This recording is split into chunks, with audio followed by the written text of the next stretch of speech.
45 seconds.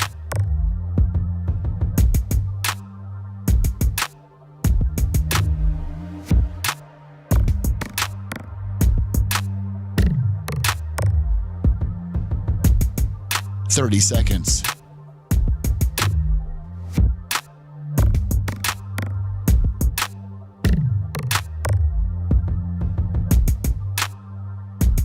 The show will start in 15 seconds, and this is your last audible warning.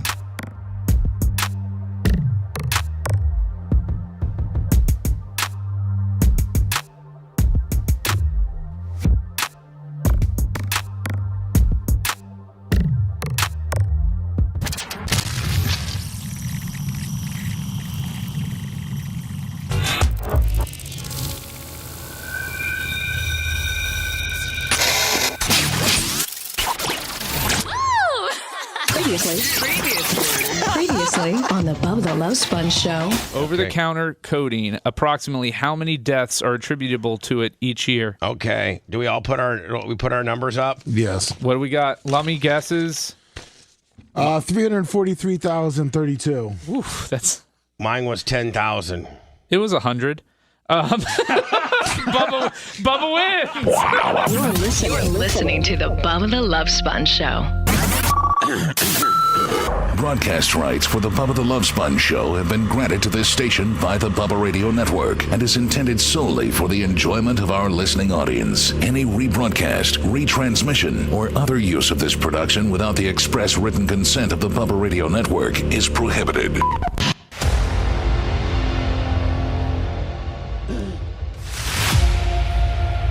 Friday, March 28th, 2025. The Bubba the Love Sponge show. Myself, Lummy, Gene Lasker, the Seth Kushner, Macho Man, all here today. It's a Friday. I feel like a zookeeper. Whew. It's been a thumbs up day, boys. Let's get some thumbs going today. Well, Gene. I can't be here for free. True. You can't be here and not be appreciated, right? Yeah. But here's the deal, though, Gene. Everybody has conceded, everybody before you, with regards to people that, 1,000 is expected, but nobody will ever beat your record at 1,000 before 7:04 in the morning and 2,000 by 9:50. So we've just pretty much regulated on down to we get 1,000 by the end of the show, because on that particular day you are just on fire. We were having a good show, we were pushing it hard, and so that I don't know if that record will ever be beaten. So just rest assured you're the all-time greatest when it comes to getting the fans rallied up, worked up, and thumbed up. Thumbed up. That's the day. Thank you for the 7-Eleven donuts, my friend. Do you eat any of Gene's donuts? I always get a chocolate one, and then Gene, I really look forward to it because I only have orange juice once a week. But Gene brings me in this Tropicana, this little 10-ounce, 12-ounce, 14-ounce Tropicana orange juice, and it really tastes good. So thank you, Gene. You're welcome. I usually let you pick yours out first. Well, and I I picked the same thing. Well, I just got to make sure that Gene brings that one.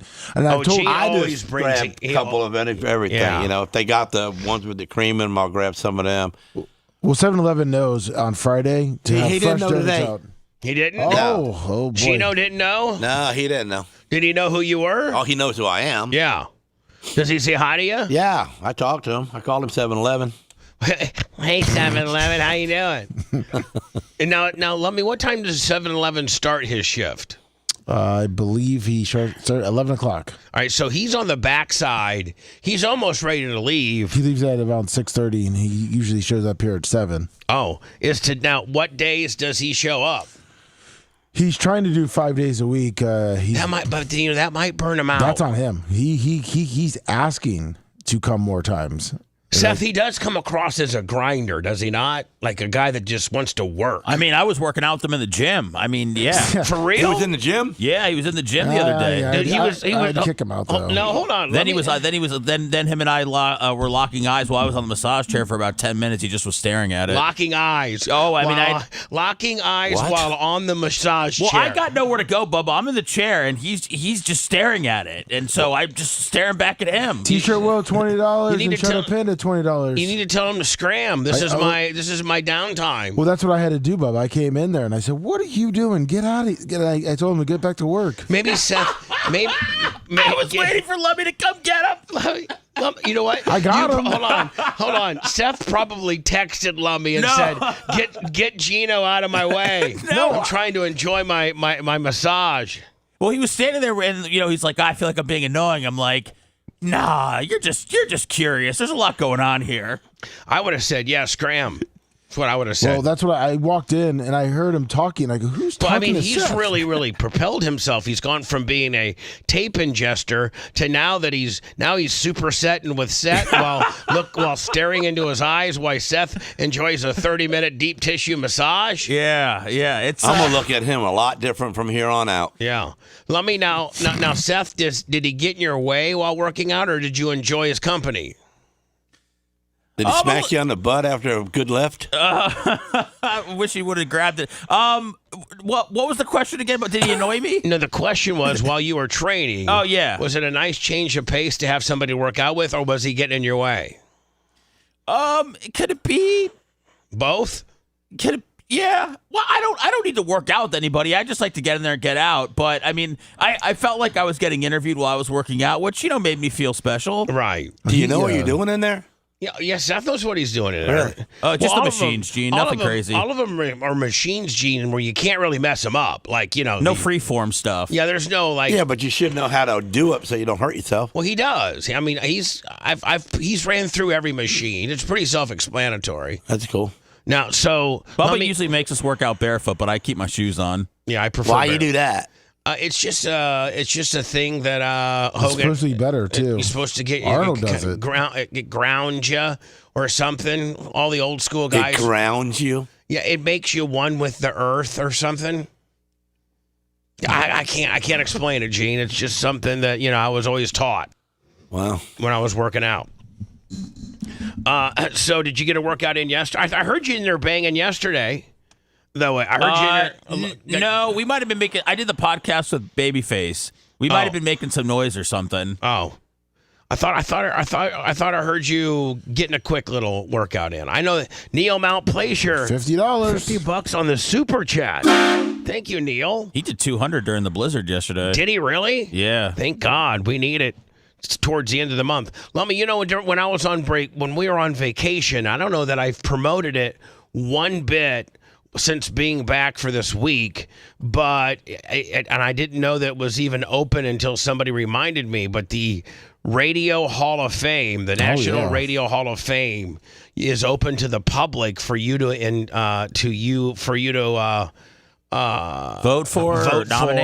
nominate a person. And so I posted it on, I think, our X. We posted it everywhere once you posted the first time. Yeah, so go to our Facebook.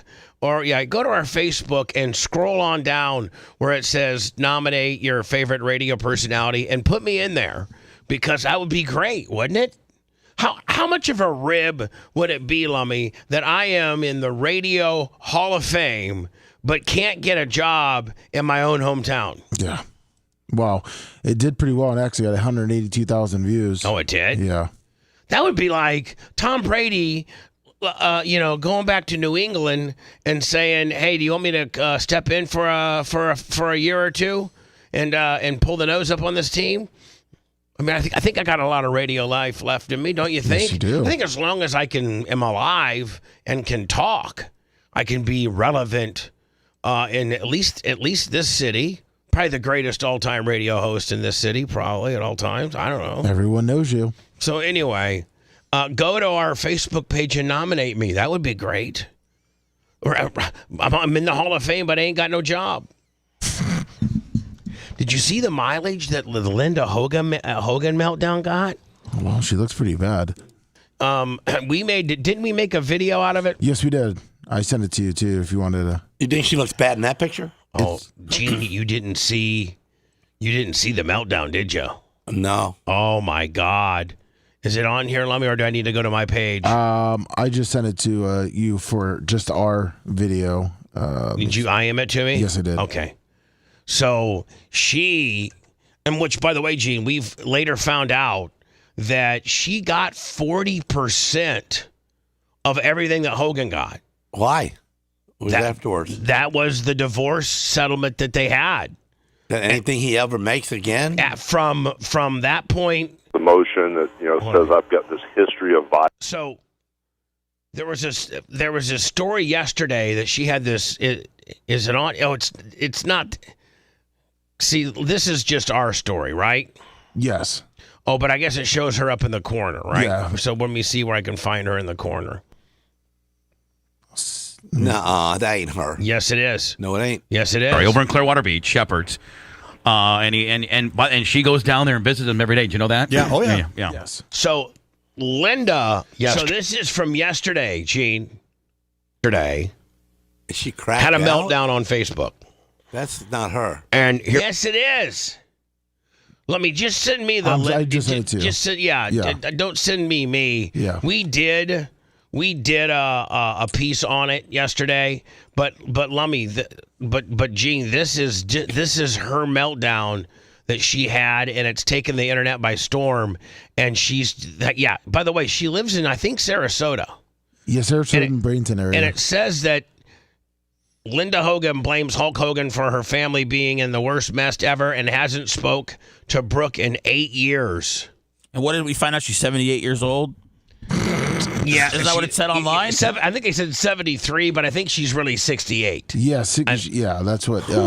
So that's what was wrong. Your face out there and know that all these horrible things are going on behind. So, Gene, this is from this weekend. What happened to her face? We think that she went to a plastic surgeon and got some lip injections. I don't know. One of those drive-through plastic what surgeons. What are them brown spots on her face? That's what, maybe the bruising from filler. And then the nose up there is flattened out. I don't know. The scenes.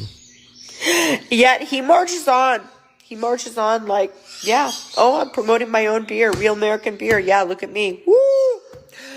Yeah, he's such a hero, right? Oh my God. God. Okay, I'm gonna give him my thumbs down. I've given him more opportunities. I've spent a lot of time with Linda and Terry, and that's 2 bottles of wine right there. That's what that is.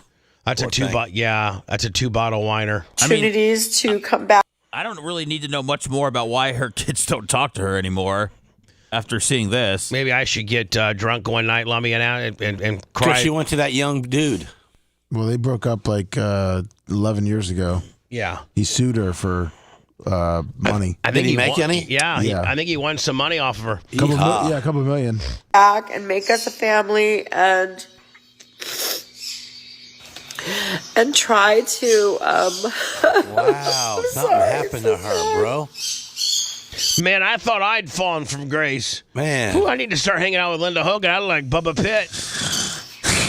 And it's been 20 years and I'm still this sad. Somebody please explain that. Seth, I think I'm only a meltdown away from being relevant. Don't you think? You know, the thing is, though, Bubba, I could hear the real pain in her voice. Yeah. I know. Because he's absolutely killing it. He is killing it. He made $9 million from the Gawker deal, and I don't know it to be true, but rumor has it. Inside sources have told me, I cannot confirm, that he took $50 million from Cox. Cox paid him $50. Again, I don't know that to be true. Rumor on the streets. why is she letting his, rebirth and recent success? Why does it rattle her so much? But if you look at this, so Bud, so she got on the $20 million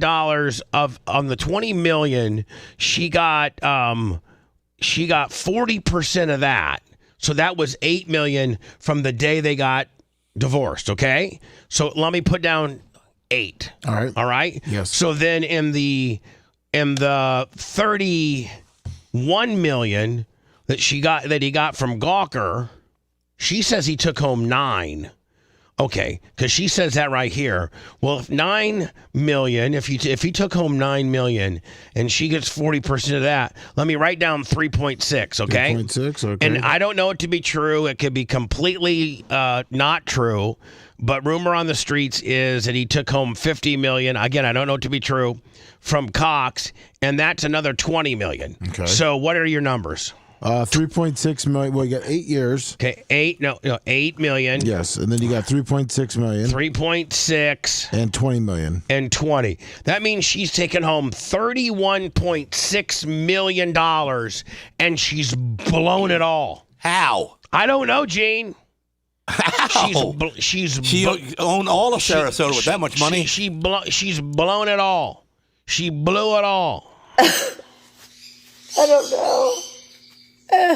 And if her prenuptial agreement that I am familiar with, where she gets 40%, wouldn't she get 40% of this new beer company? Unless he's somehow strategically not got it in his name. Yeah, something. You're right, Jade. Well, they did go to court in 2019 about him trying to hide money from her. Of course, they did. Yes, you can find me that article. I'm trying. Yeah, I do love living alone.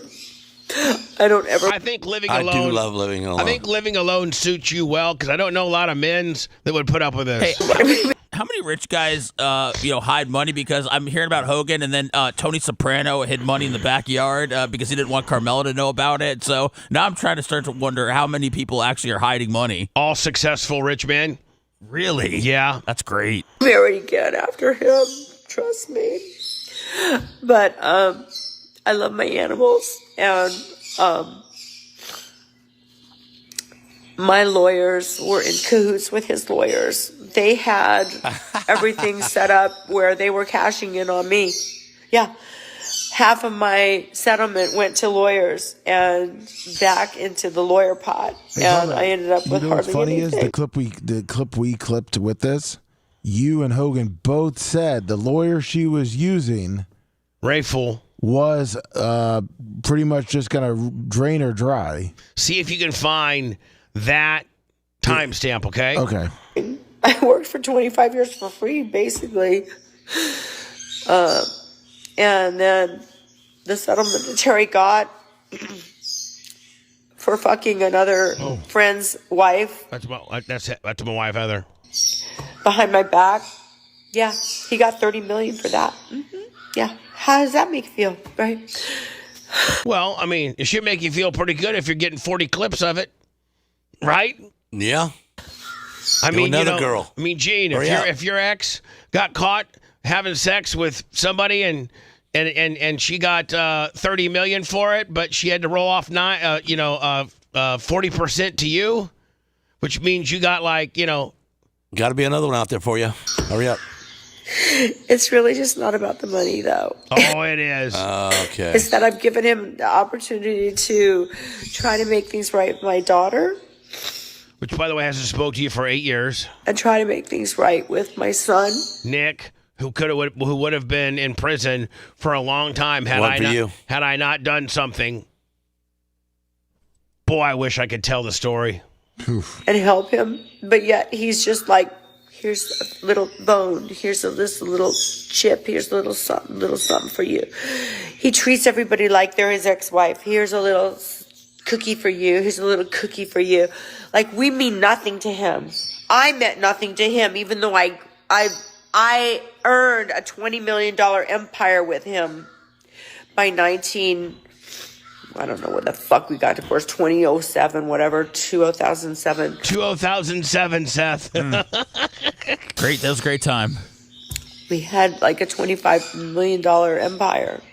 And when I met him, he was in a fucking piece of shit car, living in Minnesota with a roommate. He had living with Ed Leslie, Broody. Wait, no money. Is she saying she created the Hulkster? I mean, it sounds like... I will tell you this. She probably did. No, hold on. I will tell you this. This is a true story. When he was in Minnesota working for Vern, he did not know how to market himself. And he was dating her. And she's like, you got to bleach your hair blonde. you got to baby oil up. You got to work out harder. This is a true story. And she's the one that would go to like the flea markets and buy these yellow and red boas. And she kind of developed the Hulk Hogan character, and she would pre-cut and all of his shirts. So, because, if you go to rip a shirt and your collar has not been cut, it don't rip. It's double. Your don't collar, care who you are. Your collar is double stitched there. So she would do all the pre-ripping she would pre-cut his shirts. So she really did have. I'm being honest here. I'm Team Hogan. She put the gimmick on him. She had a lot to do with the marketing, with his marketing success. She did. She really did. She had a lot to do with creating his character. That's not her feeling sorry for herself. That's a true story. Okay, yeah, he was in the Rocky movie. Who knew where that would go? Who knew where that would go? Who knew? But, Oh, boy, here's a kayfabe. Hold on.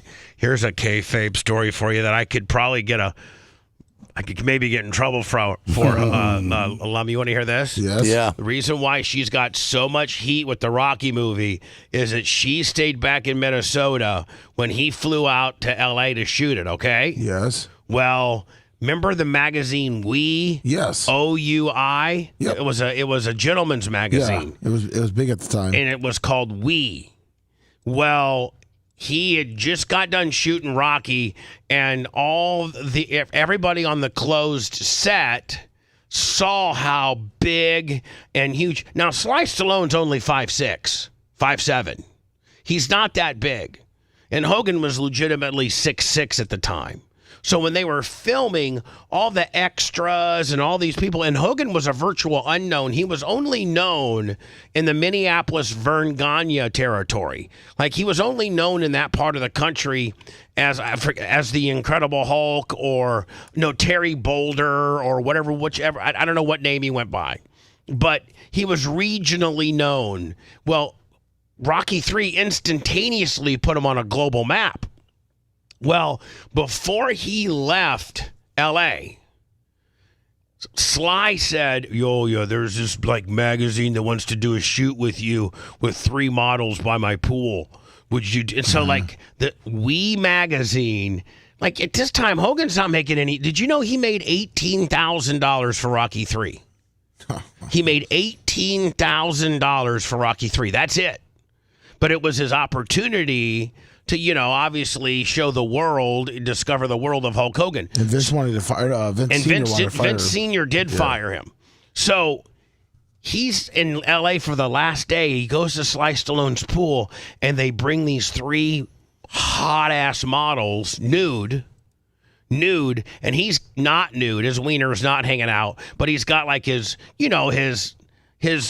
little trunks on that banana hammocks? that just basically cover your penis up, and they're fully nude, and they're all over him, and he's sitting on a lawn chair, and they're rubbing their vaginas on him and stuff like that. And you know what? I don't even know if you can Google Hogan We That's what I'm looking for. magazine appearance. That's what I'm looking for. And so they shoot it.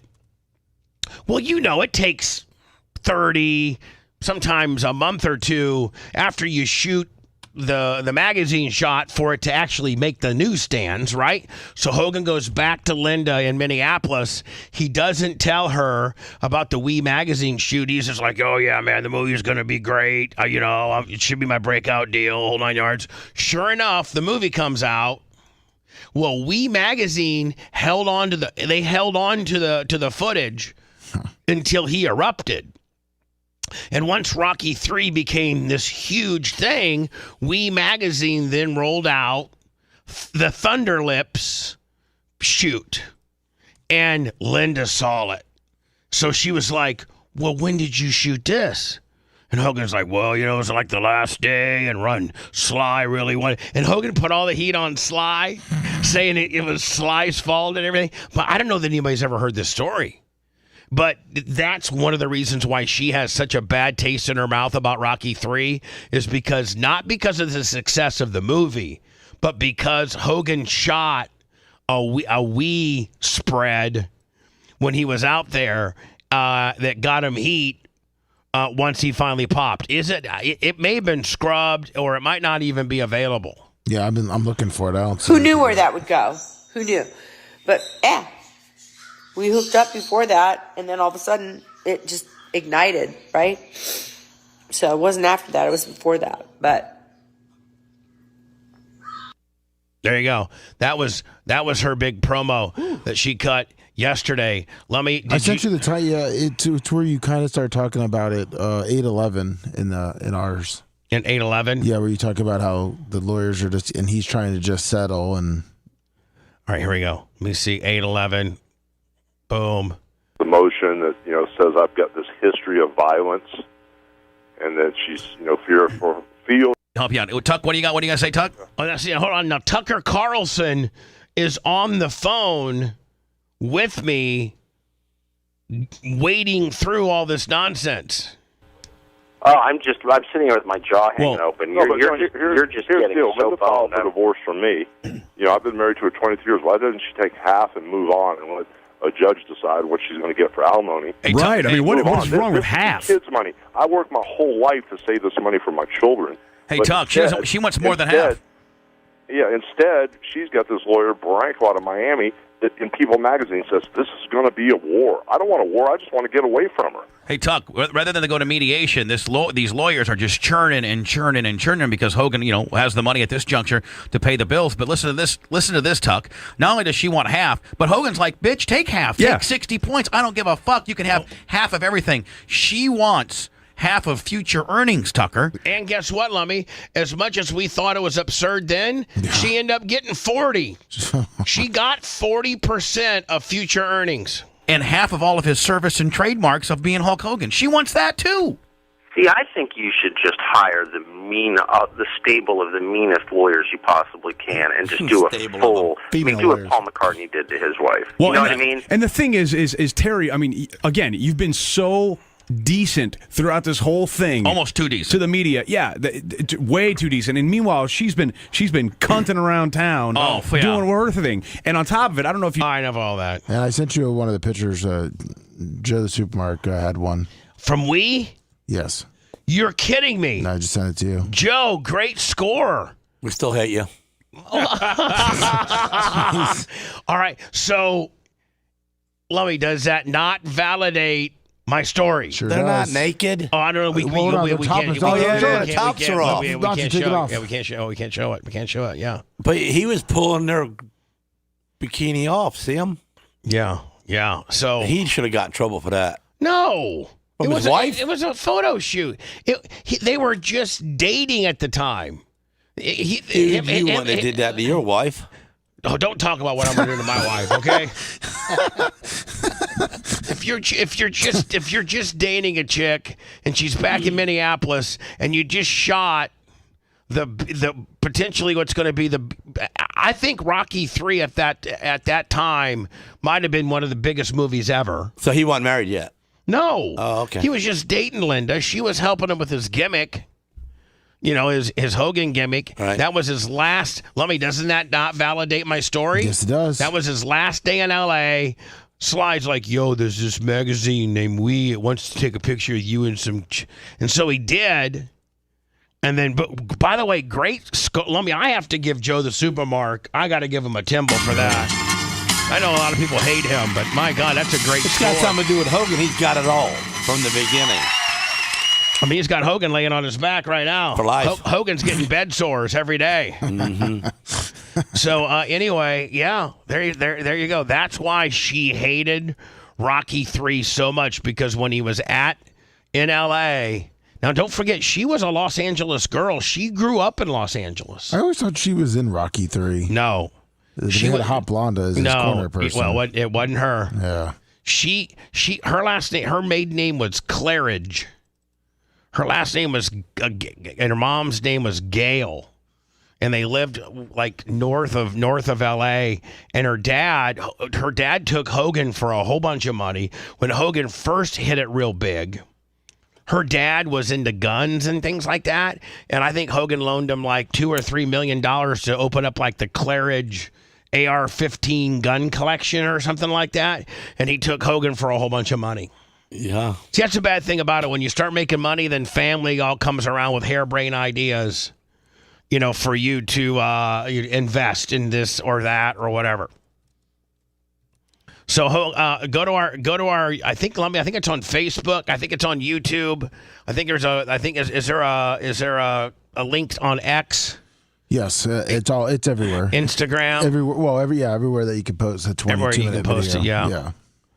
Hogan's, me, Tucker, and Hogan talking about Linda dating Charlie and them going through their divorce at the time. That comes right on the heels of Linda's meltdown yesterday.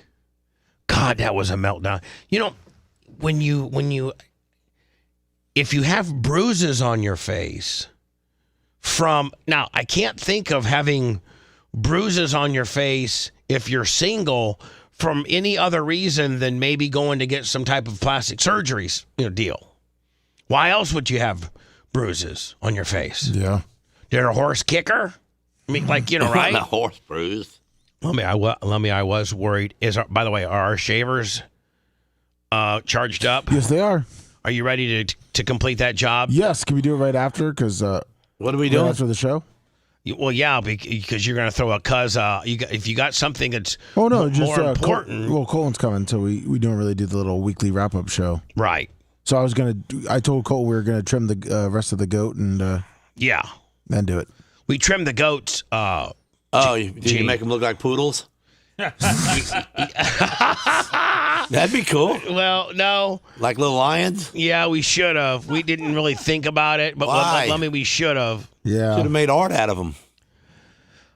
Just holding them down. Those things are big, especially Hootie. How big is he? About 80 pounds? Yeah, he has to be. And he's strong. Will he bite you? No, he was trying to kick him. No, he won't bite you, but he will kick you. Huh. He looked like he was trying to kickstart a Harley when he was trying to hit me in the face. Did he not? Yes, he did. My Lord.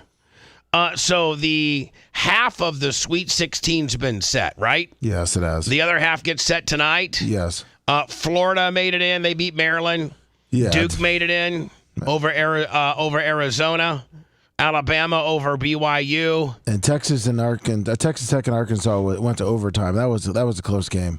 That was 3 versus 10. That would have been an upset had Arkansas won that game. Yeah, it was. What games? What games are tonight? Auburn. I gotta look, but yeah, it's Auburn and Houston are the number 1 seeds, and they're probably gonna make it out of there pretty easily.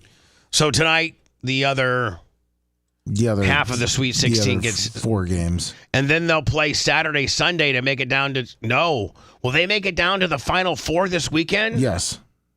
So they'll play like 2 games. Yeah, they're playing Saturday and Sunday. So the teams that played last night will play Saturday, and the teams that played tonight will play Sunday. And we'll have the Final 4 by Monday. Yes. And it's Ole Miss, Michigan State, Kentucky, Tennessee, Michigan, Auburn, and Purdue, Houston. That's tonight. Yes, it is. Want to listen to the show on demand and on the go? Enlist today at BubbaArmyHQ.com. Sign up and start listening. The Bubba the Love Sponge Show will be back after this.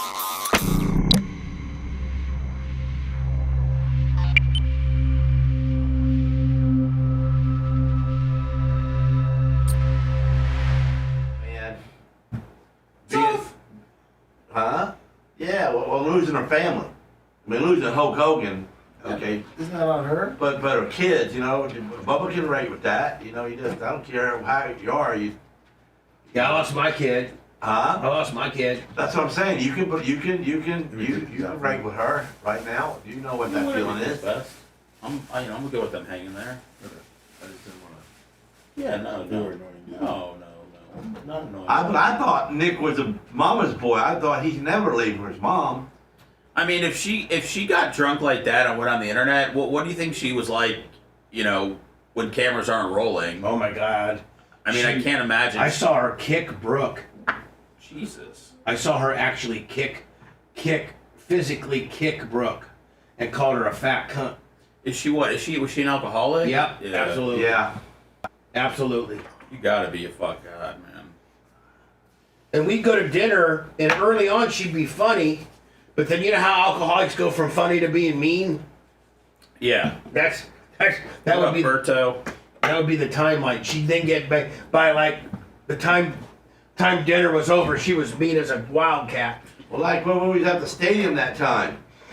Yeah. She was so cool in the beginning and friendly and funny and nice and beautiful. And at the end of the night, she was nasty, obnoxious. Telling everybody to get the fuck out of her box. Mascara dripping down her face. What up, Berto? I ordered the box last night. It's coming from Japan, baby. Japan. What up, Yinzer? When's Paul Skeens pitching? I don't think that little fleeting bit of nudity would get us in trouble. Nobody's not in here. You, Seth? Well, I mean, it gave me a boner, so I mean, it was on the screen long enough for that. What did you take? Nothing, sir.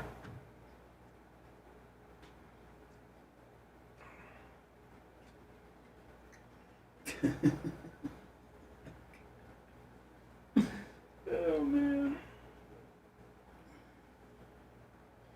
I watched baseball yesterday. How was it? Boring?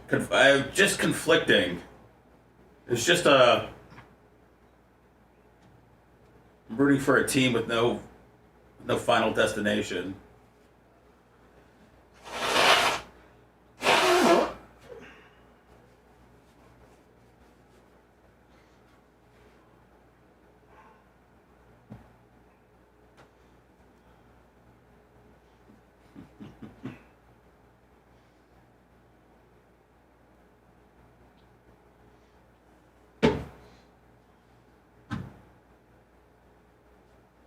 What up, Abraham?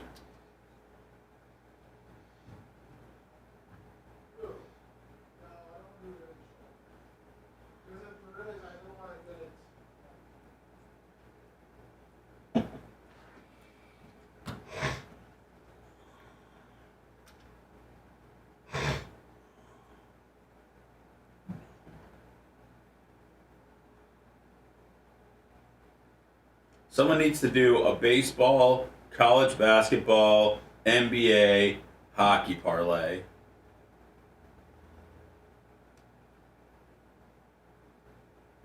What's up, Cliff? Clifford the big red dog.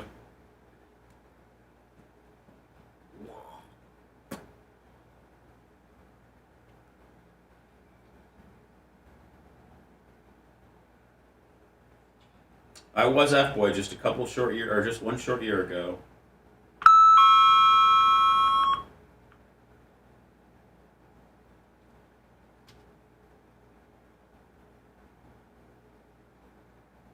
Felix, I felt nothing when the White Sox won yesterday.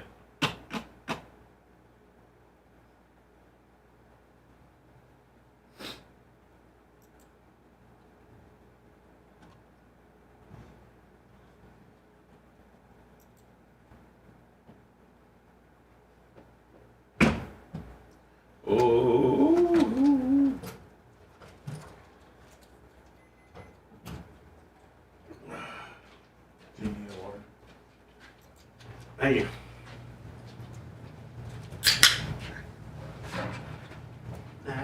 Natural.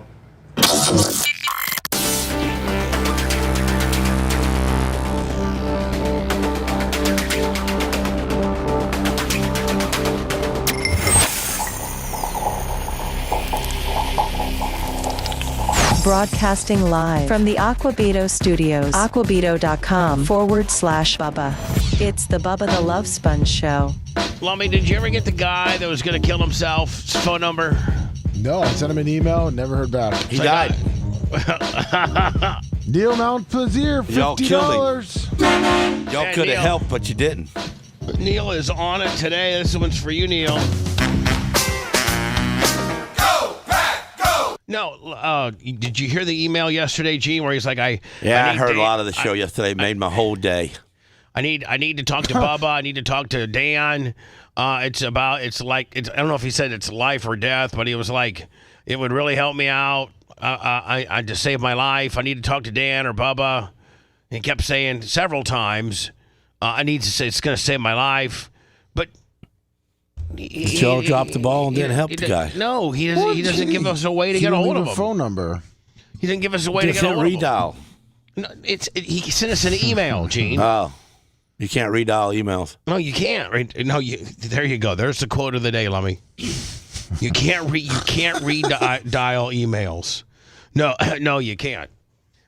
Mushroom Mitch on the PayPal, Venmo, Cash App at the Bubba Army. Go, bro. Gene, have you seen the new Bubba Army Fat Man Dunks 3? Yeah. What do you I think? wear 11s. So is that saying that you'd like a pair? Oh yeah. Yeah. Did you get the new Alpha cologne? Bitchin'.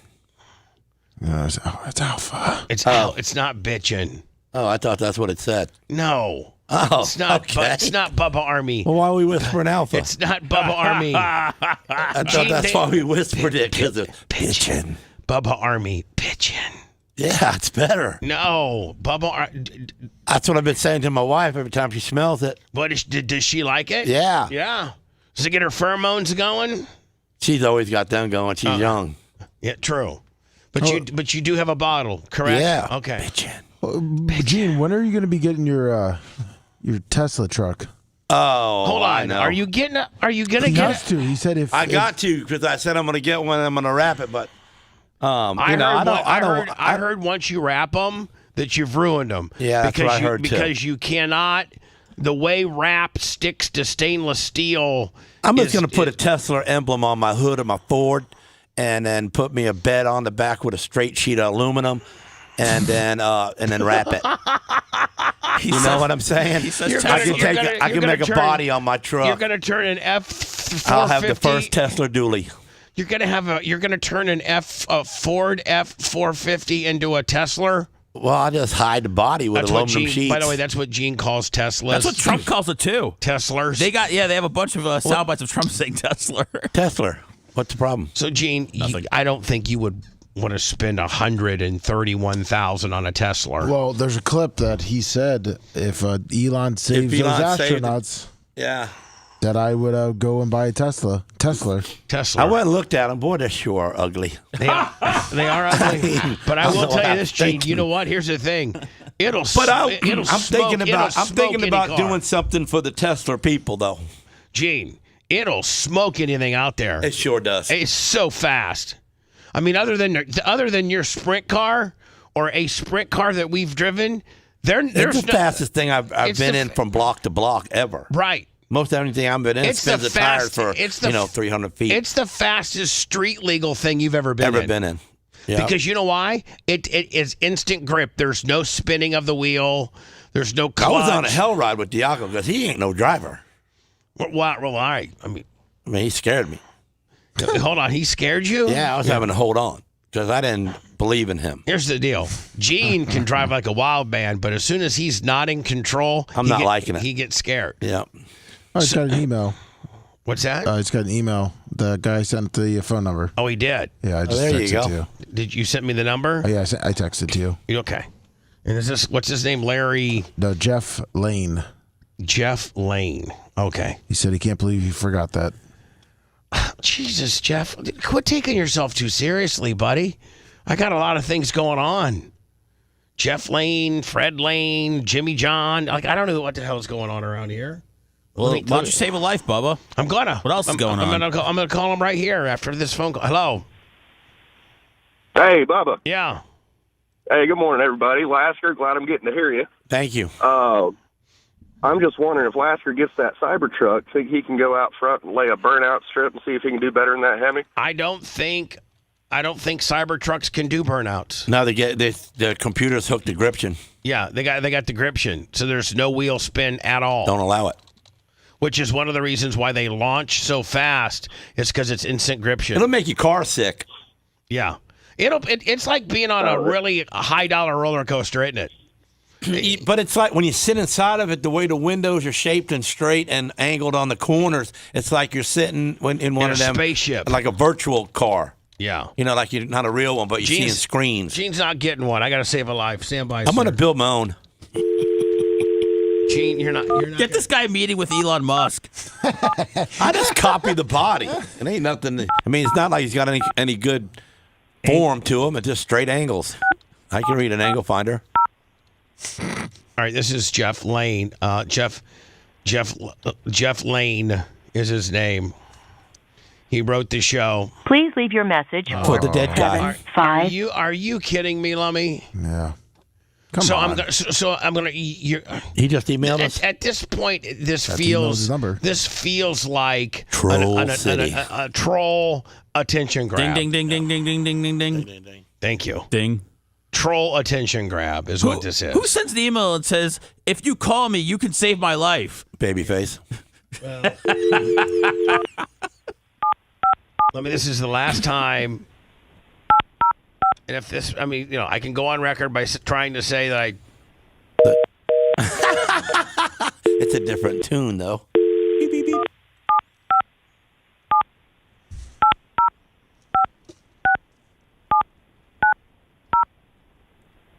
I'm kind of interested in hearing him now. Come on, Jeff. Trying to save your Come life. on, Jeff, get that gun out of your mouth and get on that phone. Gene. 988. I don't know if I need you and your. Let's help him die. Jeff, it's Bubba. We're here to help. Bubba, how you doing? I'm doing good. Now you wrote an email to the show, a very, very troubling email to the show, but you didn't give us a way to contact you. You said it was like I know. I'm sorry about that. I can't believe I did that. Right. Now it said, I don't have a copy of the email here, Lummy, but it said something. Do you have a copy of the email, Lummy? Yes, I do. Well, you want to read it? Yes. My name is Jeff Lane, and I'm writing to ask for help in saving my life. With your help and possibly Dr. Dan Diaco help, you can not only save my life as well as get my story out there for others to be warned about, informed of. I'd like to talk to you about my situation. I've been listening to you for over 20 years and figured with Dr. Dan on your show, we could have quite the show warning people as it could happen to anyone. It'd be quite long to go over my situation here in my email. It'd be easier to tell you or someone with the show. I'm desperate and beg of you for you and Dr. Dan's help. Please help save my life. Does he have AIDS? Now, Jeff, I feel as if you have some type of agenda here when you say I want to get my story out. To me, it doesn't feel like it's a life or death situation. It feels like somebody has wronged you, and you want to use my platform to get your story out to warn others when it's really not a life or death. Not at all. Not at all. Okay. Okay. So, almost 5 years ago, I had it was supposed to be a simple hernia surgery. Okay. And the mesh, my body rejected mesh. Okay. And I went through 2 years of trying to find a doctor who would accept my insurance to have it taken out. And finally I did. And I was his last patient as he was going back to Philly to take care of his mom who was dying. But nonetheless, my body has been infected ever since this. Now, they were able to remove 60% of the first mesh, which that had balled up and migrated to the area where my leg meets my torso, right in the groin there. And when it did that, it wrapped up a bunch of nerves and cords and everything. And so, I have to walk with a cane now because my leg is numb. You got one of those Cobra canes that's got the red eyes on it? I've always wanted a Cobra cane. Gene, I always promised myself if I ever needed a walking cane, I'd get me one of those Cobra canes that had the red eyes in it. Yeah, and then you pull it out, it's got a blade on it. Yeah. Yes. Sorry, I didn't mean to take away from your story. I was just fantasizing about having a Cobra cane. Man, I feel for you, dude. Man, I've been meshed up too. My mesh on my belly button and mesh on my right leg, and Right. But it never balled up. All right, so continue on, sir. Right. You got your Cobra cane. Okay, so you're walking. the second set of mesh that they put in, that one also migrated. Mm-hmm. So now here I am now, almost 5 years later. Well, how old now, Jeff? How old are you exactly? 57. All right, so you're younger. Sound like you're 87. Yeah. You smoke? No, do you smoke cigarettes? Yes, I do. Yeah, well, see, that really helped you down, didn't it? I mean, that's probably where we start with this process, Jeff, is that you stop smoking. How much do you drink? No, I don't drink at all. But how many packs of cigarettes do you smoke a day? 2 a day. 2 packs. No, about a half a pack. Oh, that's not bad. All right. So go ahead. What do you smoke, like Marlboro? Okay. Marlboro Lights. Yeah, okay. That's my favorite. So here's the problem that I have found is finding a doctor who removes mesh that takes insurance. Right. Now there's highly sought after ones down in Sarasota, but you have to pay in cash or pay up front. And they don't take insurance at all. Now, what type of insurance, Jeff? What type of insurance do you got? Do you got good one, like Blue Cross? No, because throughout this, I couldn't work and all. Get the general. And so you got so I had Obamacare. to go on the Medicaid. Yeah. Medicaid, which is for really, really dirt poor people that the government provides this insurance for. Yes, I've gone through all of my retirement. I had to pull all that, gone through all that. I've even borrowed $100,000 just getting by living because I can't work. Just to stay alive. What's that? I said you've had to cash in all your stuff just to stay alive. Yes. Yeah. And I'm a single parent as well. How old's your son or daughter? My youngest is 13. Wow. You started late. Yeah. Yeah, you got a 13-year-old? Yes. Now, where's the mom?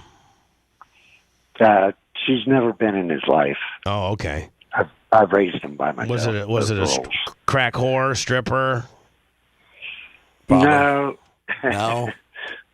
No. So 13 years old. So you had mesh problems when he was born. But what I'm saying is we gotta dive into the mother situation. Yeah. We gotta unpeel this onion as many layers as we can get into it. What happened to the what happened? Where did you meet the mom, and what happened there, buddy?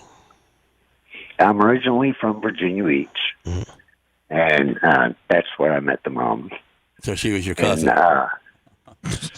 And so we tried dating and all, but it didn't work out. But then she was going through postpartum. You met her at the family reunion, and you blasted her in the portal. She went back home. All right, so like normal. So you met her in Virginia Beach. Never really seemed to work out. Them Virginia Beach bitches are a little bit wild. And she had the baby up in Virginia Beach, and then you yoked up the baby and took him down here, or what? No, she went through postpartum depression. And one night I found a letter, which was a suicide letter. And which really isn't much different than the letter you wrote me and Dan, if you want to be honest. Did you copy hers? Well, she didn't have a favorite radio show to bail her out. That's right. Maybe she had a mesh problem too. Well, so she had a suicide letter, and Right. and you guys are in Virginia Beach, correct? Right. And the baby is still what? Just a little infant? Yes. Right. And what did the suicide letter say? That she was going to take his life and her life. So at that point, do you go to the cops, or you just go ahead and take it upon yourself and snatch your kid I around? went to the cops and my lawyer and all. Yeah. And did they Baker Act her and give you full custody of the kid? No, they gave me full custody. Yes. Yeah. But they kind of gave her a slap on the wrist because of the postpartum thing. Right. You know. Now, after that point, is that when you moved down here, and has she had any interaction with the boy at all? Not at all. No. Does he ever ask you whatever happened to Mama? Yeah. Yeah? What do you say? She's batshit crazy?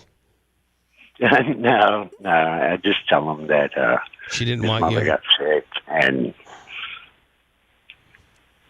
She has to be taken care of. Yeah, should be. So she's in a home or something. Right. Can't get to her. Right. So now, before we get into your stuff, Jeff, is the kid okay? Okay. Is the kid okay? Oh, he's wonderful. Okay. And the kid doesn't know. The kid doesn't know you're so depressed to the point where you're writing your favorite radio show, contemplating suicide. No, he doesn't know that. sees it every day because the fatigue that I get from it is unreal. And so you can't even play ball with your kid or nothing. So I have to cook dinner and everything. And yeah. Hamburger helper. No. So hey, don't knock hamburger helper. Cheeseburger hamburger helper with a little extra cheese and meat is the best. I'm telling you that right now. Add about double the amount of cheese lummy with some Velveeta block, and then throw in about another half a pound of hamburger. No, that's strong. Bachelor City all day, That's buddy. right. All right, so the kid's 13. Kid's doing okay, right? Yes. Okay. Yeah. Now we just got to get this we got to get this we got to get this mesh out of your body. And when you go to the doctors, they say to you, "We can't take it out because we don't take your insurance." Now have they all agreed that mesh in your body is not doing you right, is going to kill you? Well, that's as far as my PCP and my cardiologist, both of them say that. And both of them have, over the past years, have sent me to specialists to see. And then, of course, that specialist either doesn't take my insurance or can't remove the mesh, and they'll cut the nerves and put more mesh in to repair the hernia that's still there. When's the last procedure you had done, Mike? Jeff. Mike? Jeff. I mean Jeff, I'm sorry. Oh. Just I was almost falling asleep a few seconds ago. Surgery I had was like 3 years ago. Okay. So 3 years. Now, is this progressively getting worse? Can you see it? Is the sores on you? Or Now, no? I came down with a condition called aortitis, and it is a super rare condition. My cardiologist, I'm the first patient of his, and he's been a doctor for 35 years, that has ever had this condition. And it's an inflammation of the abdominal aorta. And Well, that might be from smoking. Your aorta is taking a lot of wear and tear when you're sucking down those Marlboro Lights. You know what I'm saying? Well, what do you want to end up doing here, man? Yeah, like what what do you want to do? Yeah, what's you want to? What's the end result here? You looking for a free cut you open and clean you out, You're or looking for Dan to No. flop you up on the table and sharpen up the knife, or what? you want to do a suicide on the air? No, Gene, that's not an option. Well, he might want to do it. No, he does not want to do it, and we cannot No way. allow it. I've got grandkids. Yeah. I want to see them, boy. So first of all, let's establish something, okay? Okay, buddy? Okay. You're not going to hurt yourself. Of course not. Okay, No. like to establish. Oh, so the paperwork that he sent to us was about... That's called an email, Gene. I mean, the email was about he was going to die from the mesh? That's what we're trying to save him from? Yeah, we're saving him from the mesh. The mesh is going to kill him, not himself. Do we need Dr. Dan? Yeah. So, listen. Well, I was going to see if he could help us out, and then possibly, because I know he does tummy tucks, I do believe that hernias can be fixed by tummy tucks without mesh. Listen. Let's get him on the horn. No. Let's wait till... Can you live till Monday? Can you make it till Monday? Of course. Of course. All right, so on Monday... Yeah, call in on Dan's time, man. You're on my time. Me, I just want to scalp you and fix you personally. All right. So listen, Dan's on Monday. We have your We have your number. This is way beyond any of... None of us can really answer any of these medical questions at all. We can just sit here and listen to you blumber on. So you thought that, or you think that Dan could potentially do the surgery that could save you? Well, no. Because you got to have a specialist surgeon that will remove the mesh, but then Dr. Dan could possibly do a tummy tuck fixing my hernia instead of using mesh, because obviously mesh in my body don't work. But Dan's not big on, giving away free surgeries either. You know that. Well, he might take his insurance, takes mine. Right. Yeah. Yeah. All right. Well, listen. What's this guy named Rick James? Jeff Lane. So, listen, Jeff Lane, we're gonna call you on Monday and let Dan wade through this craziness, and maybe we'll have some better answers for you on Monday. All right. It sounds good. Could you think that you could maybe not smoke over the weekend, or are you so addicted you got to have it? Oh, no. I'm coughing a lot because they've got me on so much medicine, it's not funny. Yeah. Medicine ain't making you cough. Yeah. So, anyway. He's in pain, Bubba, so, let's... That's his thing. The cigarettes don't take away pain. So, do they take away your pain, Jeff? What's that? Does the cigarettes take away your pain? No. There you go. Just something. Nicotine's a hell of a drug. So listen, when Dan's here on Monday or Tuesday, we're gonna ring you up. Make sure you answer the phone. Dan can get a better grasp of this whole craziness better than we can. Right. Okay, bud. Right. Okay. Sounds good. Be careful. Have a great weekend. Thanks for bringing the show down, Mike. Take care. See you later, buddy. Mike. Thanks for bringing. I think we called him Rick James and Mike, right? Yes. Boy, Canada, man, they are full hot. Now, is this Lummy? Is this an example, or Seth, or anybody? Yeah, is this an example of them trying to reverse the heat? Yeah. Well, there's a billboard too. Canada has a billboard on 275 right by the studio. Talking about how tariffs or taxes and they're hurting us, and Canada is going to hurt us. So Canada is now buying billboards in Florida. Yes. Talking about how the tariffs are bad. Yes, right on 275 and Lois. The old relationship we had with the United States, based on deepening integration of our economies and tight security and military cooperations, is over. Is over. Yeah. Okay. Is over. What exactly the United States does next is unclear. But what is clear is that we, as Canadians, have agency. We have power. We are masters in our own home. Nous sommes maîtres chez nous. We can control our destiny. Are they basically giving a big middle finger to Donald Trump? Yes. Now, how is this all going to play out? Anybody that has after 4 years, we're going to get into war with them, and then Trump stays in as the president because we're at war. No. Lasker, you've been watching Jesse Waters too much. We can give ourselves much more than any foreign government. Now, let me ask you a question. Do we need Canada more than they need us, or do we really need to work together here? I mean, we need to work together, but they need us more than we need them. But we should, we're neighbors. But we need to work together. This is not cool.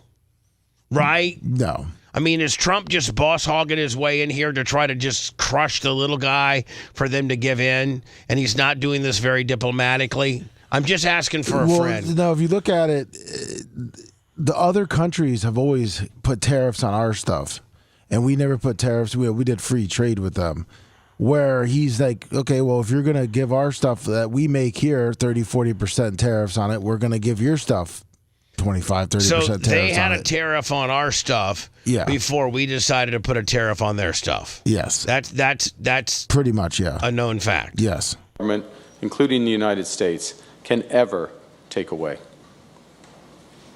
We can deal with this crisis best by building our strength right here at home.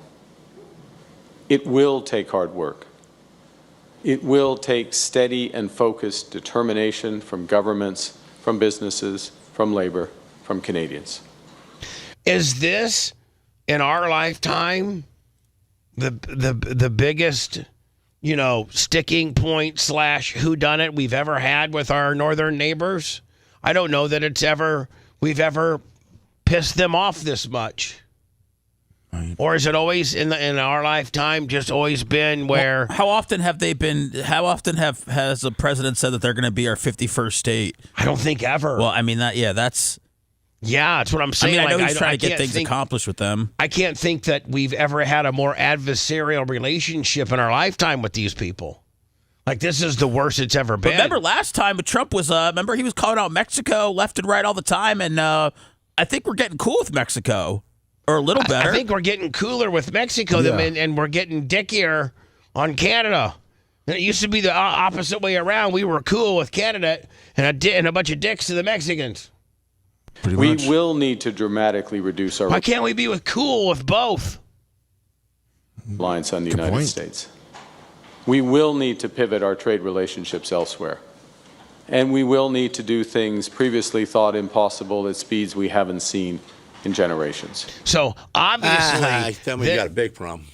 What's that? He's saying, we got a big problem.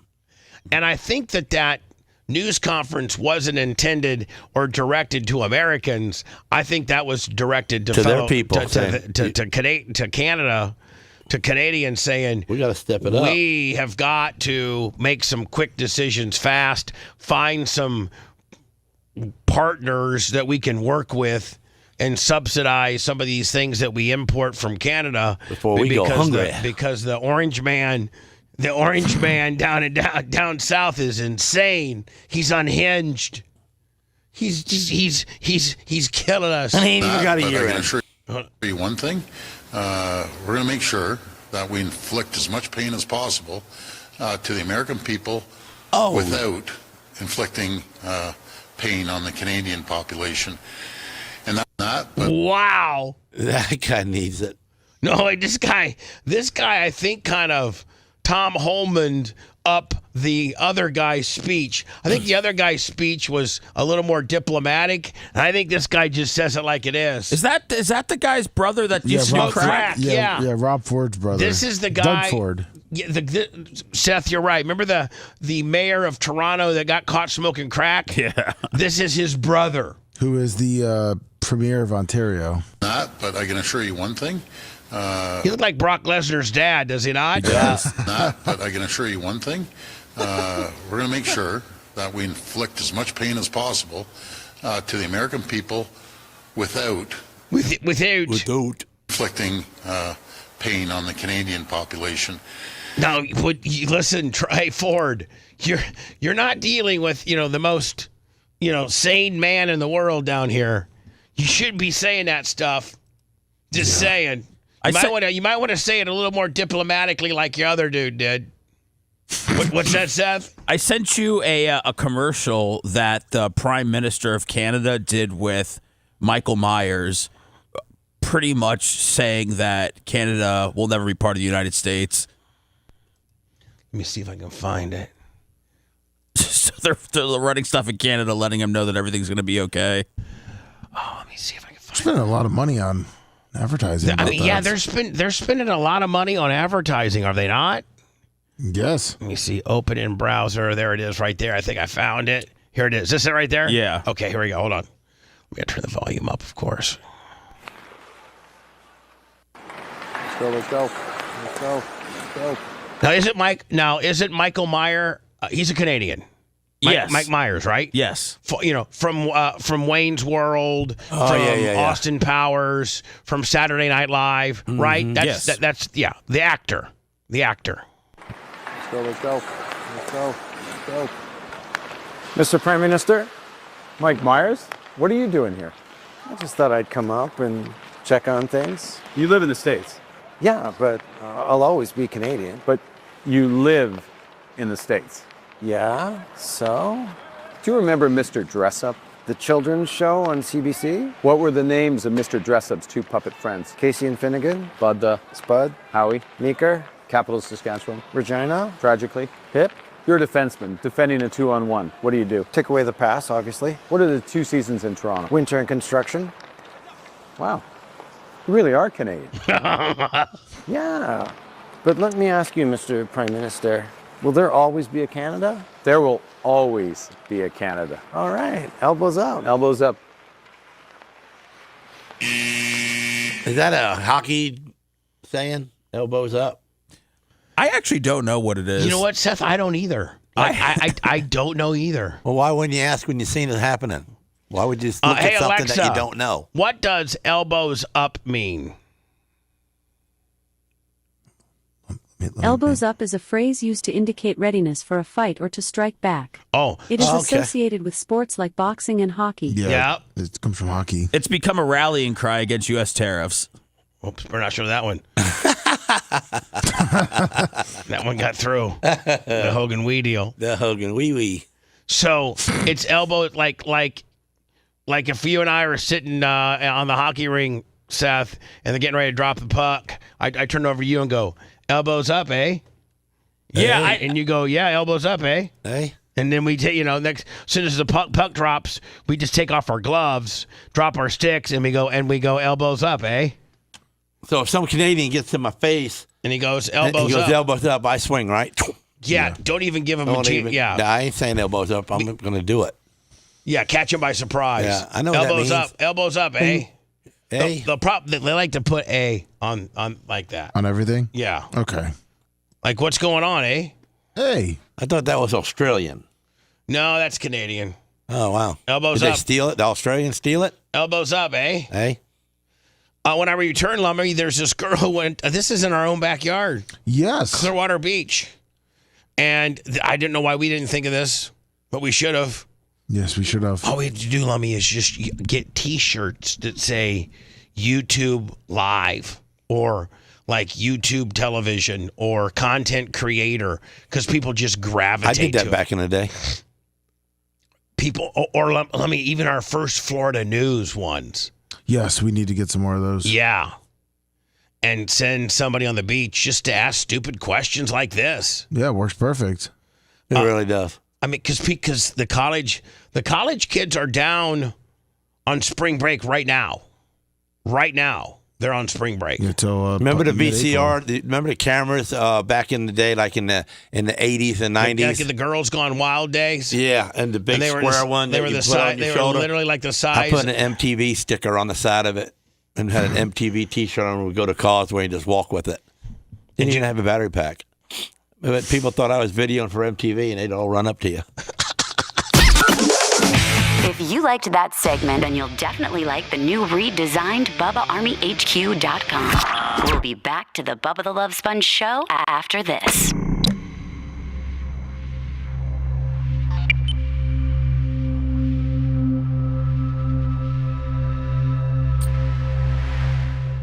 You know, that we were videoing for music videos, and we're going to put some of this beach people in it. And, make them sign a sheet of paper saying that it was all right to tape them. The camera didn't even work.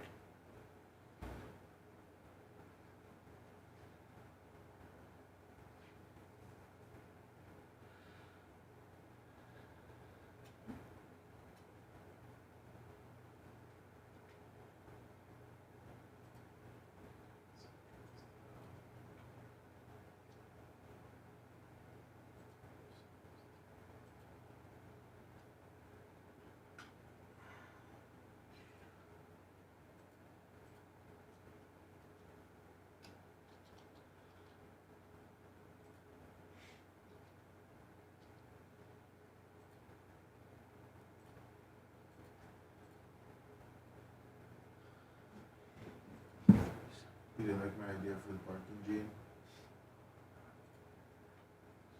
I could even come all the way down to your shop.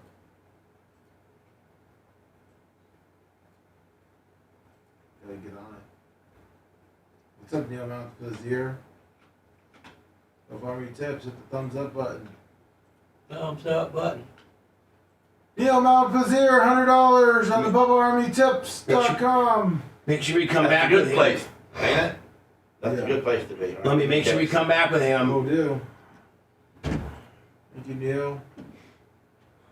Go Pack, go. Go Pack, go.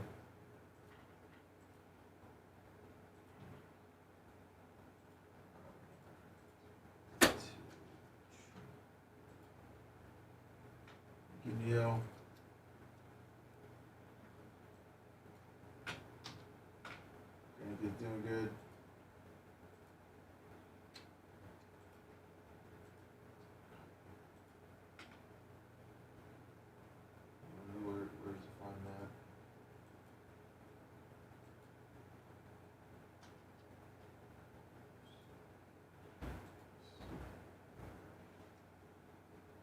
Iggy McGillicuddy, $20, and Wyatt Harris gifted 10 memberships on YouTube. Woo! Thank you, Wyatt Harris. What's up, Anna boy? Thank you, Iggy McGillicuddy. On Powder Coat.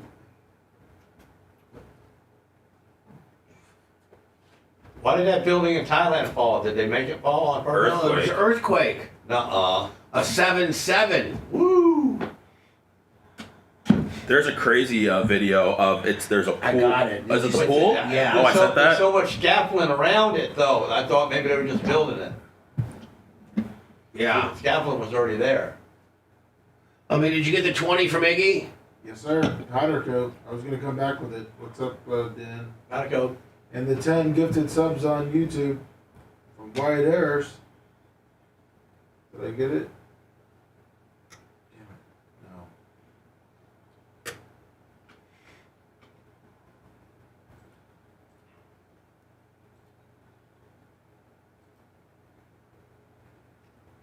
Not Eric. I didn't see Paul Skeens yesterday.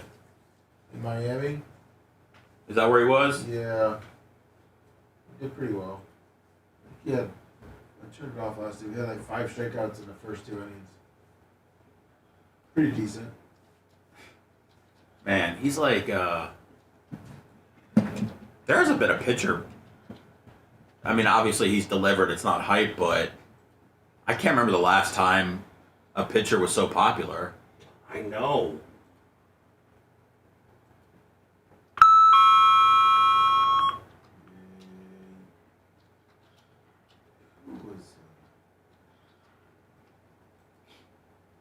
Remember, I don't know if he was that popular, but remember Tim Lincecum? I think his name was. Yeah. He kind of became like a. He was. Yeah, I mean, he was. He played out west, which made it harder, but he was making a lot of the like Sports Illustrated and. They were winning World Series, you know. I mean. Yeah, well, I mean the Pirates are just lovable. But Skeens went from like I don't even know how long he was in the minors for. How long? Is Archer still around? Who? Chris Archer? Didn't he go Pirates and back to the Rays? Yeah, I think he went back to them.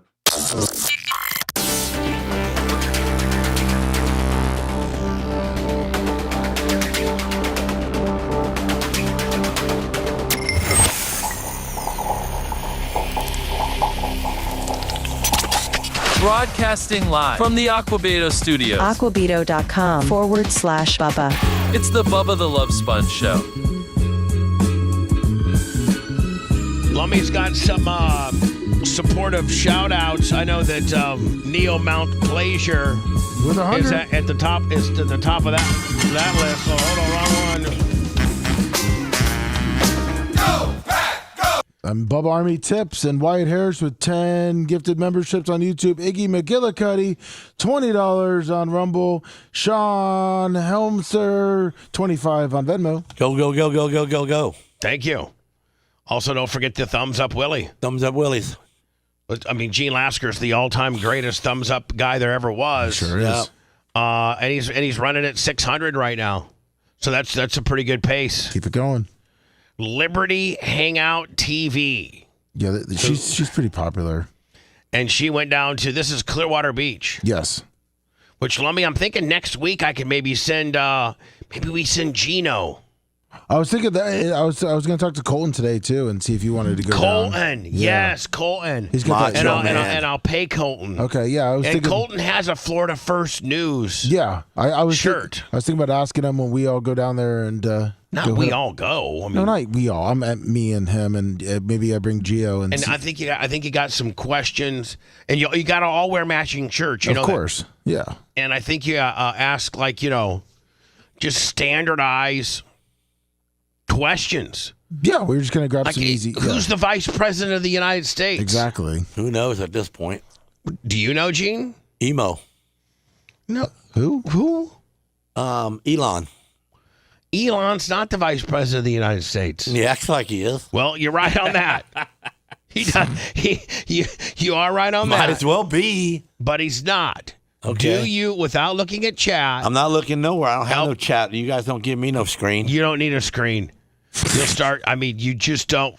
You're not ready for chat, Gene. He gets nothing but positivity all morning. I feel like it'd be good for him. It might be. That would be bad. That would change if he was okay. Then he'd get all arrogant and cocky and full of himself. No, Yeah. What do you mean, nuh-uh? I've been with you for 20 plus years. I know how you act.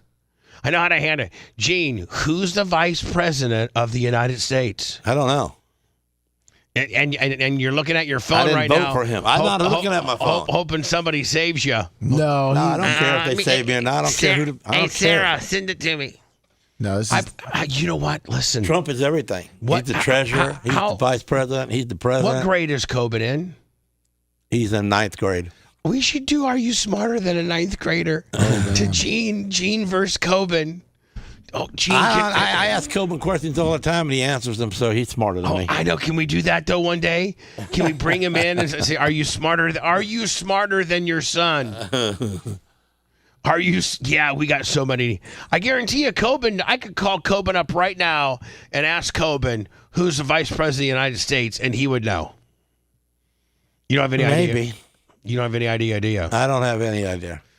But Gene's still getting by in life just fine. Successful businessman. I mean, you don't have to. You don't have to know. The vice president never does nothing. He's never in the limelight. What good is he unless the president dies? Gene's the only guy that and then we'll know his name. Gene is the only guy that can make $500,000 a year and not know who the vice president of the United States is. Scott McDonald, $10. Gene, I'm going to tell you who it is. You ready? Yeah.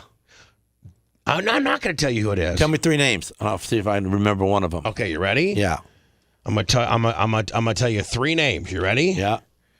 Kamala Harris. No, it ain't her. Tulsi Gabbard. John Rockingham. That's it. Okay. Well, I mean, we know it's not a woman. Oh, you got John Rockingham. Is it him? No. Yes, it is. Keep going. No, John Rockingham. Oh, that was it? Yes. So if somebody asks, We call him VP Johnny Rock. If you're at dinner with Sarah tonight and she goes, "Honey, who's the vice president?" What are you gonna say? Rockingham. John Rockingham. The great rocker. Right, and he's from. Is he doing any good for us? Yeah, John. I mean, he's killing why don't it. I ever see him on the news? I mean, he just canceled his trip to Greenland with his wife, but everything else is okay. I mean, he's such a good vice president. Even Seth's mom likes him, John Rockingham. Yeah, John Rockingham's a stud. He's pro-Jew. He's wants to get the war in Ukraine handled. He doesn't even like all this Canadian nonsense. He wants us all to get along. He was in the military. He was in the military. Oh yeah, I remember hearing that. Yeah, that's good. Well, let's see. You learned something. He has kind eyes also. He has kind eyes. He's in pretty good shape, wouldn't you think, Seth? John Rockingham? He's in pretty good shape. Yeah, I would imagine he could probably deadlift at least 450. Didn't he play college baseball? No, that's our governor. Oh, okay, our governor. Yeah. Do you know who our governor is? For the state of Florida. Come on, Gene, you know this. For our governor for the state of Florida, Gene. Let me just ask you. I know. Jeb. Shut up, Seth. Jeb Bush. There you go. Yeah. Hey, Bubba. Yeah? I'm not comfortable trolling Gene. I'm really not. Why? Babyface trolls everybody. He does. True. He does. He has no fear, though. All right, so. Yes, he is. So let's just make sure that you know. Oh, Gene's got a big face. Babyface is here. Who So is. let's troll people. Okay, including yourself. Come on. Do you see his mask, who is. Here, hold on. We're going to play a game. Ready for the game? Okay, here we go. Name that idiot. Ready? Okay. Hold on. You don't realize that you're the idiot. Can you name this one? Oh, hold on. It's this guy. Okay, hold on. Same guy, right? Okay. Same guy. So who is? Look, they look the same. Who made those? He did. Look, they look the same. Who is our governor? You just got it. Jed Bush. There you go. Is it Jed? Jed Clampett? Jed Bush? It's Jed. Jed. J-E-D. Yeah, Jeb was the politician, and then Jed was the autistic cousin that ended up winning. So who's the vice? Again, you've learned these already. Who's the vice president of the United States? Rockingham. What's his first name? John. There you go. Genius. Let's see how smart these girls from various universities they're having spring break in Clearwater. We've got to get that done. We've got.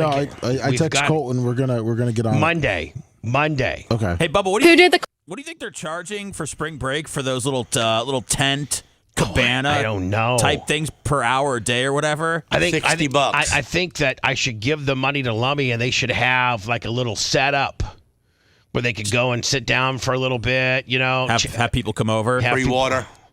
You know what I'm saying? Yeah. Free water. I mean, Aqua Bieto. I mean, that is a conversation starter. Lummy, you could get Aqua Bieto. Hey, it's a canned water. Yeah. And we're with Florida First News, asking questions amongst spring breakers. Do we have your permission?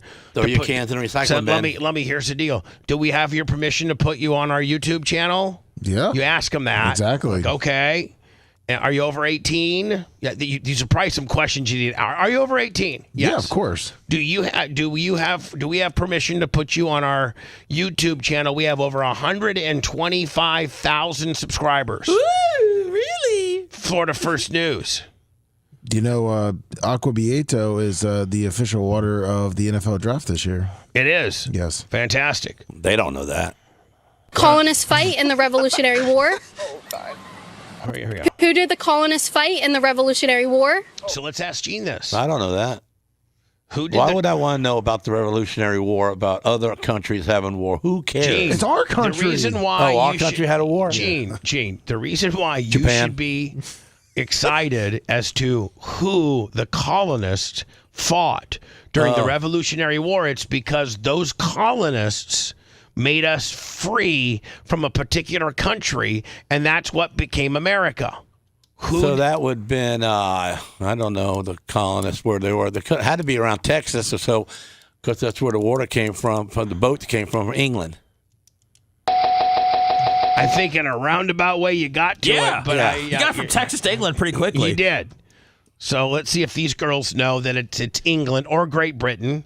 That's the answer. Look at this tall girl to fit her face. I mean, she goes, oh, God. She's elementary education, too. Yeah, hold on.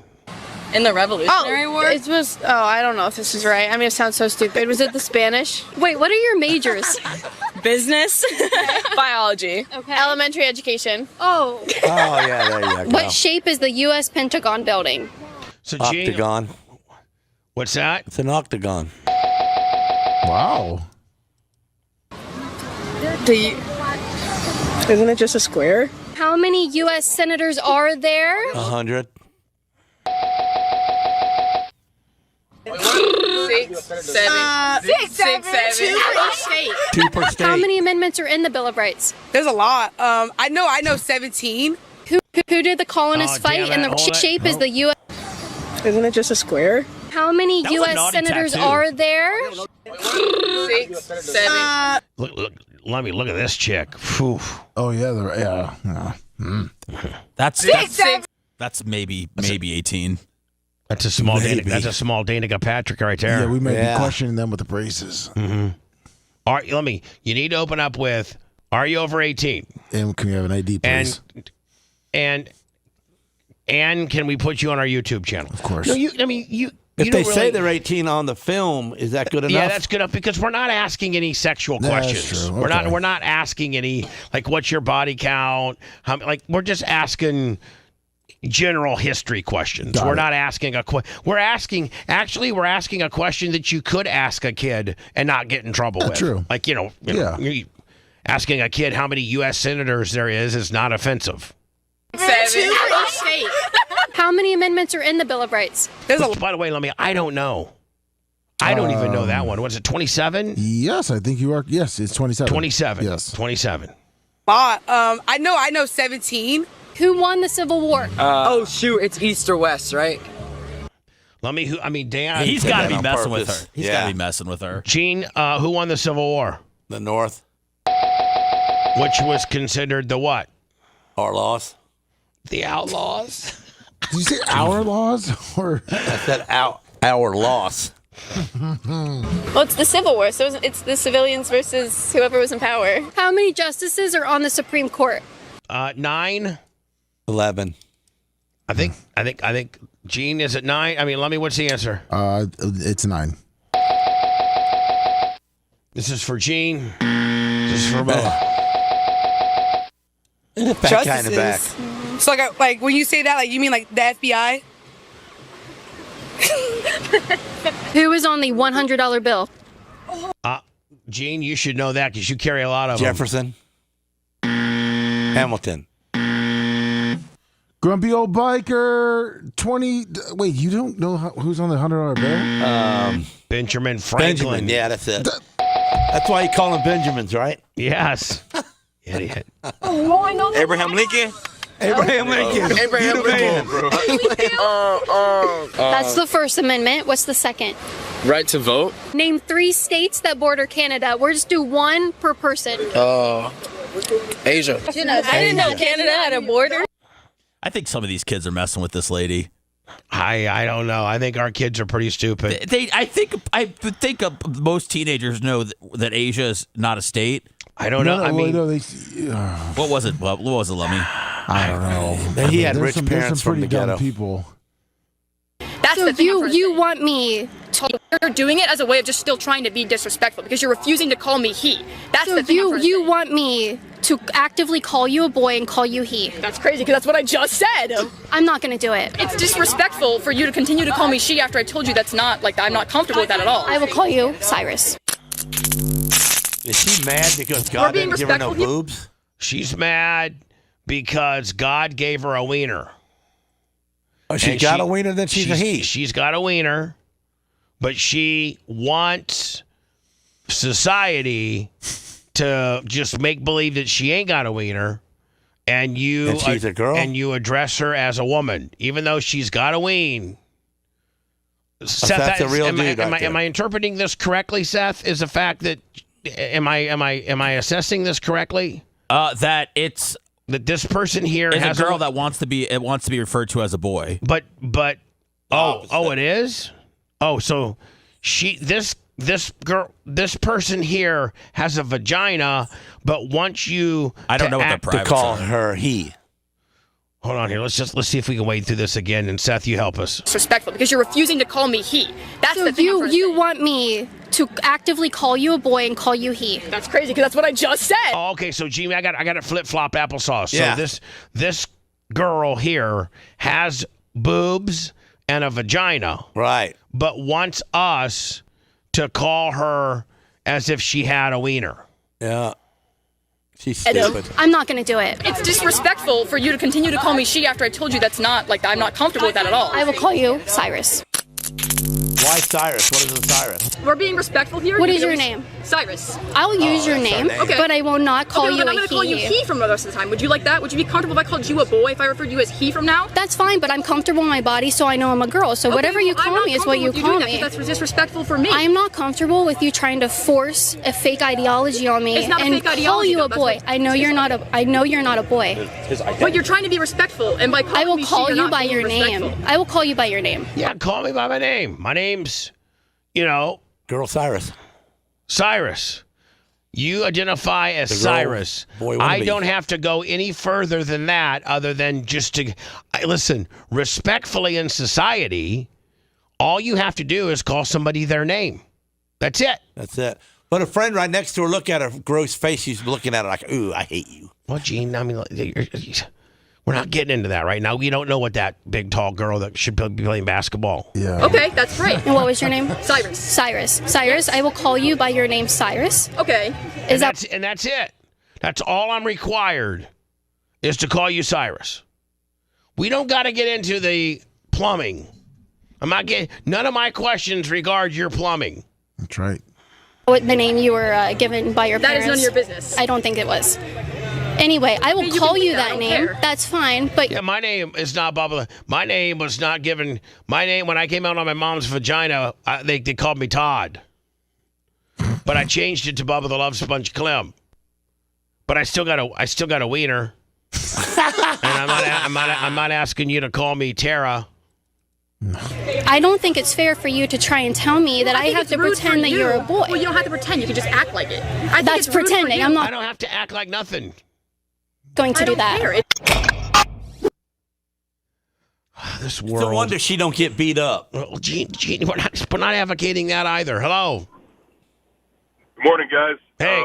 Just wanted to make a quick point to Seth's comment about them possibly trolling her, especially in regards to the geography questions. I teach social studies, and I'm telling you right now, these kids wouldn't know how to work a map if they had it spelled out in crayon in front of them. So you're saying you're a social studies teacher, and if you handed a map to just one of your average students, a B or a C student, not a dummy, but just right down the middle of the road, and you said, okay, here's a map of Florida, and you got to get in your car, look at this map, and drive to Mobile, Alabama, only using this map, they couldn't do it. Bubba, they don't know, half of them don't know the directions, like north, south, east, west. Like, they're still talking out, like, never eat soggy waffles out verbally to try to figure out which direction they're heading. Like, they are completely lost without the technology. So let me ask you a question. If you had a late afternoon class, I'm sorry, let's turn that around. Let's say you're in the classroom and your windows are east and west. Both, one side of the classroom is west, one side of the classroom has windows on the east. And what time does sun up, Lummy? 7:30, 7:15? Yeah, about that. Yeah, and it's 7, and it's the first class of the morning, and it's 7:15, and the sun is coming up on obviously one side of the room. Would you be able to ask little Johnny, the sun's coming up on that side of the room, what side of the room is that? North, south, east, or west? I mean, that's a crapshoot, Bubba. And you might get a few, but the majority of them probably wouldn't know. And whose fault is that? And do you try to Amen.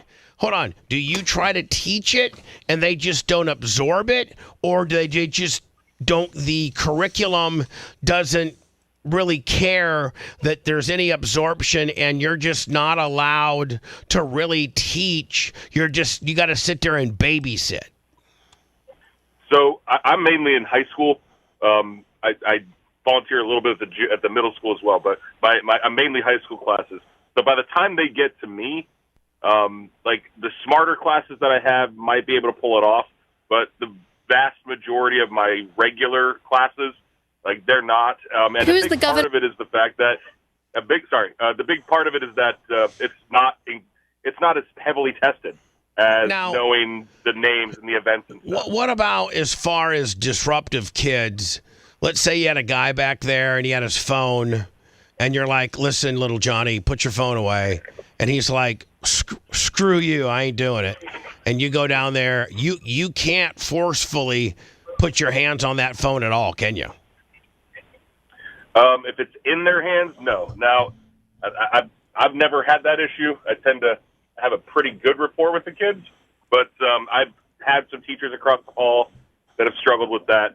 But if you just treat them like decent human beings and not like bark orders at them only, if you treat them like you're Johnny Cool Guy, and you're like, listen, my name is Mr. Bennett, and I'm not here to be overly stiff or overly this and that. Let's just be respectful of each other and try to keep your phones in your backpacks, and let's try to learn here and not be disruptive and try to be cool. Like, you got a better chance of being that than Johnny Hardass. I got to think that today's youth probably respond better to that.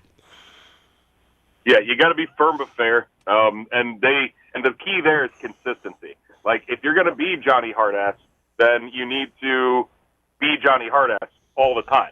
You can't talk the game and then not follow through with it. What's the most that more than anything else? What's the most adversarial? You teach high school, obviously. What's the most adversarial thing that's ever happened in your classroom? Oh gosh, about 5 years ago, had a kid screaming at me, just MFing me up and down the wall from the other side of the room. Like, I knew the kid. He had a history coming into my class. He had what we would consider emotional behavioral disorder, EBD. So he was really struggling with anger management in particular. But it was just a bad day. Like, he even came up like a week later after, because he got suspended, because on the way out, like, he grabbed a chair from my room and threw it down the hallway, and it broke something. So he got suspended. But when he returned, he apologized. And, I mean, especially when you're working with those kids, like they have days, like you just got to, again, that's where the relationship building comes in. If you know who they are. And does it completely come down to, I guarantee, I know the answer to this, but I guarantee it completely comes down to non-teaching, how they're parenting. It comes down to what they're getting at home. Am I not right? What if they don't got any parents in there at school, and then they? Well, Gene, I mean, I don't know. I'm asking this guy. I mean, you probably. I was probably the same way. I got in trouble a lot in school, but back in the day, the teachers would try to work with you and pull you to the side and try to help you and figure out what's wrong with you and try to guide you better. Nowadays, they don't guide nothing. They're not getting paid for that. No, but they can't guide. A is A, B is B, and that's if you don't learn it. But they can't guide you. The state's taking all that away. How is they taking it away? I don't know, sir. Go ahead. All right. So to answer your question, Bubba, like I would say it's probably the largest part of the equation, but not the only thing.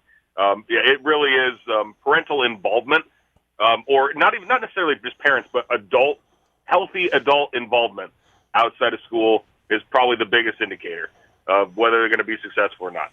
Now, in terms of teachers being able to really address it and, again, like be able to do that mentoring, a big part of it is just the fact that like they always pile more crap on our plate of things to do during the day that things have to get dropped off. There's just not enough time during the day to do all the initiatives and everything they want us to do. So, I mean, we still try. We still have mentor programs. We still do things like Big Brothers, Big Sisters. We still do Take Stock in Children. We still do all these other like state funded and state supported programs to help quote unquote at-risk youth, but it's not necessarily mandated. Now, are you having in terms of involvement? This is an inappropriate question, and nobody knows your name. I just called you Mr. McGillicuddy. Are there chicks that throw it out there? Not to me. I'm very, very, very clear. I do not put myself in any position to deal with that. I want nothing to do with it. I mean, I've listened to your show for years now, and those stories are plentiful, and I want absolutely nothing to do with any of that. If I was a teacher in today's world, I would be fired. I would not be fired, Gene. I would never ever be alone with a girl in a tutoring, or I'd have my door open, or I would be teaching her with the door open right near the hallway. Like you have to be like thinking 3 steps ahead, because if not, you're playing chess. Yeah, you got to. And if you do take the bait, then you're the dumb one.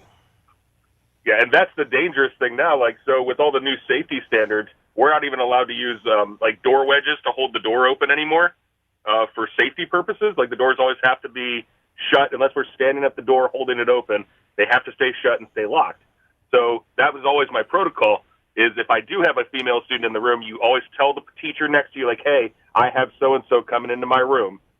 So someone else knows that there's some sort of conference going on next door. Right. But then you prop the door open, and then you always maintain, I always do at least 2 desks between me and her. Right. Like, we're never sitting side by side. We're never like within arm's reach. There's always separation. And I'll be like, when they coached, I coached girls flag football for a while. Like, I mean, I actually went out and bought extra insurance just because all it takes is so-and-so looked at me wrong and I'm getting sued. Like, I'm not playing that game. So, I mean, you have to layer yourself in protection. Otherwise you're screwed. Hey, bud, I appreciate you still trying to fight the good fight and be a good teacher. So some of the most underappreciated people are our teachers out there dealing with the kids of today. And thank you for listening to the show. We appreciate you, bud. Not a problem. You guys have a great day. All right, now, thanks. Neil Mount Plaisir, $50. Man, Neil must have stolen an EBT card or something. He's loving Lasker. He's on it. Hold on, some more Liberty Hangout TV. This girl's on Clearwater Beach asking spring breakers, which are what, probably 18 to 22? Yeah. Who is the governor of your state? Of Pennsylvania? Oh my God. Is it Ben something? Ben Shapiro? Ben Shapiro. Ben Shapiro. Close enough. He's a lawyer, ain't he? He's a talk show The host. one in the black is a nice hanger. Yeah, how about the under boob hangers? Yeah. How about that? No. I don't know. Would you like Ben Shapiro to be the governor of your state? I don't know. I don't It would know. probably be a pretty good state if that were the case. I don't know. I haven't heard many complaints about. Look at that bikini top. that is hot. Lummy, you need to get some of that action. Yeah, from Pennsylvania. Ours. Yeah, I don't hear many people talking about him. Yeah. Oh, Josh, I knew it. Ben Shapiro. That's good. All right, you were close. You get half a point. Thank you. Okay, you're welcome. Here she is. There she is. About first time filming on the Gulf of the Gulf of America. Let me. That could be your first question. Do you realize that this body of water has been changed? What is the body of water called? What is that body of water right there called? That's right. Gene, do you know what? Do you know what it's called? Yeah. What? America. Gulf of America. Yeah. Formerly what? Prior to that, what was it called? Mexico. There you go, Gene Lasker. Hello. Hey, Bubba, it's Jim. If Ben Shapiro is the governor, they'd have to give him stilts. He's the head of the midget brigade. But when it comes to teachers and the kids of today, their mentality, I have family members who are teachers, their mentality is, why do I need to learn it? It's always on ChatGPT or I can Google it. They Google everything. And they'll just write down whatever Google says. And it could be flat out wrong. How many... they look at a map. They can't tell you what the oceans are called. That's what the teacher was saying. If he gave half of his class a map and told them they had to go to some destination only using that map, that most kids can't read maps.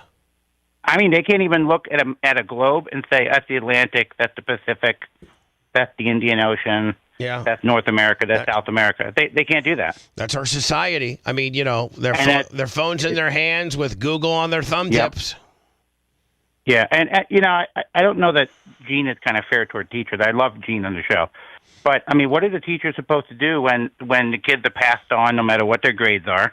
And that guy said the kid was throwing a chair down the hallway. What's he supposed to do?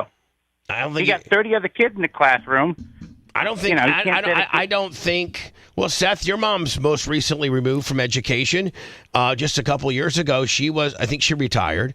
But when I would talk to your mom, she's like one of the reasons why she retired. She is because the kids are impossible now. Like you literally cannot teach them, and you can't discipline them. You can't do anything. You got to sit there and just let them go crazy.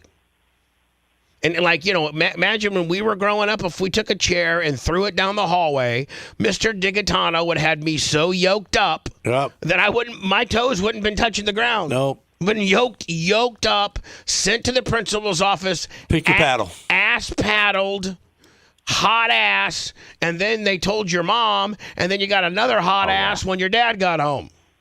That's the problem. We're not giving any hot asses anymore. Nope. But I don't think you can hot ass a high school kid. No. I don't think you can. I sent you a video of what teachers are doing when kids are fighting, pretty much, and this just came up on my feed when I was looking for something. Hey, bud, appreciate you listening to the show. Yep, sounds good, Bubba. Yep, thanks. All right, now, let me. Supposedly, your new primary doctor. Yeah. You just got a new primary doctor and went to him. I think it was yesterday. Yes, I did. And he had told you that he was not familiar with our program. He heard of you, but the nurses were. The nurses and that he listens to 970 FLA and was a big Jack Harris fan. Yes. And Jack and I are a good friend, of course. And Jack has since retired. And he was like, I'm kind of looking for a new show. Yes. And you told him that, we're on AM 820 probably. Yes, I did. And easy for him to find it. And so he might be listening right now. Yes, he might be. What's his name? Dr. what? Jeff. Dr. Jeff. Yes. His last name's Jeff? No. He likes to be called Dr. Jeff. Dr. Jeff. He just likes to be called that because he got a weird last name? Yes. Well, that you don't want people, you don't want people knowing your business. Yeah. Next thing you know, Dr. Jeff's got a hate forum on, Reddit. You know what I'm saying? Yes. Oh, shit!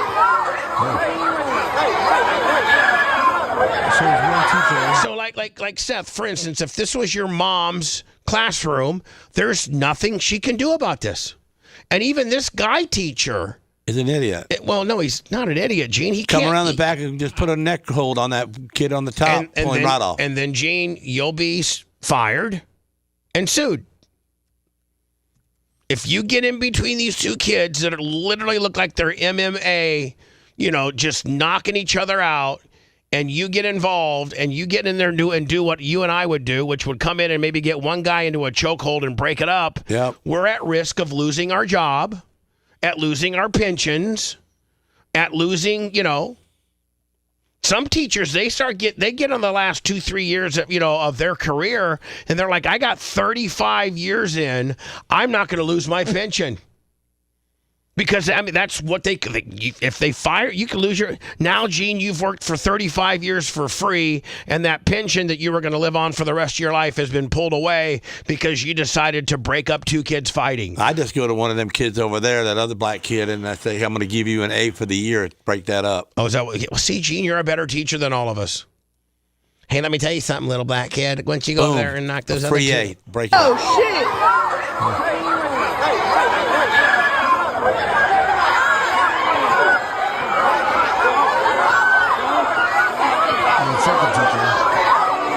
So now we have two male teachers.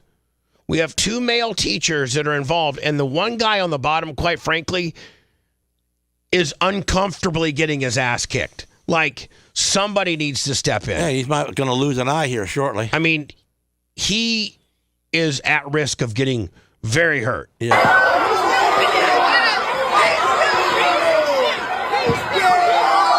And then one of the final moves is the kick in the one face. Aggressive kid kicks. He knocked him out. Now, what if that's your kid? What if that's I knock on his dad's door. With about 18 of your biker friends? No, just a bottle of acid. And what? Throw in his face? Spray it. And you always got the best. You always have the best ways to hurt people. Well, they never see nothing no more. They don't smell nothing no more. They don't taste nothing no more. They can't even describe you, can they? Nope. So what do you get, like straight battery acid? Sulfuric. Like the kind you clean your pool with? Mm-hmm. And you put it like what in a spray bottle? Like a spray bottle? Yep. And then what? Put it on heavy mist. Heavy mist? Just 2 squirts will do you? Make sure not to mess with you. It's like your perfume. Gene, so literally, Gene, you just walk. He opens the door up and you just. That's it. That's it. It's quiet. It's efficient. It's no one not knows loud. nothing. He don't. You're wearing black. Can't hardly breathe when he gets it in his throat, so he don't scream. Do that again.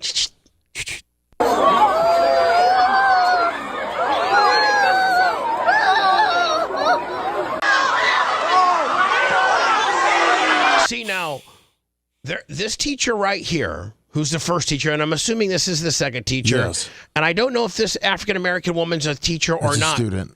Are you sure? Yeah, it says it in the Okay.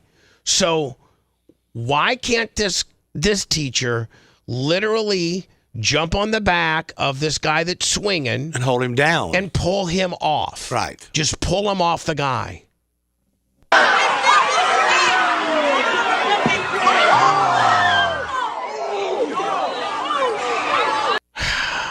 Man. That's the problem with you don't want to do that to my son. Keeps going back to that. Keeps going back to that. I don't know why it keeps going back to that. Love me. Yeah. When we return, supposedly Kanye West and Andrew Tate did a podcast. 2 great guys. Oh man, boy, Seth. That's gonna get some numbers, is it not? I mean, it will. It will. Now, can you get canceled so much? They're both canceled. That a podcasting network won't even host you? No. Podcasting's where. But you can always get somebody to throw a podcast up, can't you? Yeah, absolutely.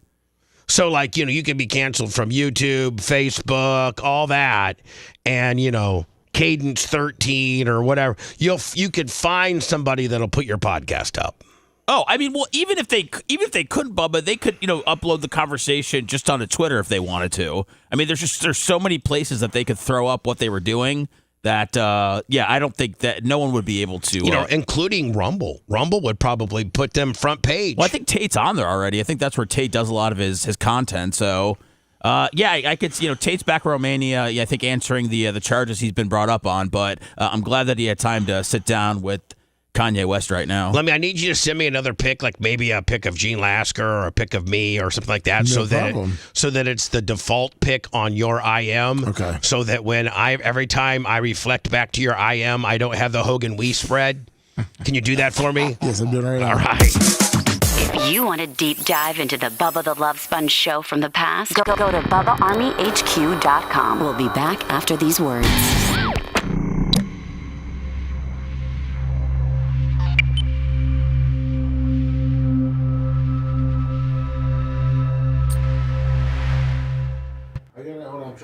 I had to restart my computer real quick. Sing us the song, you're the piano man. Sing us a song. What's the next line? Tonight. Good job, Gene. You got it. Huh? So you got it, Gene. Gene knows his shit. Gene's the man. He is. You sending me something? I'm trying to pull my thing up. I had to restart my whole computer. It completely crashed on me. I think I canceled off of that, so. What's up, Thomas? Send you something once it comes back up.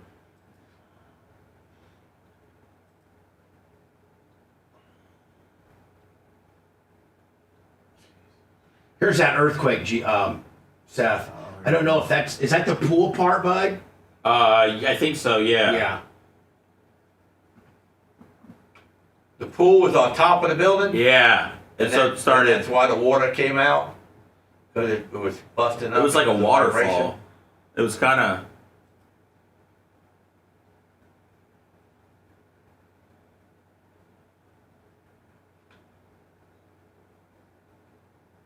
Do they always get a lot of earthquakes? Yeah, and then they'll get a tsunami. A tsunami water front. Yeah. What's up, Fred? I watched that movie with the tsunami was in it. Man, what a crazy thing that is. What?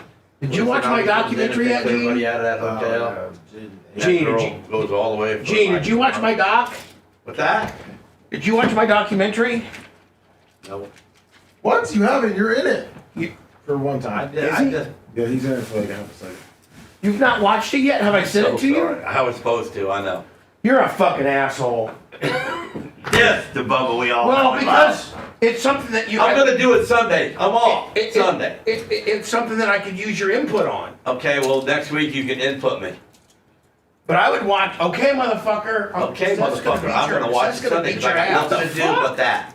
Seth's gonna beat your fucking ass. Don't listen to him, Gene. Seth is? No, Yeah. no, sir. No, sir. He's a nunchuck fucking black belt. What's up, Thurl, All man? I gotta do is this, and then he'll keep his hands off of me. Okay. I'm not going to mess with you, Gene. No, here, look. Did you bring that in? Huh? Was that there? Or did you bring that in today? Yeah, I brought that in. Okay. Bubba should be talking about that more. Look here. What's the difference? This guy or this guy? Same guy. Both idiots. Gene made Dumb and Dumber fucking things. Lummy, how have we not talked about this? I know. I was trying to bring it up to Bobby. He didn't want to. No, I'm gonna do it soon. No, you should have said it on the documentary. Nats fan, they're an unstoppable force right now. I wish I knew more than half the players on the team, but my dad was excited. That's so. why I was trying to tell Bubba that he got baby. Well, at first I was like, how long's that babyface thing been sitting? Yeah, that needs to be on the air. Yeah, we got. Yeah. Bubba needs to bring that up. Yeah, I am. I'm gonna bring it up. Bubba didn't even know, like, when you put it on before. I said, look at Gene, his mask. So Gene's got a babyface mask. Because I'm guessing you saw it on the screen, right? Or did you stand up, Seth? I saw it right over there. I thought I saw it in person. No, Gene's got. I don't think I know that one, Steve. I think I just know Linger and Zombie. I need to hit the deep tracks more. I do orange or watermelon, Joe. Seth, how's your referee classes been going? I blew off the interview. What are you reffing? He's gonna ref anything. Nothing right now. Well, where are you gonna ref? Everywhere. Baseball, I think. Baseball and football. No, you're not. He's starting with opening day on Rays. He's going to be home plate. I have a dream to be a coach or a referee. Oh, okay. It's a dream that's come about late in life, Gene, but I don't want to be... He's going through a little bit of a midlife crisis. I'm trying to find what's next. You know this show's about over. The show's about over. Well, there's really not a whole lot of, ball games that are happening at 6 a.m. So, luckily, you can live a double life. With the grace of God, I could do both.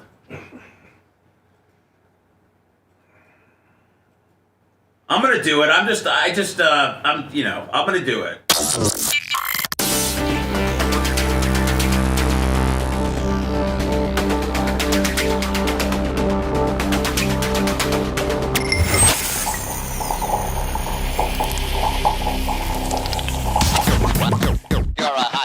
Now let me tell you something. God does not jump out of your wallet to pay those bills. Those bills keep on coming, oh say the great Gene Lasker. Go ahead and open the wallet for us though, and donate via PayPal, Venmo or Cash App, all at the Bubba Army. Now back to the show. Lummy, I'm thinking that every Friday Gene's here towards the last part of the show that we come up with that's right, Gene. Put that belt on your shoulder and wear it proudly for 30 minutes, my friend. Listen, man, you walked out the door calling me an a-hole, and you guys bashed me yesterday on the air. When did we bash you on the air yesterday? Towards the end when you was like, oh, babyface, you're so good for the show. We're doing such a good job. That game you played was stupid, but you said it was great. Okay. Well, we're going to have a Gene. I'm going to take it upon myself to have a Gene Lasker game every Friday that's going to make you look great as well. You're already great enough. Don't interrupt me. You're already great enough to be the most recognized by you holding the belt and a belt being assigned to you as the most talented person on the show. At the moment. But at the end of the show yesterday, see, Babyface, can you see me on camera? Yeah. Can you see me? Yeah. Yeah. Are you losing weight, by the way? Because you look good. Yeah. How much losing weight? 14, I say. No, not 14 at all, like close to 9. Okay. So at the end of the show, he this is a team effort here. Yeah. Okay. And he's not a team player. He's like borderline a troll. Yeah. Because he buried Dan on his roof, and then he buried Tuttle. He buries me anytime he can. Right, but he buried Tuttle by saying, "Oh, Bubba, you know me, man. I'm for the show. I'm not a yes man, and I'm not here to talk about everybody on the show where I was raised. Everybody on the show has a different jam, so to speak. Julie Caldwell, $100. Oh, that's my girl. Yeah, from but Warsaw, why you want to bury Indiana. guys? Julie Caldwell, hot as hell. We only bury each other during a segment of You Got Caught. Kinda, Well, but we don't just bury guys just to say the last moment, Well, he does. That's his deal. He likes to bury dudes. That's kind of his jam. John Costica, $100. Babyface Thursday game show. Gene Lasker's the best. So, Gene, Friday, we're going to have a show directed around you and your knowledge. Next Friday, we're going to have... You want me to be a game show, too, just like him? No, I'm going to ask you questions to highlight your knowledge, your worldliness, if you will. And, Gene, it's not going to be just to make you look stupid. I could say, Gene, what does 360 CIs mean, CIUs mean when talking about a motor? It's a cubic inches. It's how much crankshaft movement you got to rod length to piston bore size. So they're not all about, who's the current vice president. Of course, you know that answer now. But, Gene, we just told you. What? John Rockingham. That ain't the guy. Yes, it was. Was it? Yeah. Yeah, Rocket. We call him Rocker. We call him the Rocker. Yeah. John Rocker. I thought he had a pineapple name. John Pineapple Rocker. Dole? What's a Bob Dole? What's a pie? So Gene, It's like Dole or Doyle or like something. you know, Dr. Dan brings his vibe. Tuttle brings his vibe. But neither one of them dog each other. Babyface, he's just a little dogger. He's just a little liberal, like this, a little bitch. He's a little bitch. He's just a little. He's like a little chihuahua. And you're like a King Corso. He looks like this guy. Maybe he's just jealous of how manly you are, Gene. Gene, you're the most manly guy I know. Bubba, did you see what Gene brought today? What? Yeah, he brought props. I mean, I don't know how you missed this the whole morning. I know. Right, I've been playing it all morning, but that's the Dumb and Dumber props. Yeah, I got it. He's got baby face. He's got Dumb and Dumber. Yeah, I mean, he made them. Pick your idiot. Wait, this guy or this guy. Okay, Gene. He did. And by the way, Gene, guess what? I hope we're getting some thumbs up on it. And guess what, Gene? What? You didn't do any of this. Your wife did. So don't lie. Yeah, but it was my idea. Okay.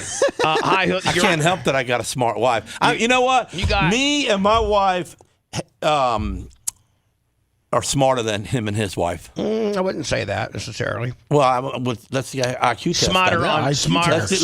Let's do IQ tests. Smarter on different aspects of life. Let's just do IQ tests. Let's just do that. Hi, you're on the air. Go ahead. Oh, man. It's great. Neil Mount Plaisir. Hey, now, go Pack, go. Hi, Neil. Man, you've been huge today. Thank you so very much. I'm so very humbled. Hey, buddy, I just want to tell you, for the last year, because it's been a year since my dad passed and we've had a bunch of family stuff, I just want to tell you, this show and everybody in chat that's cool, this has really helped me, and that's all I had to say. Thank you, thank you, thank you, and I appreciate it, The man. Bubba Army, the cool ones, not the dumbass dildos like Brian from Philly or Bubba Light or any of these latest dicks, but the Iggies and the Creatine Travis and the Big Reds and the Neil Mount and the John Costikas and the Scotty Landers and the Kenny Price and the Joe from the West Side, the Scout and the Big Gulps, the Greg and Amy's, the Nikki Peels, just a great Bubba Army out there. Always has your back. We're always thinking about you. And when a fellow Bubba Army guy like yourself's going through tough times, they'll be here. They'll be there for you. Yep, and then, I'm actually getting on a plane tonight to go see my aunt because she's got a day left. She's in hospice. Oh, man. So I'm flying to Salt Lake. But, this is what life's about. But, I direct message Lummy all the time, which she's the best. Lummy is the best. And you know what, Neil? And you know what, Neil? There comes a point where you become a worldly man, and it's your manly duty to represent your family, to do the hardest thing, and that is to get on a plane and go say goodbye to a fellow family member. There takes a certain amount of worldliness and manliness to do that and represent your family, and you're doing that. That's the most honorable thing in the world you could be doing. And then, because I'm just like Merch Crick, I'm an only child, so like losing my dad was very, everybody kind of looks towards me, and especially dealing with my mom, because she's kind of lost right now, because they were married for 52 years, and she's going through a renovation. But I'm telling you, man, this show is the one that gets me through it. You make me laugh, everybody. So I want to get off there. I want to take everybody's time, but I'll keep sending the money. Thanks for the great content, and have a great weekend. Thank you, Neil Mount Plaisir. This one goes out for you, my friend. Go, Pack, go! Hey, Gene, with the younger generation, what have you? You think Coben would want a pair of Fat Man Dunk threes? Hell yeah. I think he would. I think he would. Find out what size Coben wears, okay? 11. Hi, who's this? Jeff down in Charleston. Hey, buddy. Hey, man. Gene, yesterday on the Joe Rogan, on Rogan podcast, he had this guy. His name is Scott Payne. And I guess he was an undercover FBI agent back in early 2000s, and he infiltrated the Outlaws up in Massachusetts. Yeah, it happens a lot. And yeah, well, that was what I was just asking for, was your take on that, and if you'd ever They get caught. They get caught. Yeah, I've run into it. Gene said he's run into Yeah. it. They Yeah. get, and what It happens? happens. So a Fed or a cop or somebody will infiltrate the club, and then a bunch of guys will go down, and then that guy will end up missing, something like that. Not really. No, you get yourself in a lot of heat when your cop gets Gene doesn't missing. really want to talk about it, do you? Yeah, but what happens Fair when enough, a guy fair like enough. this? We just run him off. No, well, this guy actually busted the whole. Oh, he probably just got a chapter. He didn't get the whole. He didn't get all of it. Yeah, obviously, he got the chapter. But see, what they do is they come in and then they bring their stuff and give it to us, and make us sell it for them, and then bust the whole chapter. Yeah, yeah. But the outlaws don't allow that no more. I mean, we don't play that game. They don't play with drugs. They don't sell it. You get caught selling drugs, you get kicked out of the club. Right. So, but the feds, Thanks, guys. they just set Love you ya. up. It's a whole setup, and you think he's Jack Cool because he beat somebody up in the bar when you met him. So you let him come hang out, and then he probates, becomes an outlaw. And Meanwhile, the guy he beat up at the bar was really one of his buddies. Exactly. And then he gets you guys all hooked. Bring some product for you guys to push. You're like, well, fine, whatever. And then boom, next thing you know, that chapter's going down. Boom. And you have to be there every Friday for their ice cream money. Neil Mount Plaisir, $100. Exactly, Bubba man. Army tips. Woo! BubbaArmyTips.com. Hello, who's this? Hey, good morning. It's Mike from Lithia, Bubba. How are you, sir? Good, bud. Hey, just wanted to mark out a little bit to Lummy. Absolutely kills me when he does his shout-outs. It's amazing. And also to Gene. Great show, Gene. It always you bring things up to a little different level. Thank you. And you're welcome. I got in the truck a little bit late. What was that kind of acid that does the no taste, no smell, no feel? That's the sulfuric acid. Sulfuric. Then you can go down to like your Penapit or Pinch a Penny, any pool supply place. Depot. Walmart. Anywhere that you would buy acid for your pool, just buy that and just squirt a normal spray, just a normal spray bottle, or like it doesn't eat sprayer, the plastics. like even a Windex sprayer bottle. Just whatever. Bam, bam. Just 2 squirts in the eyes and that'll do it. Oh, man. Awesome, man. And Gene, I called in before and you denied and didn't want to talk about it, but do you still have anything to say about your Salvia episode? I watched that again last night. No, man, they tried to kill me. They legally tried to put me over. They just tried to get rid of me. And I think it was Spice Boy did it on purpose to try to kill me. Gene thought he saw God. I did. I mean, you know what? We should probably have Gary. You play that. I'll tell you what was in my head during that time. We should probably bring that back, Lummy, and have Gary cut out some of the dead spots and maybe make it a high spot video for Lasker maybe next week. I had to talk myself inside my head out of dying. That's a behind the music episode, Bubba. Yeah, it is. It is. It's definitely something we need to bring back up. You mean just the audio? Because I don't know if we have the video. No, we got the video. Okay. You can see me out cold, bro, sitting up. Snoring. I OD'd. Snoring. Everything in the room turned into like a rotisserie. Now, everything came at me and fell off. Came at me, fell off. Came at me, fell off. Sir, did you see it? Did you see it on our YouTube channel, or did you listen to it on Bubba Army HQ? I actually saw it on regular YouTube, Bubba. I got caught in a vortex one night on the YouTube, Bubba, and then just went to regular YouTube and put in Gene Lasker and Salvia, and it pops right up. I wonder if somebody else has hosted it and getting credit for it, or we got it. Yeah, we're looking for it. We're looking for it. I'm not sure. We'll find it and edit it and have Gene walk us through it next Friday, because Gene really said he saw God and he had to talk himself. I had to talk myself out of dying. He said in his little head he had to talk to himself about not going. How'd they trick you, Gene?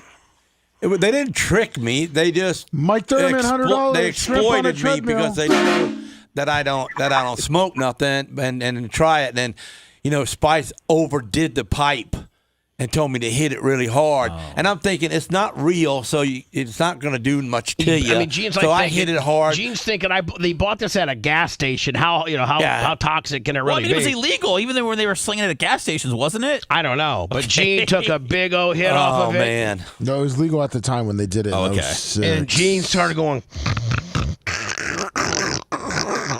I was having a seizure. Well, but are you going to be here Friday, Bubba?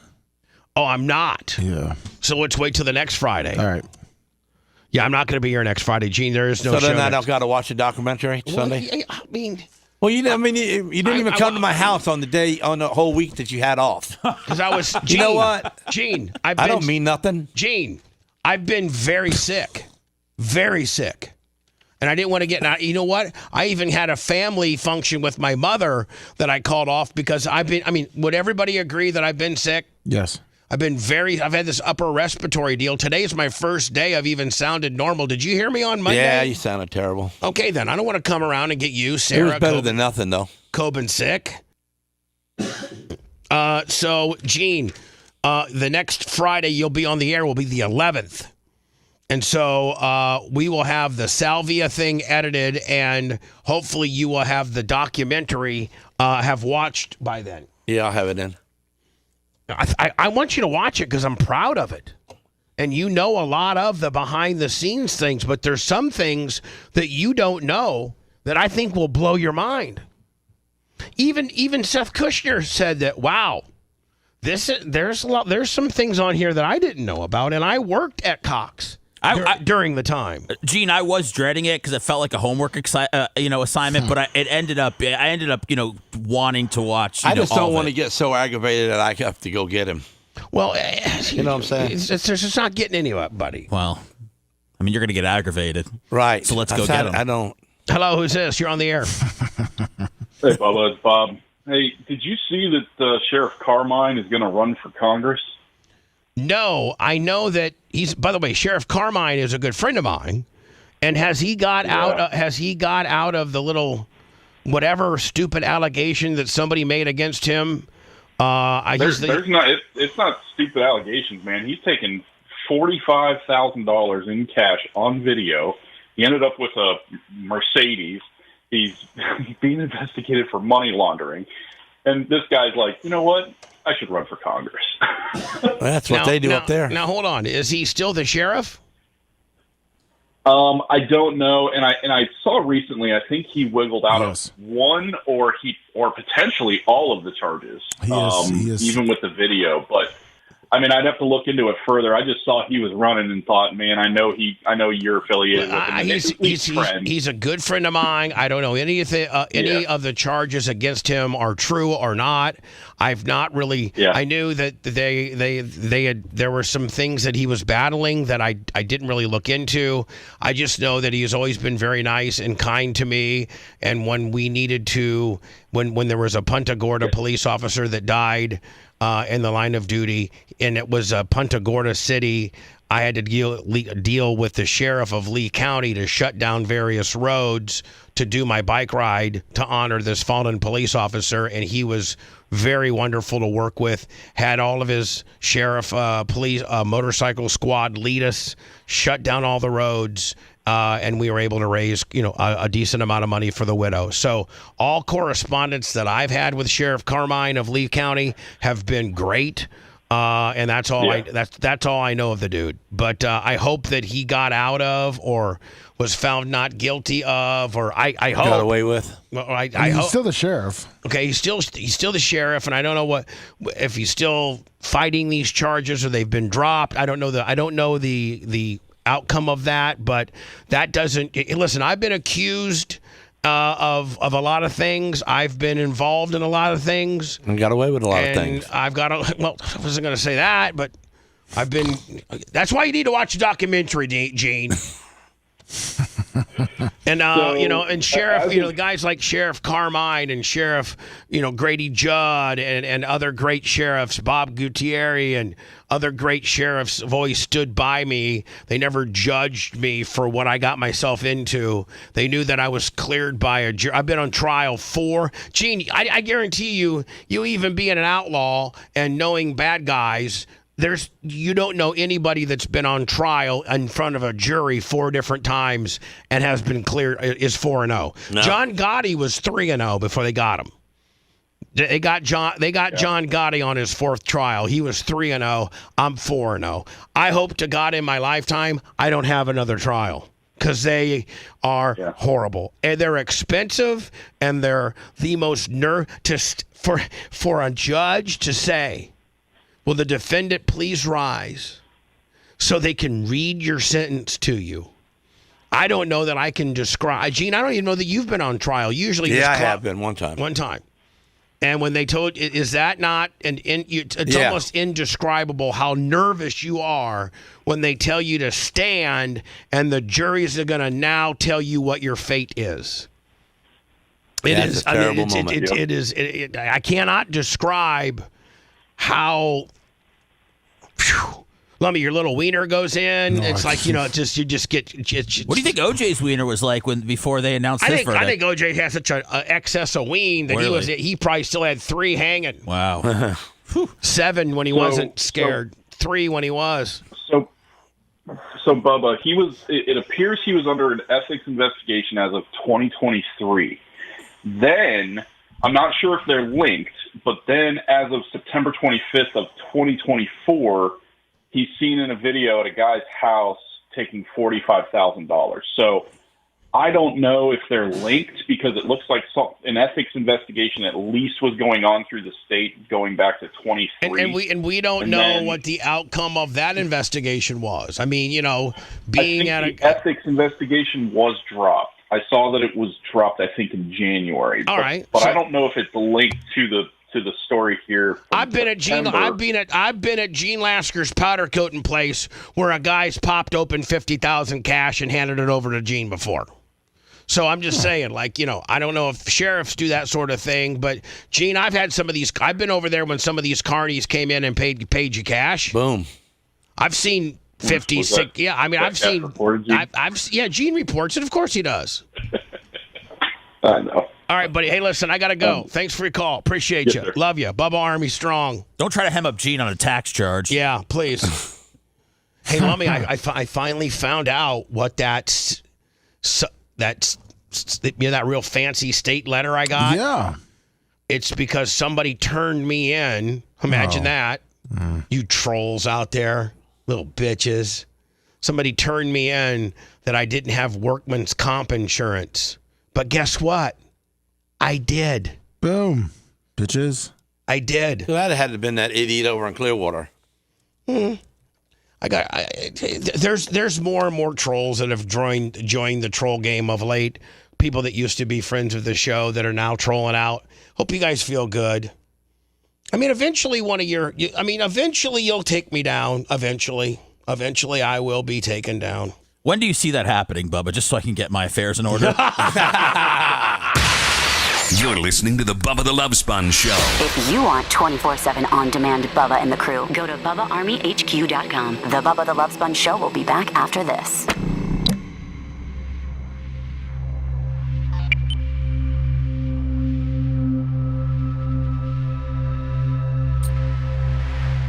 Sure, I get my I think Gary downloaded my body cam mic, did he?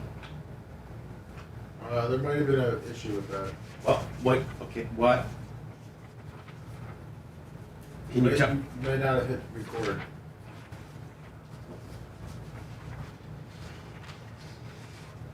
Okay. Well, at least the merch crate got it. Correct. Okay. So can I get my body cam? Get it back? Back? Yes. Okay. There you go, Gene. There you are. Gene, I did it. I mean, Lummy, I didn't hit record. Are you fucking kidding me? Yeah, unfortunately. I'm not kidding. And we're getting the Gene we found this salvia. Did we find the salvia? Yeah, it wasn't on YouTube, but we got it. We're pulling it off. Well, hold on. I sent it to you just in case you wanted to What I'm saying is, did somebody else have it? It's on Daily Motion, so we're combing through Daily Motion. What I'm saying is somebody else taking credit for it? Yeah, you don't really get much out of Daily Motion, but Gary's working on it now. What I'm saying, Gene, Lummy, is Daily Motion is not Bubba Army, correct? Correct. That's why I'm saying we're working on all the stuff that's on Daily Motion. So you're working on getting all that taken down? Yep. How much do they have of our shit? Nah, this guy not much. But Daily Motion, I typed in Bubba Raw, Bubba Love Sponge. So Gary's on that. We're gonna look through it. Dude, you were sweating. Dude, I died there. You don't understand. Woo! Hold it. 2 barrel, 4 barrel. How about it? He's going to do it strong enough calling your name, you dumbass. Yes. It's a slow pull? Yeah. Dumbass. He's going to do it strong enough. All right, there we go. We need to get these motherfucking people taken down. We are working on it, Bubba. Gary's aware. He's going to be working on that. We're both going to be working on getting them. Okay, thank you. Gene. Yeah. I cannot believe you've not watched. I'm really fucking. Dude, I'm sorry. I ain't been able to sit behind the TV for an hour. I'm bummed. I'm sad. Sad. I want to watch it. You know why? With my wife, and between everything that's going on, and you know why? Because you're gonna watch it, Gene. Huh? You're gonna watch it, and it's gonna blow you away. Don't hype it up so much. But I started to watch it, and then I didn't. I was at a point in my time in my life at that moment. I didn't want to get fucking aggravated. I don't want to. I know who I am, and I know what I'm capable of doing, and I'm afraid. Oh man, he's very conflicted over this. Well, I'm just saying, man. Borderline hostile. Well, he doesn't want to catch a felony because his emotions got the best of him, right, Gene? And because I'll take his fucking ass out. He will. You know what I'm saying? And I know who I am, and I don't want to start planning and making it. Because I start planning it, I can't even look in the mirror without something talking to me. Oh fuck, man, this is fucking dark and awesome. It just is. It just that's what I was wired that way, bro. And I know, that I ain't got nicer in my life. I just got smarter. I think I talk to myself now.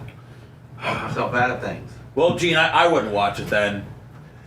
It's not a feel good. If I feel somebody just fucked you over because you didn't deserve it, then I'm going to be hot. Jaden Daniel was dollar store. You know what I'm saying? Did you?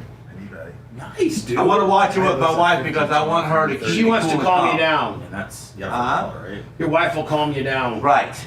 Nice job. But she's going to be full fucking hot on it because Sarah is my friend. And she's going to be like, man, Bubba did dirty. Bad. Especially from dollar store. That's awesome. First thing she's going to say, I'm praying for Bubba.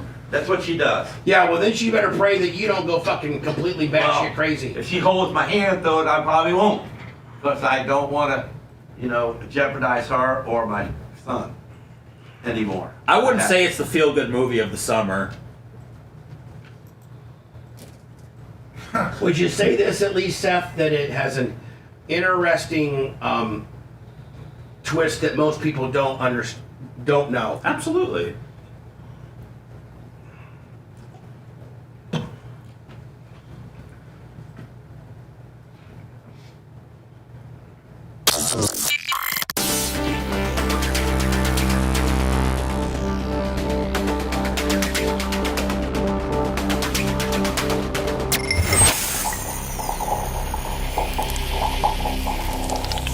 Broadcasting live from the Aquabito Studios. Aquabito.com/Bubba. It's the Bubba the Love Sponge Show. So there's this site, by the way, PayPal, Venmo, Cash App, all at the Bubba Army. Also, BubbaArmyTips.com. The Sicilian Redneck, $20 on Super Chat. That's on YouTube. If you're also on YouTube, that's where we like to propagate a lot of you. Watch the show. 1,300 watching now. 964 thumbs up. Lasker still has 90 minutes to go to hit the G-ball. Mike Thurman, $100 shrimp on a treadmill. Thank you. Him and Neil Mount Pleasure, John Costica, all big slinging D's of the day. Thank you so very much to the loyal Bubba Army that has not abandoned us. Lummy, we've had some abandonment lately. We've had some great Bubba Armies have done some very disrespectful, stupid. I mean, I'm talking about Hall of Famers. Yeah. That have turned their back on the show for various reasons. So do we take their little busts off the wall? I think so. Let's shoot them with a BB gun. Primetime Toys, $25. Here's the thing, Gene. I don't think we make it a big public event. That I think you just calmly remove them. Kind of like the Bucks at the Gruden on the Ring of Honor. Yeah, but I don't think these two or three particular people I have in mind, I really care to have back. Yeah. So you just want to try to reel them back in? No, I could. I'm done. Oh, you're done with them. I'm done worrying about what they think of me. Well, that's why I brought up John Gruden, because the Bucks are putting him back in. As they should, because John Gruden didn't do anything wrong. Exactly. These three people are just straight-ass haters for whatever reason. They become entitled, and they don't get their way on something, or there's a personnel change or something like that, and they just, whatever. They just become a bunch of dicks.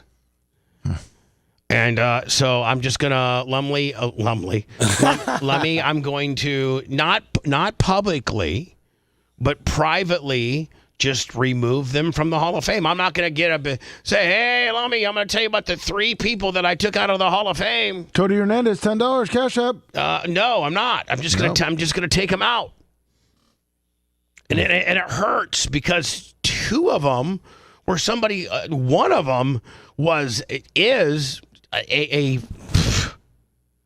one of my best friends and fans and listeners of the show ever, and all of a sudden he's now saying stupid stuff and doing stupid things.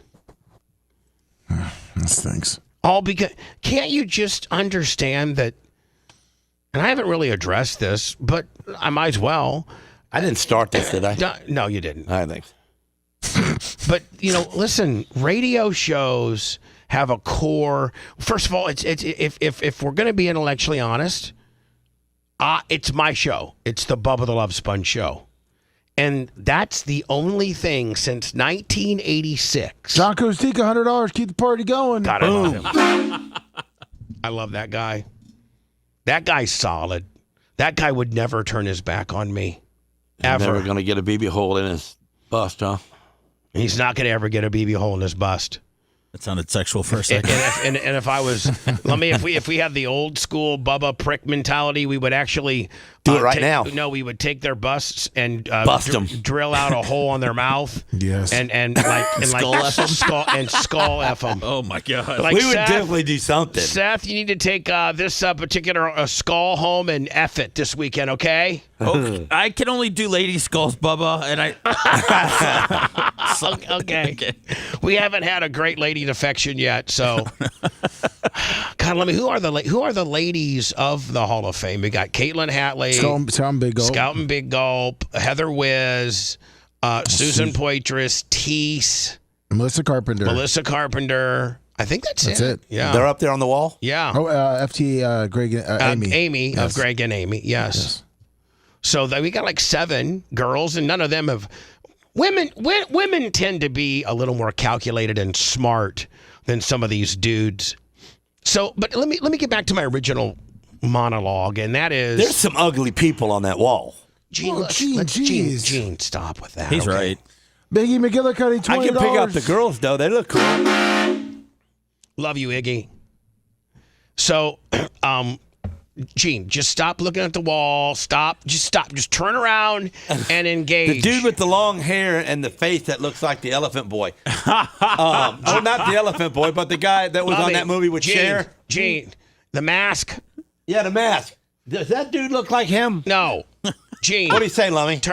Lummy, do not agree. Second row up, second guy in. Lummy, Gene, I'm not Lummy, looking. You know who that guy is? Lummy, tell Gene, face Lummy, you're forward. on this side of the fence. Face forward. That's a different. Stop looking back there. No looking, Gene. Okay. Gene, you dumbass. Hierarchy, $100.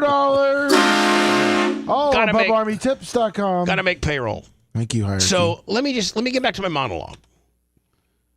Since 1986, there's only been one. This show, the Bubba the Love Sponge show, originally started out as the Rockin' Bubba Clem show in April 1st of 1986 on 103 PFR, WPFR, Terre Haute, Indiana.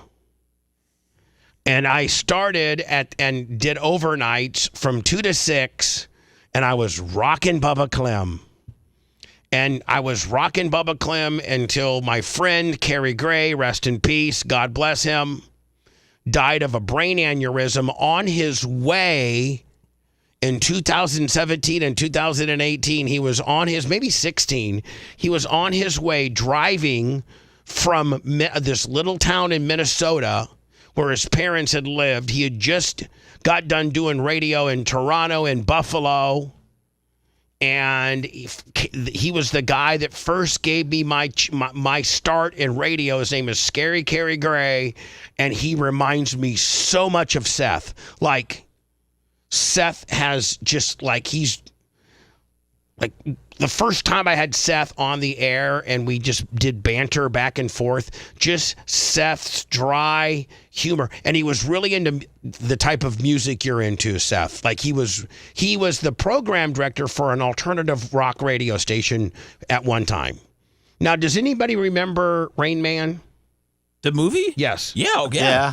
Do you remember they were going across a bridge and they were listening to a radio station? 97X. Bam, the home of rock and roll. 97X. Bam, the home of rock and roll. Well, that was a radio station based out. A lot of that movie was shot in Cincinnati, Ohio. And Carrie Gray was the program director of this little radio station in Oxford, Ohio, which is north of Cincinnati, and it was called 97X. It was an alternative rock radio station, and that is Carrie. He did the voiceover. Not only was he the program director, but he did the voiceover as well. So that 97, you might even be able to find the movie part for it, Lummy. That 97X, bam, the home of rock and roll. That was Carrie. And Carrie actually got like a $14,000 check for them to be able to use that in Rain Man. That was Carrie. That was him saying that during that particular sequence during the movie. So Carrie was down on his luck, and he had discovered me in radio. He gave me my first opportunity in radio, and he was down on his luck. He had gotten fired from Buffalo. He, again, very much like Seth, kind of was a dude that marched to the beat of his own drum. He was very music intensive. He was very witty, very funny, had an infectious laugh. He just, again, one of the reasons why I'm just being fully honest with people. One of the reasons why I gravitated to Seth is because he reminds me so much of Carrie Gray. So I was at an opportunity in my career where I was looking for, I don't know if it was after Shannon or after Janessa, or I don't know what. It was right after Janessa. Right after Janessa. I think it was right after Janessa, and I had called Carrie. He's living with his parents, and he's doing afternoons on like some alternative rock station like in Red Wing, Minnesota or something like that. And I'm like, Carrie, why don't you, and this is when I lived in my big house still. And I go, why don't you come, and it was just me and Tyler at that time. I said,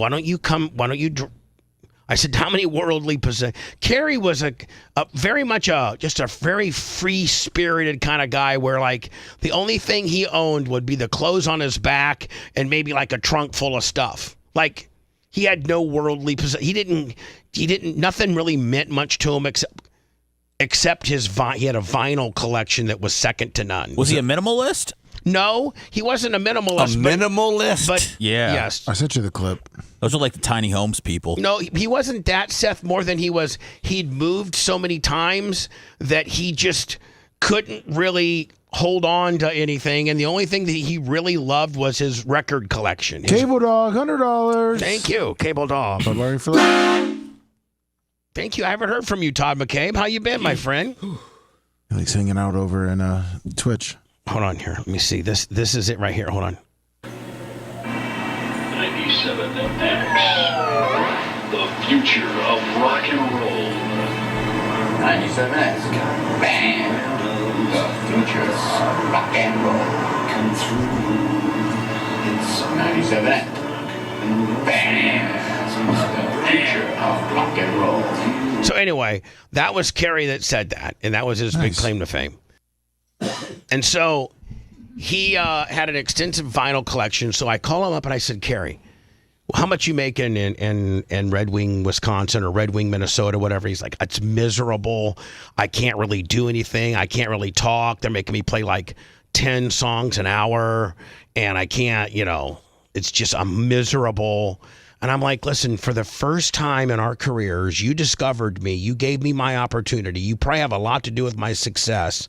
Nobody else believed in me. In April 1st of 1986, when it was, we had an April, the radio station, 103 PFR, had a promotion where they just took regular people off the streets and let them be radio DJs for the day as part of an April Fool's Day. Like, they had the mayor on. Kerry Gray had met me at a nightclub the night before, Jubilation. And he said, hey, why don't you come be my guest DJ tomorrow? So he gave me my start. Then I started hanging out with him. And then the general manager took me aside and said, hey, listen, Kerry's on his third DUI, and he gets high all the time, and he can't drive to work because he's always high. But he literally was the star of the radio station, so he did afternoon drive, 3 to 7, and they're like, listen, we'll pay you to be his handler. Nice, that's awesome. We'll pay for your apartment. And you can do nights 7 to 11, but you got to bring Kerry to work every day.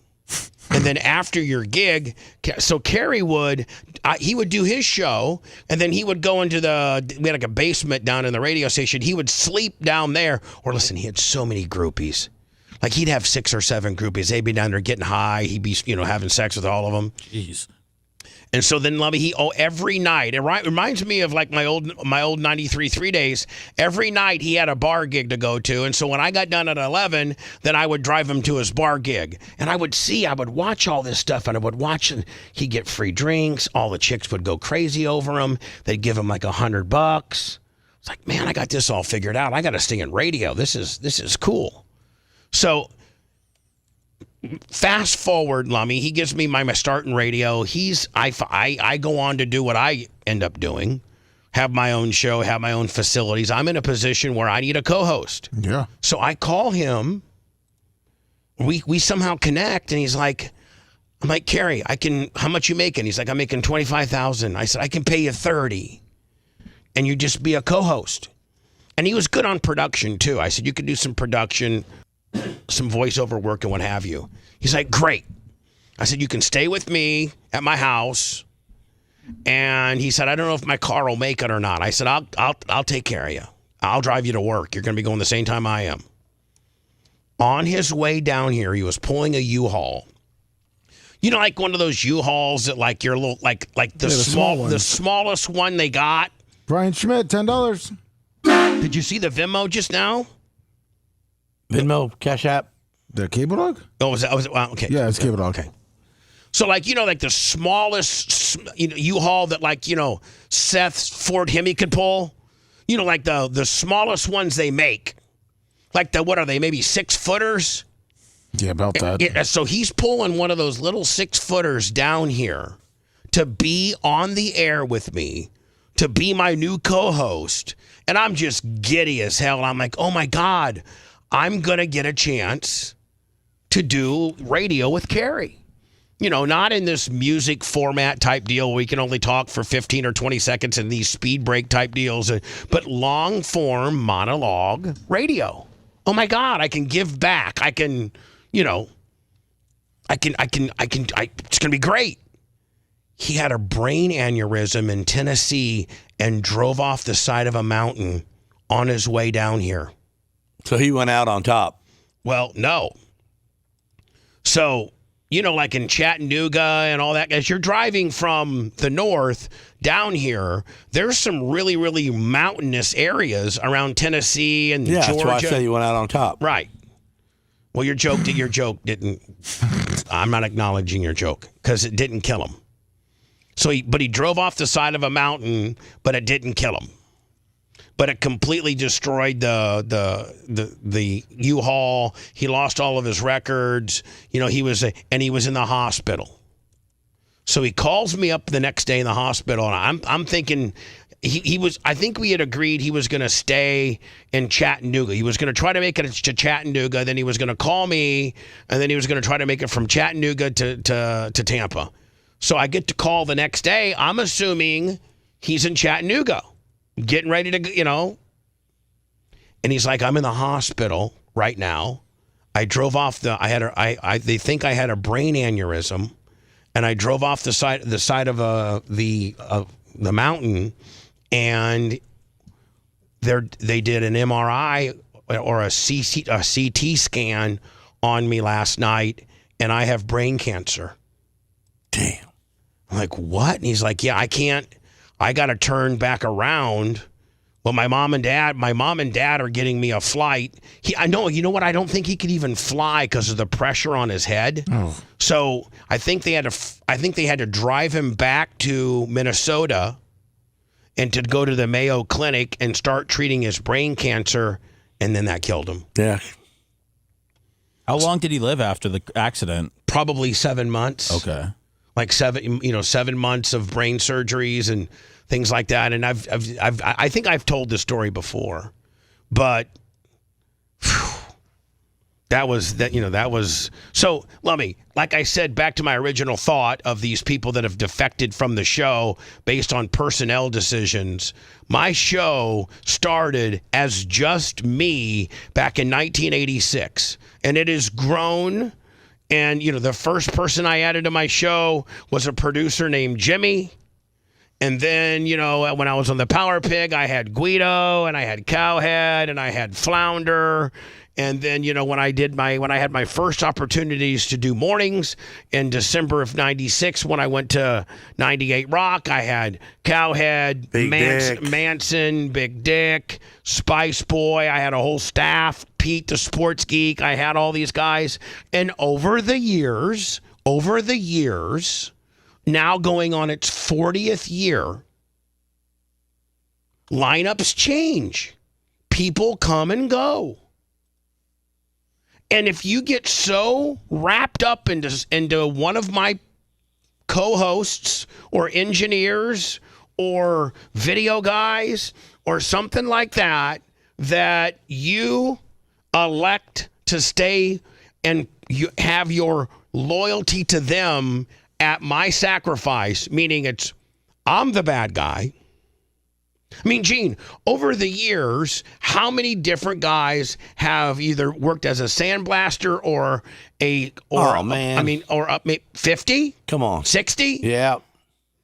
And what if you had, your friends and be like, hey, Gene, I don't like you anymore because you fired Nilla. See you later.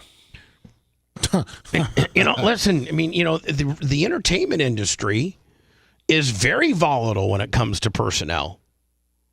And we have made changes of late. So the last three dudes that left because of the thief?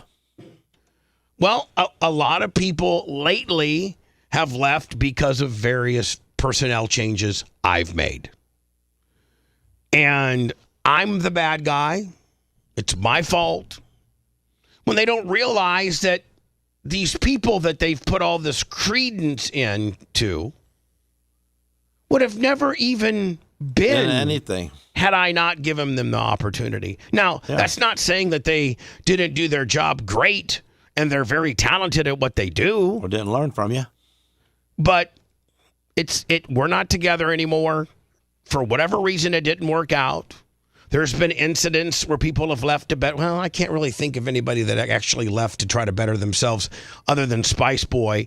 And that was a whole big backstabbing thing that I didn't even know about. I actually had Tom Bean negotiate Spice Boy's contract with the Bone and waived his 10% as a gift to him. Probably saved him $6,000 only to have him do what he did to me.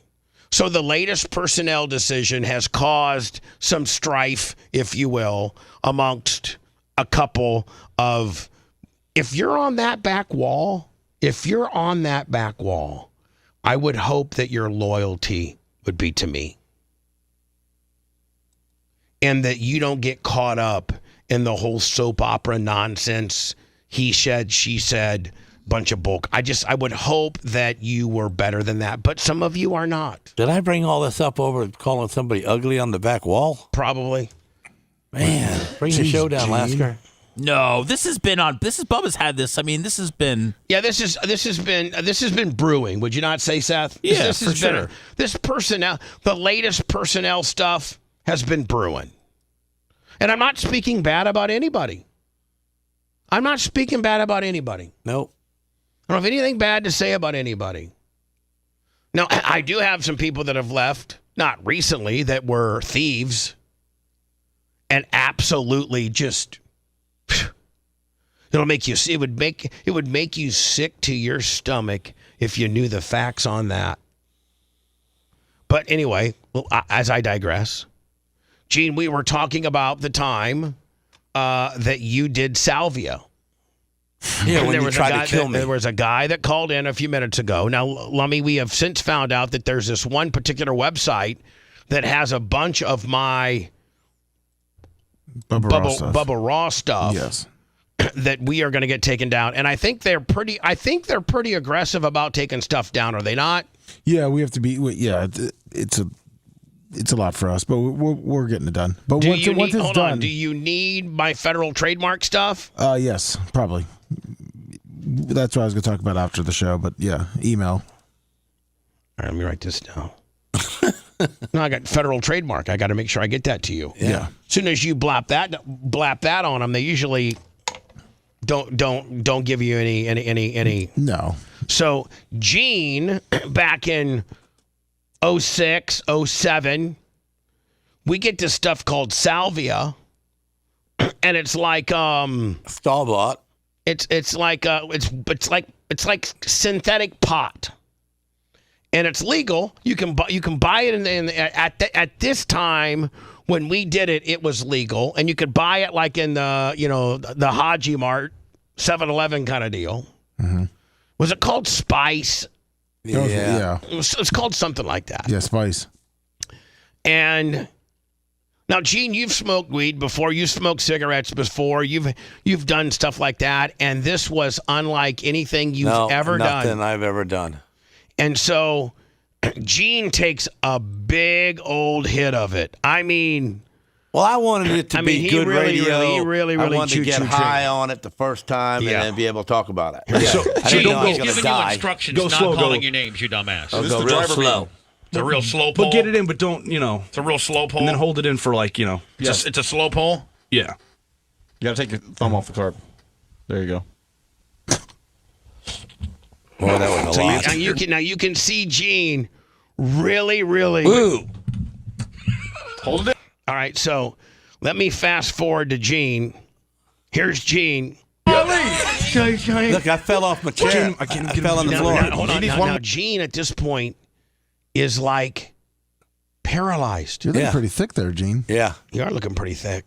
Don't let Sarah see that. She's going to want that guy back immediately. Look at this. Now, Gene, did it hit you immediately? It came to me, like the whole room came to my face real close, like I was close captured, and then dropped down to my chin. Then it did it again. It came right in my face and fell off. And then More big one. Give him a big hit. Give him a wireless and give him a big hit. What are you doing, man? I'm out cold right there. No, but Bubba's trying to give you more? Yeah. Oh, look, I'm out cold. See, literally, Gene is out cold. Like I'm not even here. I'm saying to myself, you just did a pipe. You're all right. You're not going to die. Get away from the light. Here we go.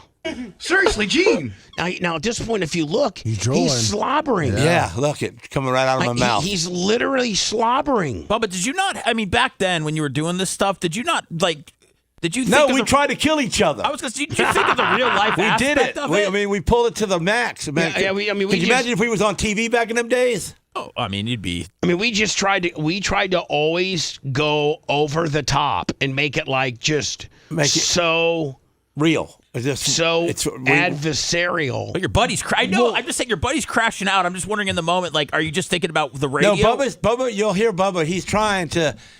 He don't realize that he don't know that if I'm making it up. I'm Gene, you're on the floor leaning against the wall. He's got to know. He's realizing right about now. Here we go. Bubba, did you remember when David Weathers, who worked with the Jackass guys, was like, man, some of your stuff is worse than what they do. Oh, yeah. Oh, yeah. David Weathers, who brought the animals in for us and who worked with the Jackass people, he came in and saw a few of our stunts, and he's like, listen, they Iggy up their stunts, but yours is real. Your stunts are real. And then Billy Madison came to when I was working on The Bone. Billy Madison was doing nights at that time, and he came into town, and they brought the entire show over here. And they had Nard and they had everybody. And they're like, Billy Madison would do his little stunts, but all of his were fake. And so we did. I think we did Shock the Testicles on Nard. And Billy takes me aside and said, hey, is the thing going to be turned up? I'm like, yeah. We're going to turn it up to like, Doberman Pinscher. Yep. Rottweiler. He's like, well, we don't really. I'm like, well, we used to do that at clubs. I don't know what I'm telling you, but I'm shocking the hell out of your guys' testicles. He's in the Janet Reno. He's got Tourette's now. He's got Parkinson's. What the fuck? I'm talking to myself. Don't die. Do not die here. Now, Gene, are you inside your head talking to yourself? I'm saying, listen, all you did, you hit that pipe. It's going to go away. It's going to go away. Don't die. Don't die. And I'm looking at the tunnel of light with God's right there, standing there with his hands crossed going, dumbass. And I'm going, I'm not coming. You ain't getting me. I'm not. You told God no? I told God no. I can't come. I know you want I'm me, not God. coming. Most people run to God. Gene says, God, no. Hell no. Here we go. Brent, is he okay? See, I'm talking to God right there. Is he okay? By the way, he's slobbering. Yeah, he's on the ground. I'm dying at the moment. And Brent's helping him up. Just hold on to me, Gene. Here. One hit can take a. I'm gonna beat Spice Boy's ass over this. Oh, that's the reason. Because he's laughing at me. He's not laughing with me. Look, now, Gene, at this point, are you gone? I'm out cold. He's seeing Jesus. I'm not here. I'm talking to God at the moment, and you're trying to move me around. Here we go. Gene, is he okay? And he starts going.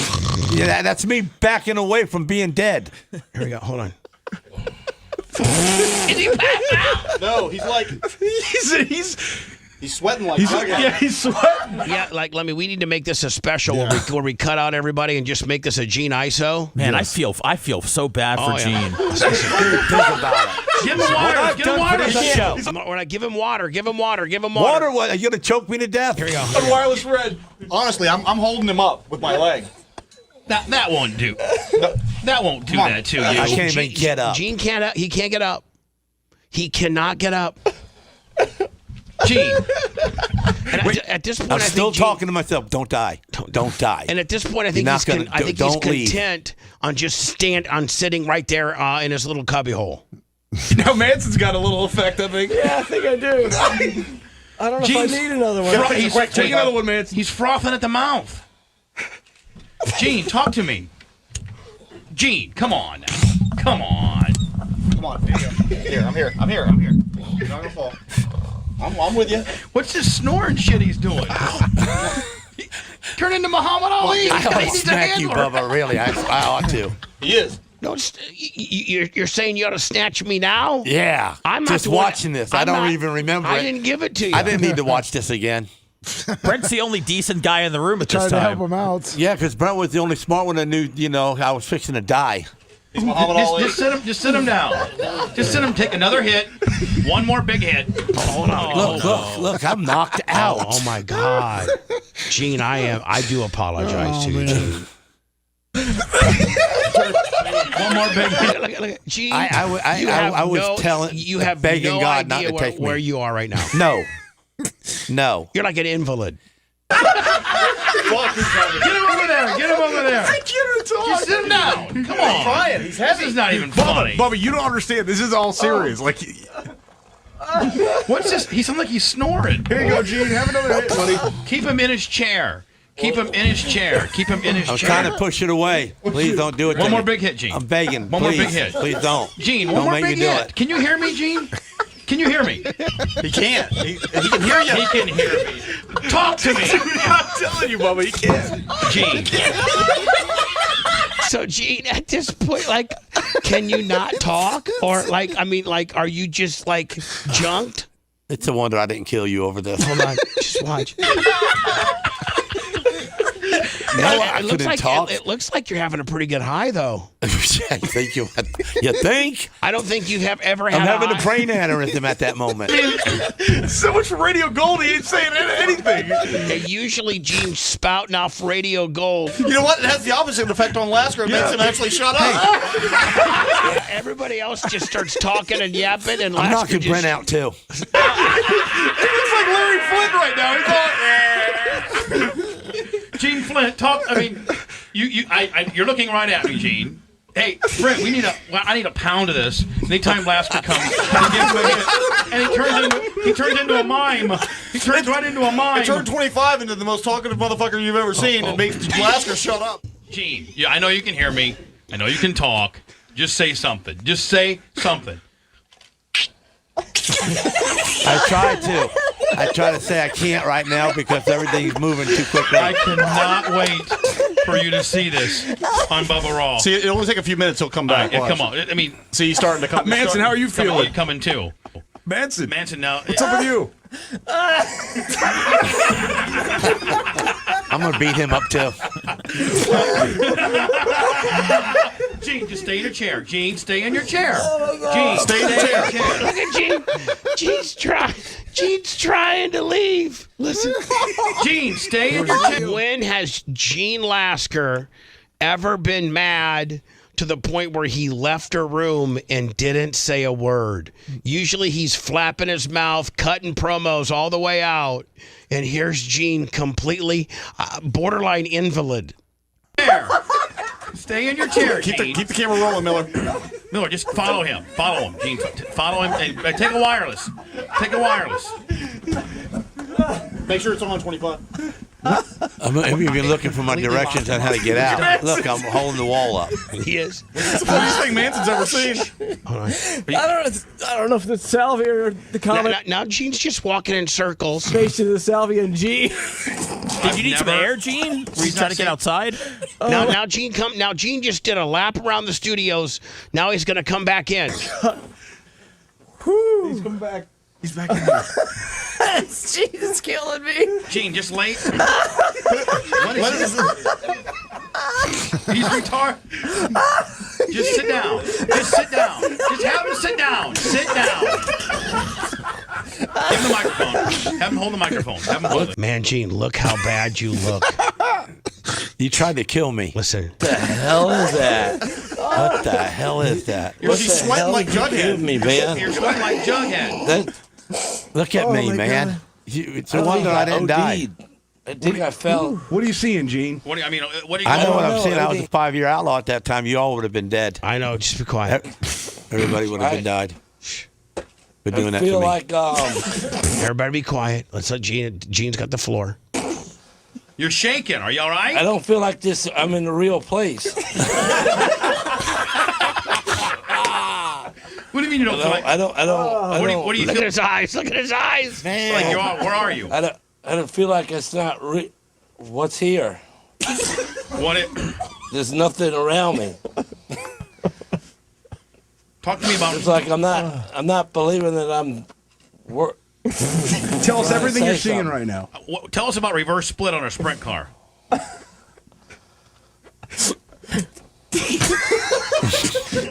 Do you run an easy up or a tie down on the left front? What do you run? What do you run on the left front? That shit's starting to wear off. I'm gonna tell you something. That shit'll fuck you up. About 5 minutes, huh? What the hell? I don't even.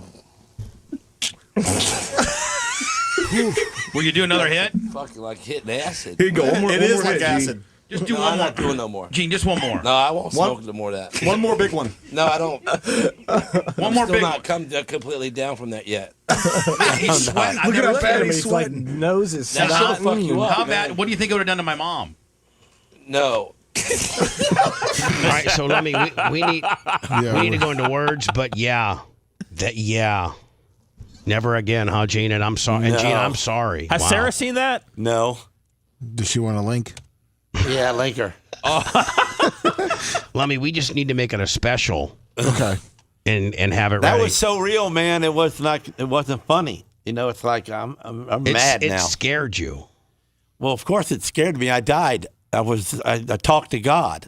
I mean, I might as well have been dead at that moment. I mean, you have to be close to death to talk to him, don't you think? I think so, yeah. Sorry, bud. It's been 15 years ago, if not longer. But you're still feeling the effects, Bubba. Yeah, I think he's having some. Is this the 7.7? This is a 7.7 magnitude earthquake is it Thailand? I think it's Thailand, is it not? Was it South Korea or Thailand? Yeah, I thought it was.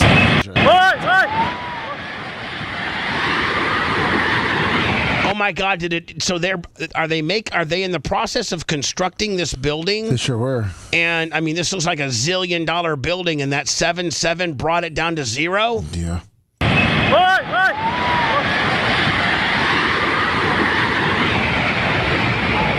That's a controlled demolition. Well, it was controlled from the top down. How is that? It was controlled a bit from the bottom up, wasn't it? Good point.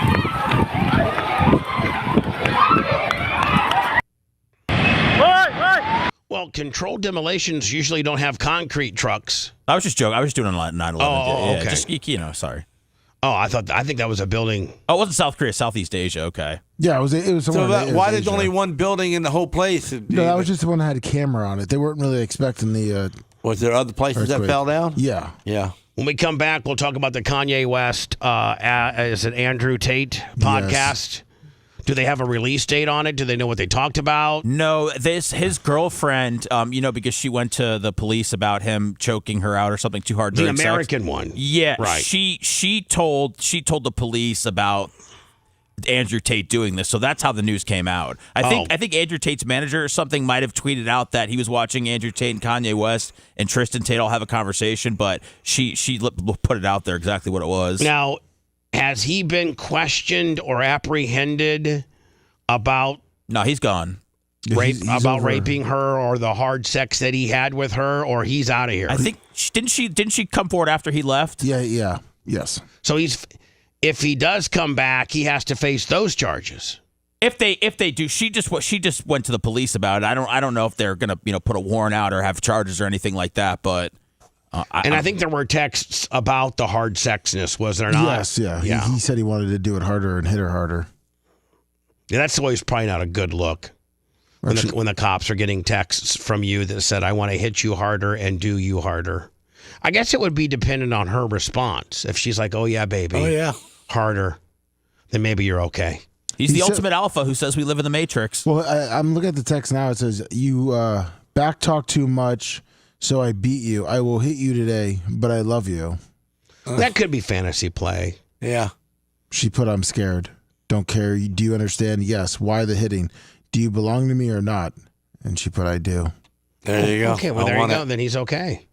Yeah. I mean, if she says, I belong to you after you roughed me up. Rich people can't do nothing normal.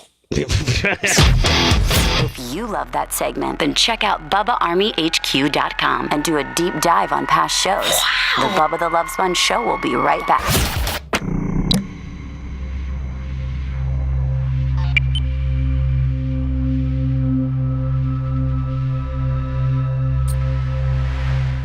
Lay on the floor and die. Bubba's radio show would have been a whole different aspect of life after I died there. Oh, man. Everything would have changed.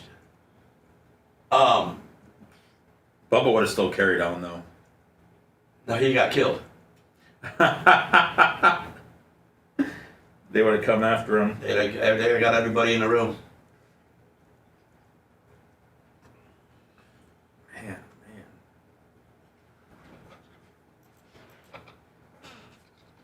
I'm glad you died. Because of the situation of the way the tape is, they're laughing. But we all did it to do it. I knew what I was doing when I did it. Did I know it was going to do that to me? No. Because everybody else did it and it didn't do it to them. You took a bigger hit. You took the biggest hit. I don't know if it had anything to do with that. I don't do well with drugs, evidently. Whoa, what a crazy feeling that was. When Bubba was talking to me and I couldn't say nothing, I just put my hand up a couple of times.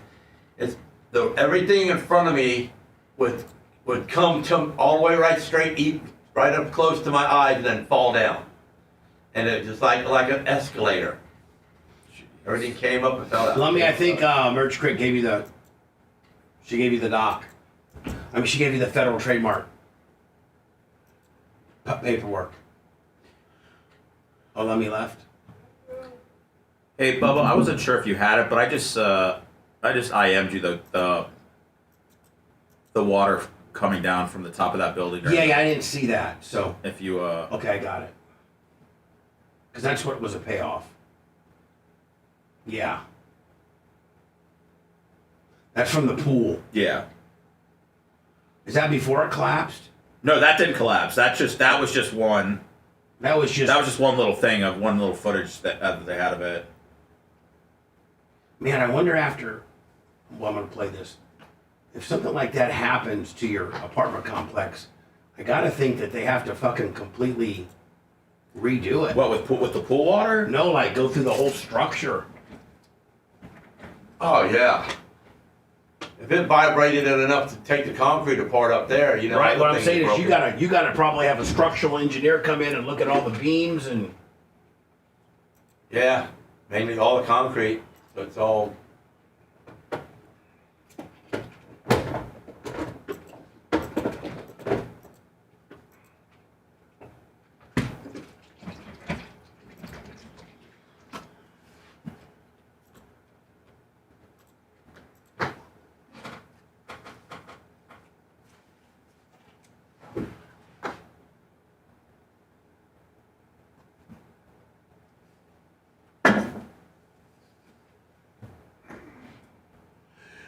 What the hell is an earthquake? The earth settling or something?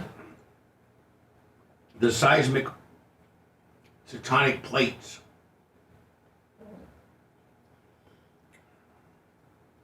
Something I don't understand. You're gonna have to ask me that.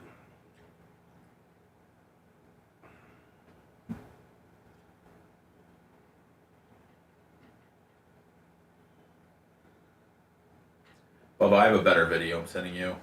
Okay. I have one. I'm sending you of the people that are inside the building. Okay. I am. Yeah, it's one sec. Ugh. All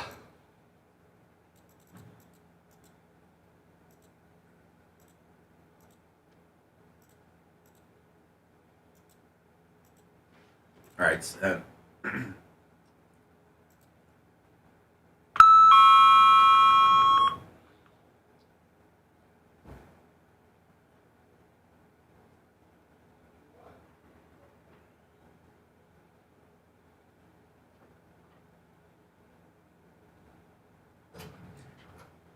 They're on the top of the skyscraper. That's not like ocean level or anything. Building profanity delay. Please stand by. Per FCC regulations, this program is on a 40-second delay.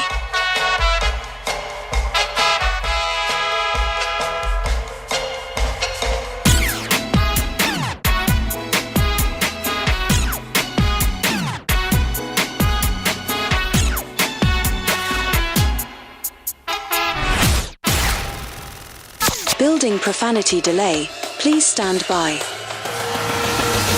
Per FCC regulations, this program is on a 40-second delay.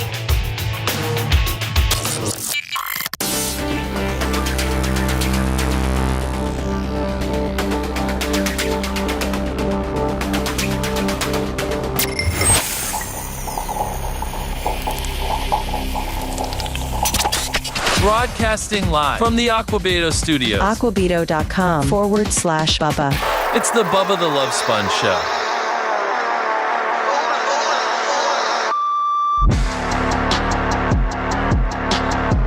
Of course, it's Friday. That means it's Gene Lasker Day. How about it? Appreciate everybody out there from Cable Dog to John Costica to my boy from Neo Mount Pleasure. Hierarchy. Some Hall of Famers stepping up today. Thank you so very much. As we were talking about the earthquake, 7.7 on the Richter scale. Yeah. I think anything over like a 6 is really bad. I think anything over a 7's like really bad, and if you get close to an 8, it's unsurvivable. Said over 40 construction workers are missing. Really? Yeah. And I think this was a 7.7. Yes. And so this is over in Thailand. Are you watching The White Lotus? No, I'm not. Anybody Is it watching? good? Is anybody watching The White Lotus? Because season 3 is in Thailand, and man, Thailand looks like a beautiful place. I can't imagine how long it would take to fly to get there. Ooh. And how expensive it would be. It's like a 15-hour flight, I think. But and I think you got to worry about ladyboys over there. Well, of course. Yeah. Lummy, are you familiar? I mean, I'm sorry, Gene, are you familiar with a ladyboy? No. Good. The last thing you need to do is get a ladyboy. What does he think a ladyboy is? I don't know. What do you think a ladyboy is? I guess a girl that's really a boy. Yeah. Yeah, you're right. Yeah, no, he's got, yeah. And you're at the bar, and you're picking up what you think is a hot chick. They got him at the Keys. Oh, they got him at the Keys? Yeah. Yeah. So it's nothing that you've not seen before. I've seen it. We even walked up close and looked at them. How about it, you boy or girl? They'd be outside there, outside the window, trying to call you in. But some of them, they looked perfect. I was 30 feet away, and they looked like a perfect girl. Like I had to walk up real close. Some of them are really attractive. Even up close. So Seth sent me, this is different footage from the 7.7 magnitude earthquake that was in Thailand. And now this is the top of a skyscraper that has a pool, right outside. So you got your penthouse deal, then you walk outside and it's got like that edgeless, they call it infinity pool. And so that's what a lot of these big sky rises have. Right outside of your penthouse is a pool, and you can literally swim right to the side of it and look over, and then that's the whole, like the pool is it. If you jumped out of the pool, you'd jump off the building. But the pool is, the part of the side of the building, the outer edge. And so this is this 7.7 magnitude earthquake hitting, and this is a person up in the penthouse, and this would look almost like you were near the ocean. So does this building fall too? What's that? Does the building fall too? I don't think the building falls. Oh, that'd be good coverage. I sent you a video of what the.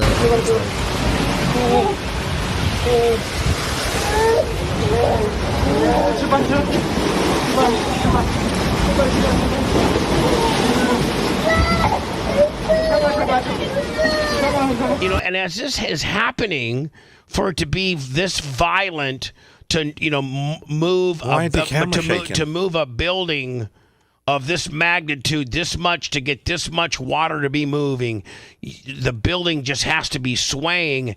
And at this point, you have to be in your mind thinking, this building could collapse, go down like the 9/11 buildings.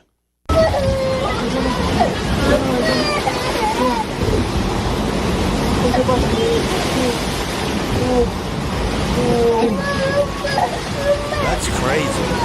And I don't know.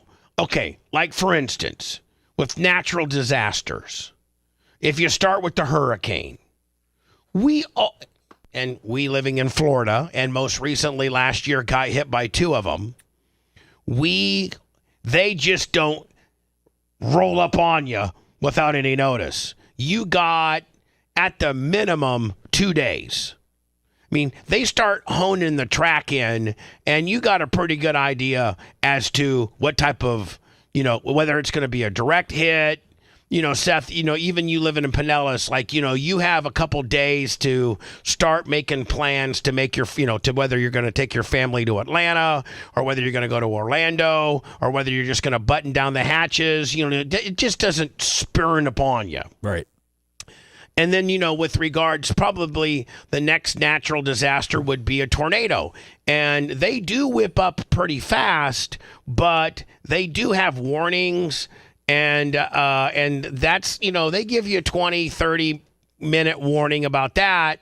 And I think they're survivable. You're supposed to get in, hurricanes are survivable. Like nobody should die in a hurricane because if you die in a hurricane, it's your own fault because you decided to stay in your home that got directly hit. Otherwise, now you may lose everything in a hurricane, but there's no reason you should die in a hurricane. They got plenty of schools, plenty of shelters, and you can drive. Hell, even if Eugene just drove to Orlando and slept in your truck at a rest stop, drove away from the hurricane. You shouldn't die in a hurricane. Tornadoes, on the other hand, they can whip up on you, and you only have 15 or 20 minutes but they usually you only die if you get a direct hit. And that's really, really quite, it's quite rare for your house just to get completely hit by the tornado. Now, things around again, it's whatever cat, I think what they have up to Cat 5, I think, Cat 5. Yeah, Cat 5. And being from the Midwest, there's a certain, I forget if it's the northeast corner or whatever, you're supposed to get inside your house or inside your bathroom or in your basement or something like that. If you have a basement and there's a tornado coming, they say you're supposed to get in your basement because the house will, the tornado will completely wipe the house out, but it doesn't ever get the basement. So long as you got a pole to hang on in the basement, you might make it. But with regards to earthquakes, man, they whip up on you with no notice. I think they might have tremor notices, but when the big one's coming, they don't really know. I don't think. Do they? No, not really. Not like and this. Where do you go?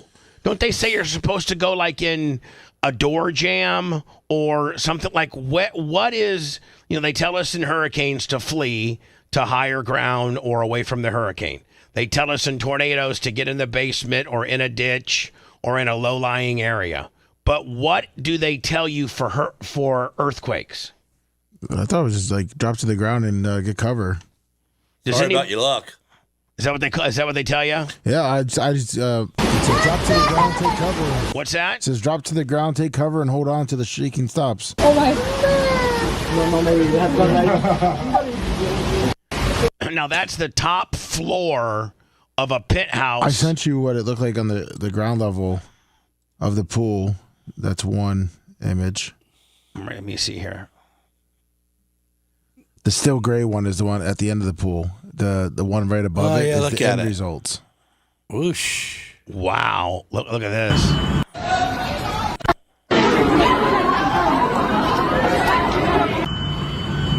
I mean, so if you was in there swimming, you got thrown out. Can you imagine if you're in there doing a full gainer and you got thrown out? Might as well be a swan dive. And I sent you what it dive. looked like from the street. Took out a bunch of people. And so think about how violently that building has to be shaken in order for that much, that water to be, that's just not a little shake for that water to be violently cascading off the building.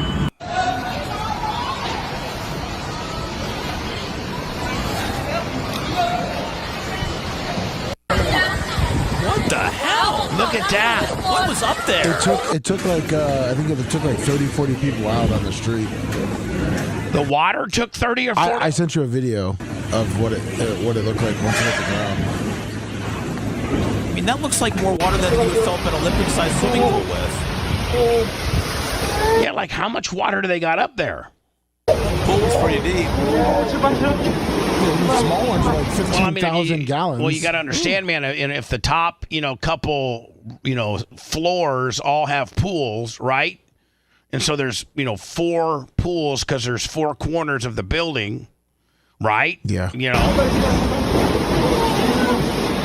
I wouldn't be afraid of the water coming into, I would be afraid of the building collapsing like 9/11. There's the transit train. Now, is that the building that fell down? Yeah.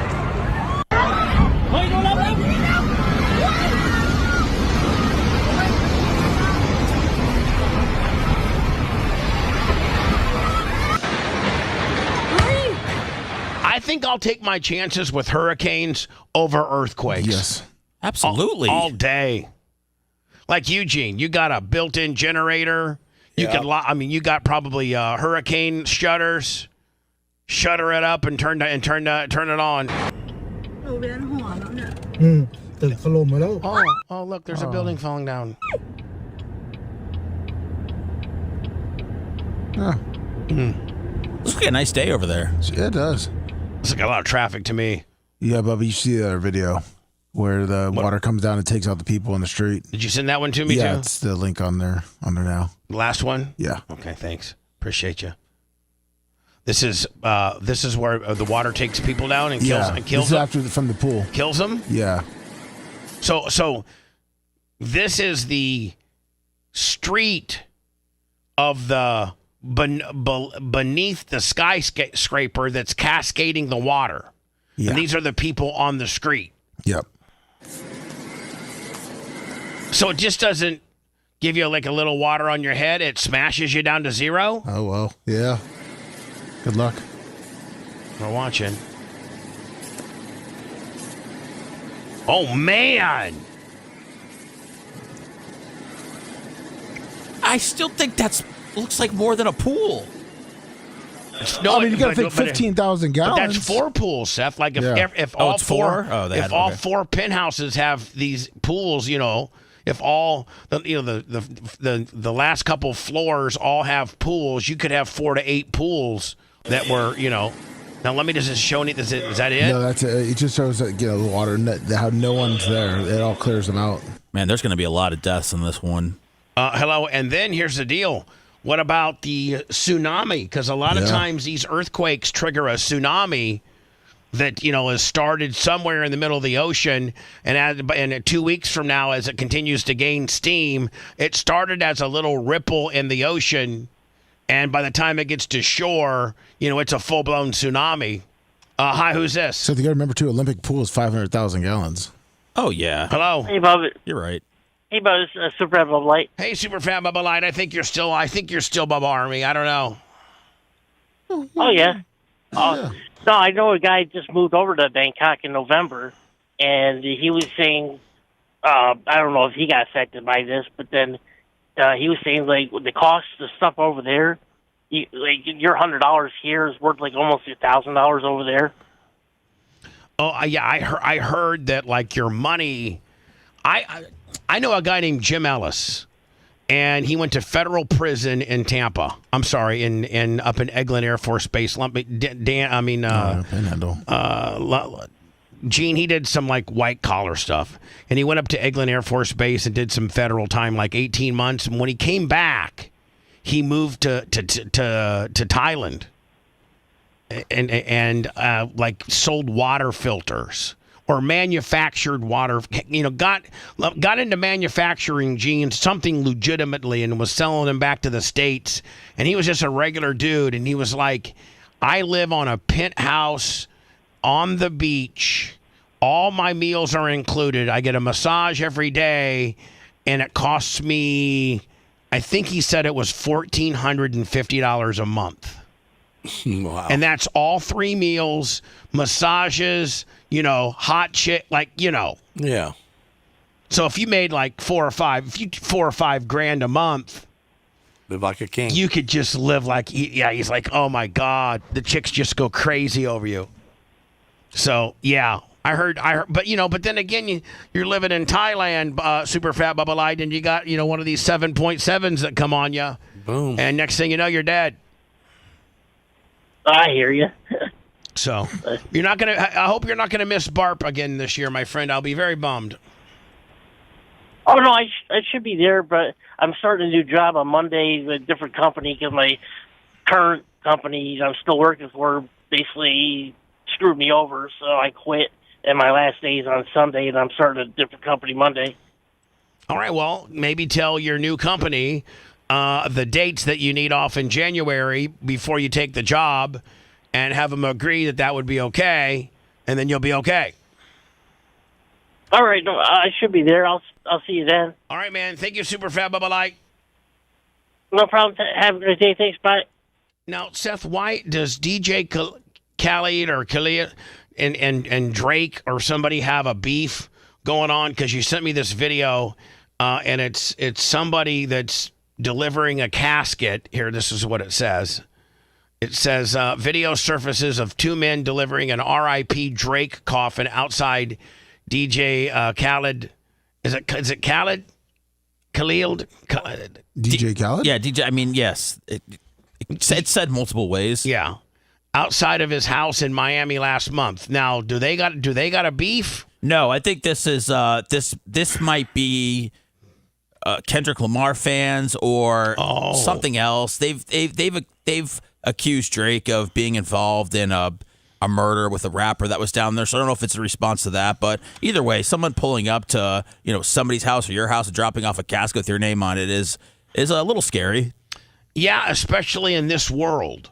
Like, if it was somebody, if it's Johnny White Guy world, Johnny stockbroker world, you know what I'm saying? But in the rap community, this sort of thing, stuff like this happens. People get shot. People get killed. Tupac, Biggie. Look at right, security's just sitting there. Yeah.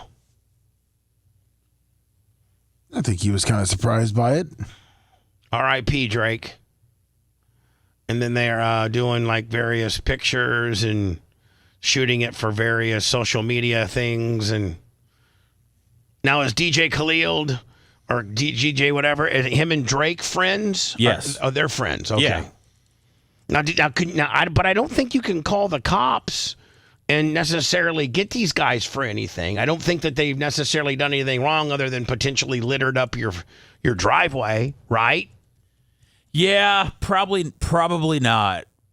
But either way, I just thought it was something you don't see every day. It's a lot. When we get back, we'll try to break down what Andrew Tate's girlfriend is saying as him and Kanye West. Do you think Kanye West? Here's the question for you: do you think Kanye West will get implicated in the P. Diddy stuff? Were him and Kanye close, or were they battling? No, they were close. They were close. Do you think the reason why that the P. Diddy stuff's taken so long is because there's so many influential people, and they're trying to pick and choose who they go after? I don't know who sets trial dates, but they had set it for May. I don't think they're going through any other stuff like the Epstein list and finding any other celebrities. I think once they brought the charges up, I think that was what they were comfortable with moving forward. I don't think anybody else is named in this. And do you so you think it's just P. Diddy? It's not Justin Timberlake and Kanye West. I think there's this fascination with I don't know, with the Epstein list and with every crime that's committed, that it's there's other people involved, and there's all these celebrities that like everybody's mentioned, Jimmy Kimmel and Bill Clinton and Barack Obama and George Clooney, everybody you can imagine. I don't think it's like that. I think maybe it'll come out people that might have participated in some of these things, maybe not on the illegal end, but they're just going after Diddy. Yeah, here. just being there and doing some freaky things as a guest of P. Diddy, does that necessarily make you a bad guy? No. I'm saying, if everybody's over 18 and there's baby oil coming out and people are having sex and people are getting passed around and whatever, everybody's consensually there. I think they're just, instead of going after the guys that sell the dime bags, I think they're going after the main supplier. Yeah. And what did P. Diddy really do wrong? Rape, trafficking, some other things. If you want 24/7 on-demand Bubba and the crew, go to BubbaArmyHQ.com. Right now. The Bubba the Love Sponge Show will be back after this.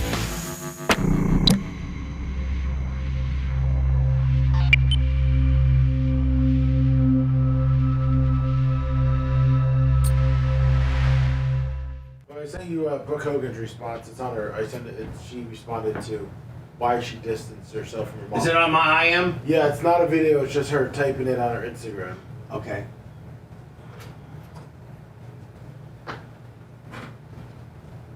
Okay, well, I can't get it because.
The Rays are about to get their nicest opening day in history today. Is today opening day? Yeah. It's fucking nice out. Is it beautiful out? I mean, it really is.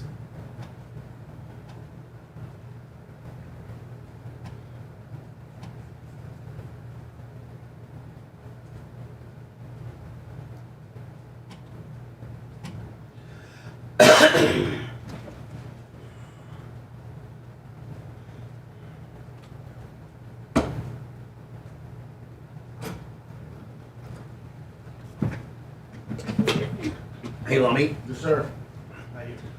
We need to find. Brooke, I'm on it. We're on it. Brooke was in the studio. Yeah. And she actually talks about the song she wrote about her mom. Mm-hmm. And we need to Pick it up. We need to use her explanation here as a backdrop to that. I mean, she was in studio talking about her new album, and it was called Redemption. It was her in studio, so we'd be able to find it. Gary will be able to just go fucking crazy with that. Yeah, we're looking for when Hogan talked about this stuff too. Yeah.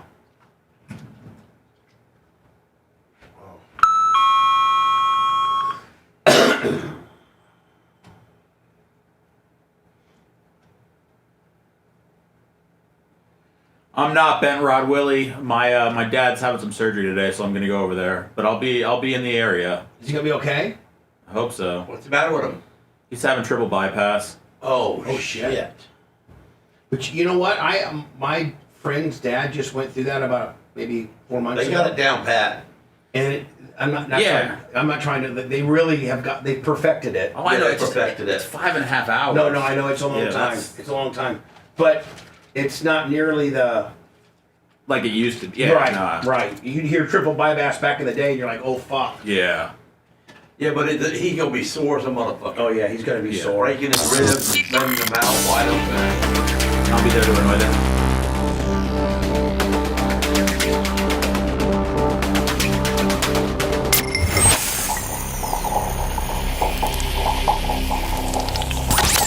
broadcasting live from the Aquabito studios, aquabito.com/Bubba. It's the Bubba the Love Sponge Show. Boy, this just fell into our lap, Lummy. Yes, it did. Lummy's a cool dude. Yeah, Lummy's a cool dude. Me and him are going into business. Oh. You are? What? Oh, sweet. Does he know it yet? Have you? Yeah, he knows. We talked a little bit about it. We're going to, we got 82 games or 88 games of the Rays. 81 games. 81? Yes. So in 81 games, we're going to take my parking lot, get us a golf cart, and we're going to do parking Teslers only. Yeah, and there you that's Republican Tesla parking where no Democrats can hurt your car. And I'll have plug-ins and you're gonna advertise that too. That way, just that way. It's Republican Tesla parking, Republican Tesla and parking only. No Democratic damage. Guarded by red-blooded Americans. That's right. You can find it from the football field-size American flag that's flying over Buffalo Avenue powder coating. Right. There you go. With the Bubba Army flag right below it. Do you have a Bubba Army flag, Gene? Nope, but I'll put it on my flagpole if I had one. Merch Crick, if you're around, bring one down. Yeah, please. I'd love that, Gene. I'll take a picture of it. This just fell right into our lap. Yes, it did. And we had Brooke Hogan on when her and her mom were battling, and Brooke had just came out with a new album called Redemption. Kind of what does that mean? I mean, is that like trying to make up for something you did wrong? Yeah, kind of. But I don't know. See, I don't know if the song was called Redemption or the album was called Redemption. I don't know. But she has a song on one of her albums that was actually written. Redemption is the album. Okay, Redemption is the album. And within the album, look, let me see if you can see, there's a song about her mom. And she talks about the struggles that she's had with her mother. Oh, those struggles. And you might be able to find the song for me, Lummy. Right. But I had her on the air and we talked about it. So Gary will be able to find all that. Did you see much of that struggling going on while you were around there? Mm-hmm. Yeah. We'd go to dinner.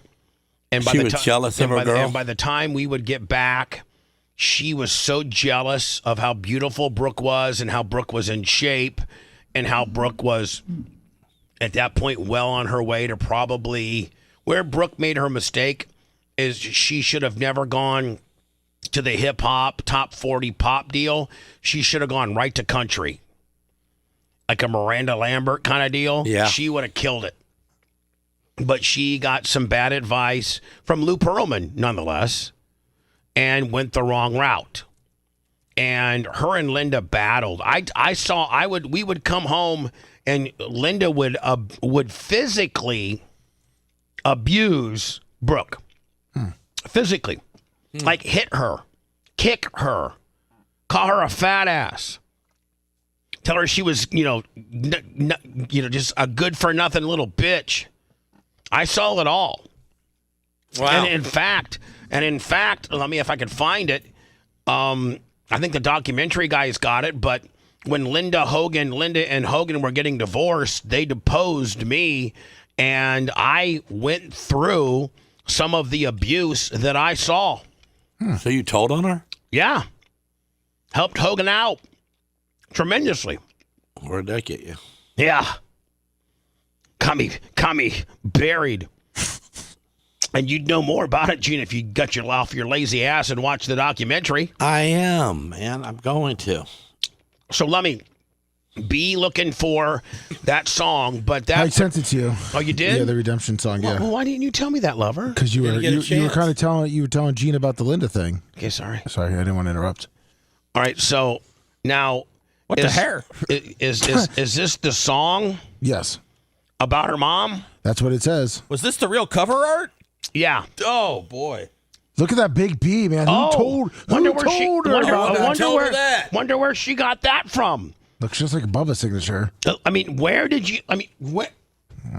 Hold on. Seth? Look, Seth, look at Bubba that. did the whole thing right there. Seth.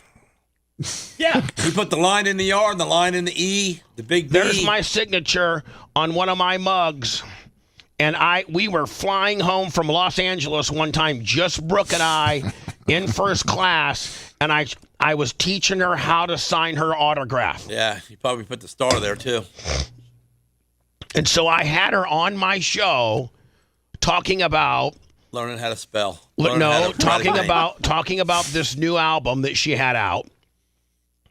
Gary Smith, who used to do all of Hogan's artwork for his boots and stuff. He did our wings. He did our wings. He did this artwork. This looked very Gary Smithish. Yep, that's him. And is this the song? You know what? I'm finding out. This does mention her. But it's not the song that I... But there's one that's called Dear Mom. Right, that's what I'm looking for. Yeah, there, I just had it too. Oh, you got poor Lummy doing a whole discography right now. I'm learning all about Brooke Hogan's 2009 album, man. The Redemption. Now, Brooke Hogan just released a statement. Now, we played the Linda Hogan. Yeah. Now, there is words in this, too. Explicit. So. It's such a shame.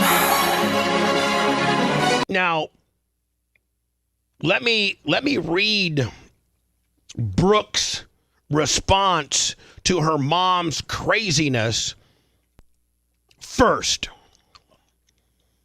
Now, I had her in the studio in 2009.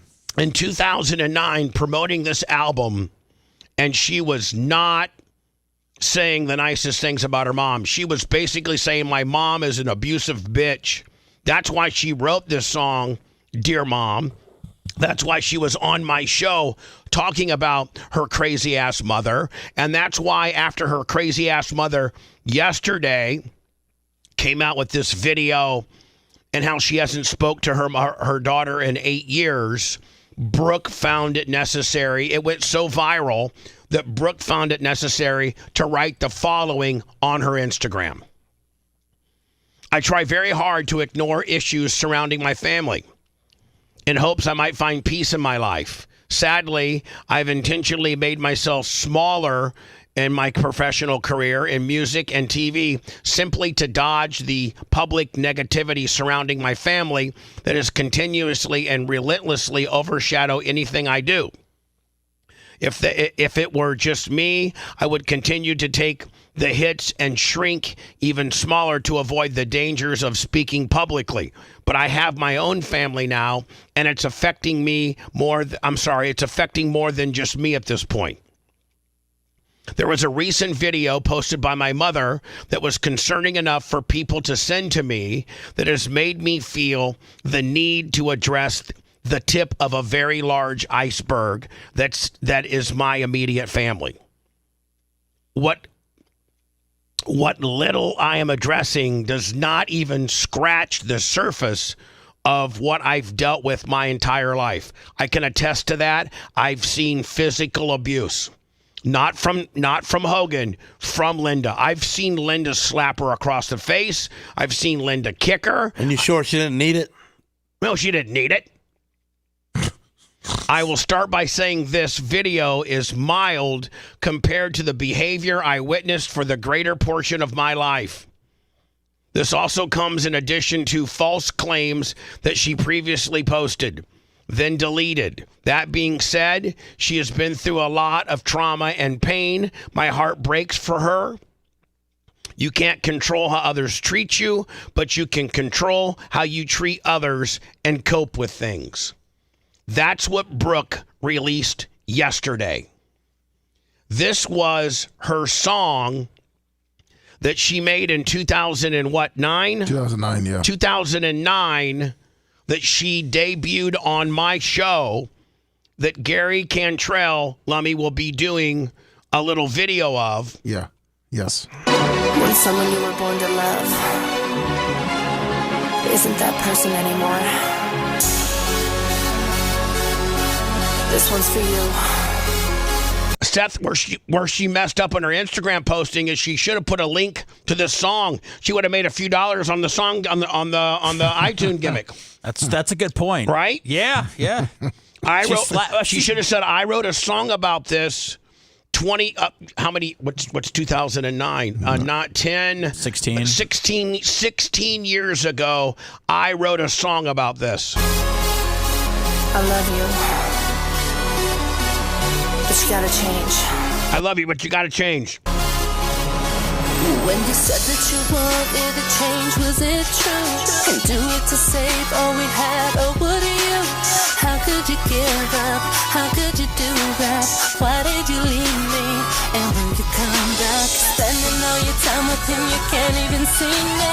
Selfish with your ways, how you mistreated your own kids. How could you? Scott Storch had the music up a little hot. Did he produce this? Yeah. What the hell? No, we don't talk now. How could you turn your back on me now? I'm walking out. Cause I didn't do anything to hurt you. I gave you the best that I can, and it's true, baby. I tried, just can't help you. Can't say I love you, baby. I gotta move on without you. I mean, it's so poorly mixed that you can barely understand the She's lyrics. a spoiled, rotten brat. No.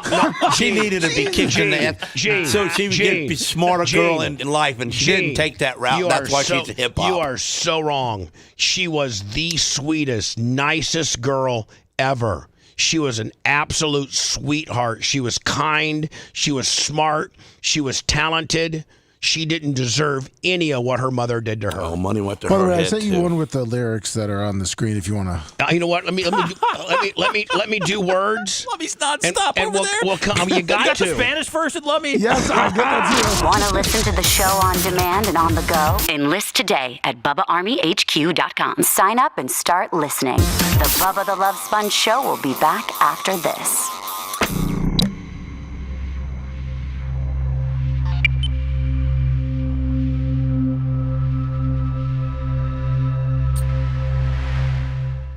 Eating dinner at their table and talking to Nick and her at the same time across from me. And she says, Dad, Lasker talks to me and he don't even look at me. And I looked at him like, oh yeah, I can't look at that. I can't look at that. She's so fine. It wasn't funny, you know? She's so beautiful. I mean it. Thank you. She was, and she look at that picture right there. That's how I remember her. So let me have Gary incorporate this into our video. Oh, we will. Make it a good one. We could get some real traction on this.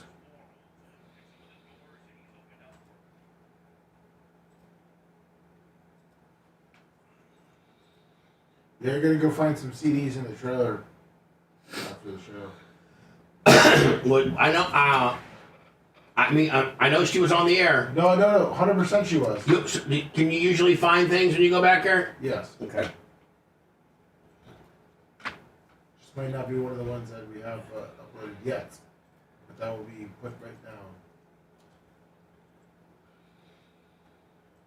I remember we GPSed her vehicle and busted her running around with guys. That's when her mom was really hating her though, because everybody was just, she was 18 and she, and everybody was on her. She was being chased around. Is that what you want for your kids? And at that time, Hogan was doing so much Dynamols, he was doing his old lady, so she was horny. Jim, would you have hit it? Huh? Did you have hit it at the time? Who? Linda. Yeah. But at that time, Bubba was my friend, that I didn't want to mess his deal up. But I could have hit that. Oh. I think she would. I think she Linda, would. yeah, she would. She was neglected at that time. That's why she was so mad. She was left out of everything. Man.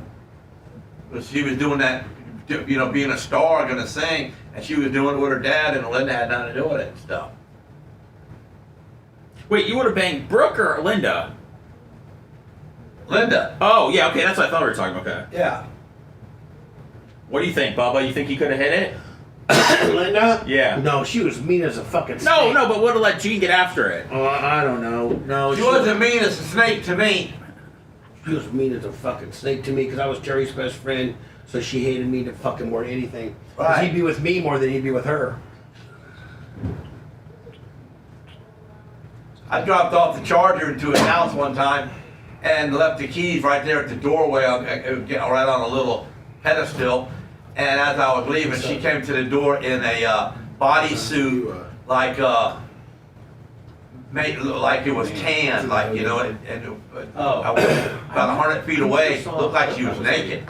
I never saw them actually. I ran out of there. I just saw a little Gawker clip. No, I'm talking about Brooker and Linda. I thought you meant to jerk it to the video. No! Yeah, I jerked it a lot to the Hogans, specifically Nick. Oh, perfect. But, you know, I never ruled out Linda or Brooke. Linda with those large cuts on the breast. It's 7:30 a.m. What's in your mouth? Thank you, Don. I appreciate it.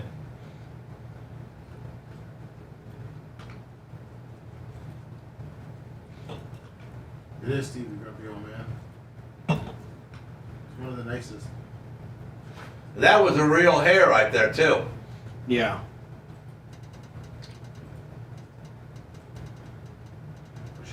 Thank you, 250. Yeah, nowadays you can't tell whether it's real or not.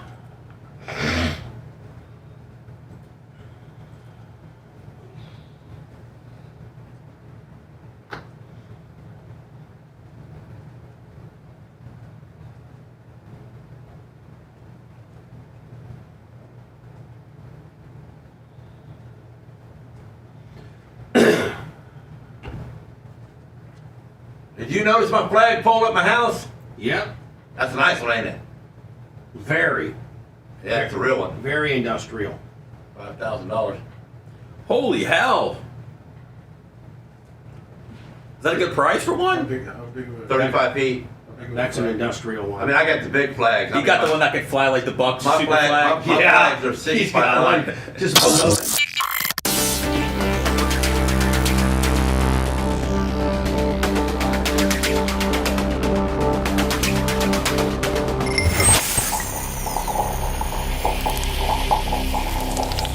Broadcasting live from the Aquabeto Studios. Aquabeto.com/Bubba. It's the Bubba the Love Sponge Show. Be following us on our YouTube channel, which is at the Bubba Army.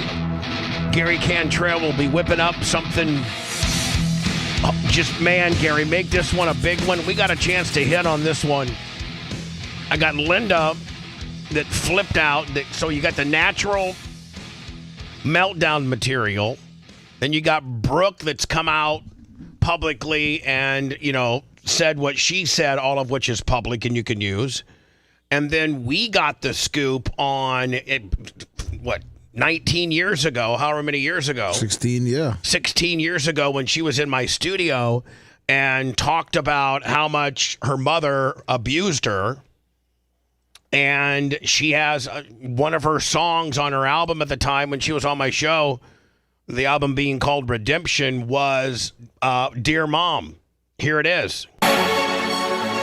Maybe this explains why she hasn't talked to her mom in 8 years. It's such a shame. And by the way, we're playing because Scott Storch mixed it a little music heavy. We're playing the words part. And Lummy, great find on the words part. Oh, of Thank course. you.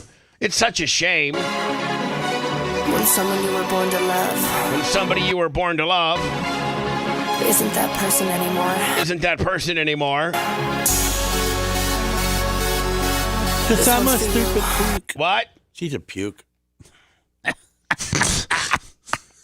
don't know why you're sticking up for because Linda. Because you know why? You don't have still any... her mom. You don't have any... So maybe mom was maybe a little bit right. You didn't see the abuse. I didn't see any of it. You didn't see the physical abuse. You didn't see when her mom we would be at, a steak place and her mom would say, you know what? You better not eat any more steak because you're getting fat. Well, she was trying to keep her right. No, she wasn't. She was being, stop. You can just stop your flapping I just don't get it. I love you. Look, you know what? You don't get it? Linda took 40% of Hogan's stash and then made a disgusting video yesterday. She's a drunk. She's an abuser. And she's now... And she's got nothing. No love in her life. Right. And but of animals. And she doesn't deserve it. The way she treated people. People say they're sorry all the time. But you got to change. When you said that you wanted to change, was it true? And do it to save all we had, or would you? How could you give up? How could you do that? Why did you leave me? And will you come back? Spending all your time with him, you can't even see me. Selfish with your ways. This is when, by the way, she's dating a guy named Charlie who's a year younger than Brooke. That's when this song was written. When Linda is dating a kid that went to school with Brooke but is a year younger. When you mistreated. I saw you how you mistreated your own kids, and by the way, I saw it too, and I testified to it. How could you do that? I know we don't talk now. How could you turn your back on me? Now I'm walking out. 'Cause I didn't do anything to hurt you. I gave you the best that I can, and it's true, baby. I tried, can't take the love you back. I gotta move on without you. I still love you. That's but I so gotta, sad, ain't it? But I got it. But Gene, here's the deal. You're not close enough to the situation to know, but I am. It's all true. Wow. It's all true. I should've moved on from the pain that I felt, but I chose to love you the shit that you have, baby. And live without you. It's not the girl, it's the truth. It's better to live than love you. It's better to live than love you. Ouch. Wow. And let me. She talked about it she talked about it extensively on my show before we played this song. And Hogan was with her. Do you remember? Yes, I do. It's better to live than love you. It's better to live than love you. I saw us get out of the car one time and Linda smack her across the face. Just so you know, Redneck $20 is Linda big boned. Linda was big bone and she had a thick, juicy ass. But manipulating, stop what you can do to your baby. 'Cause I'm gonna love you no matter what you were saying. How could you turn away and forget those sunny days? But were they the sunny days, or was it the game you played? Oh, this is getting deep, Lummy. Perfect little doll that you can toy with, it's messed up. How can you be criticizing me when you're fucked up? How can you be criticizing me when you're fucked up, meaning she was an alcoholic? Like Linda was a raging alcoholic. I never made you cry. I never made you cry. I never told you. I never told you lies. That's all you do to me. That's all you do to me. So is it all an alibi? What is your alibi? 'Cause I didn't do anything to hurt you. I gave you the best that I can, and it's true, baby. I tried. By the way, just for those scoring at home, and I don't know if I should say this, I don't know if it's a HIPAA violation, but Brooke's first set of boobs were Diaco's. Just want to let you know that. I gotta move on without you. I should've moved on from the pain that I felt, but I chose to love you the shit that you have, baby. And live without you. It's not the girl, it's the truth. Lummy, we should be able to make one hell of a video. Love those Hogans, man. Love those Hogans. I mean, some of our biggest clicks in all of U2 land came at Hogan's expense, and they have dropped an absolute pile of gold on us. Not just you got Linda's meltdown. You got Brooks. Mike Thurman, $20. Response back. Then you have her appearance in my studio in 2009, and then you got the song. Oh my God. We gotta get on this, my friend. We're on. I'm gonna go. I'll be back in the trailer. Seth, have a good weekend, my friend, and good luck to Larry David. Thank you. I'll be at the hospital if anybody needs me today. Tell my friend Elise I said hi. I'll think about it. Gene, I'll walk you out. All right, man. I love you, Sarah. I love you, Dad. Thanks for letting me finish. You've been listening to the Bubba the Love Sponge Show, starring me, Bubba the Love Sponge, co-host and show historian, Lummit. It's Seth, co-host and president of podcasting. It's Brian Matroni, king of counter programming. Rhett, the filthy ginger video editor. Yeah, back here wiring up. It's Mini Macho. The BRN agent, Thomas Buttoned Up B. Co-host, Dr. Dan Diaco, Esquire of Council. Co-host, J. Diaco, Esquire, the Spitting Cobra of Council. Now Now, time for the legal disclaimer. Exactly. The Bubba the Love Sponge show is intended solely for the enjoyment of our listening audience. Any rebroadcast, retransmission, or other use of this show without express written consent of the Bubba Radio Network is prohibited. We must dissuade him of this delusion. Until next time, always remember. I'll repeat hello.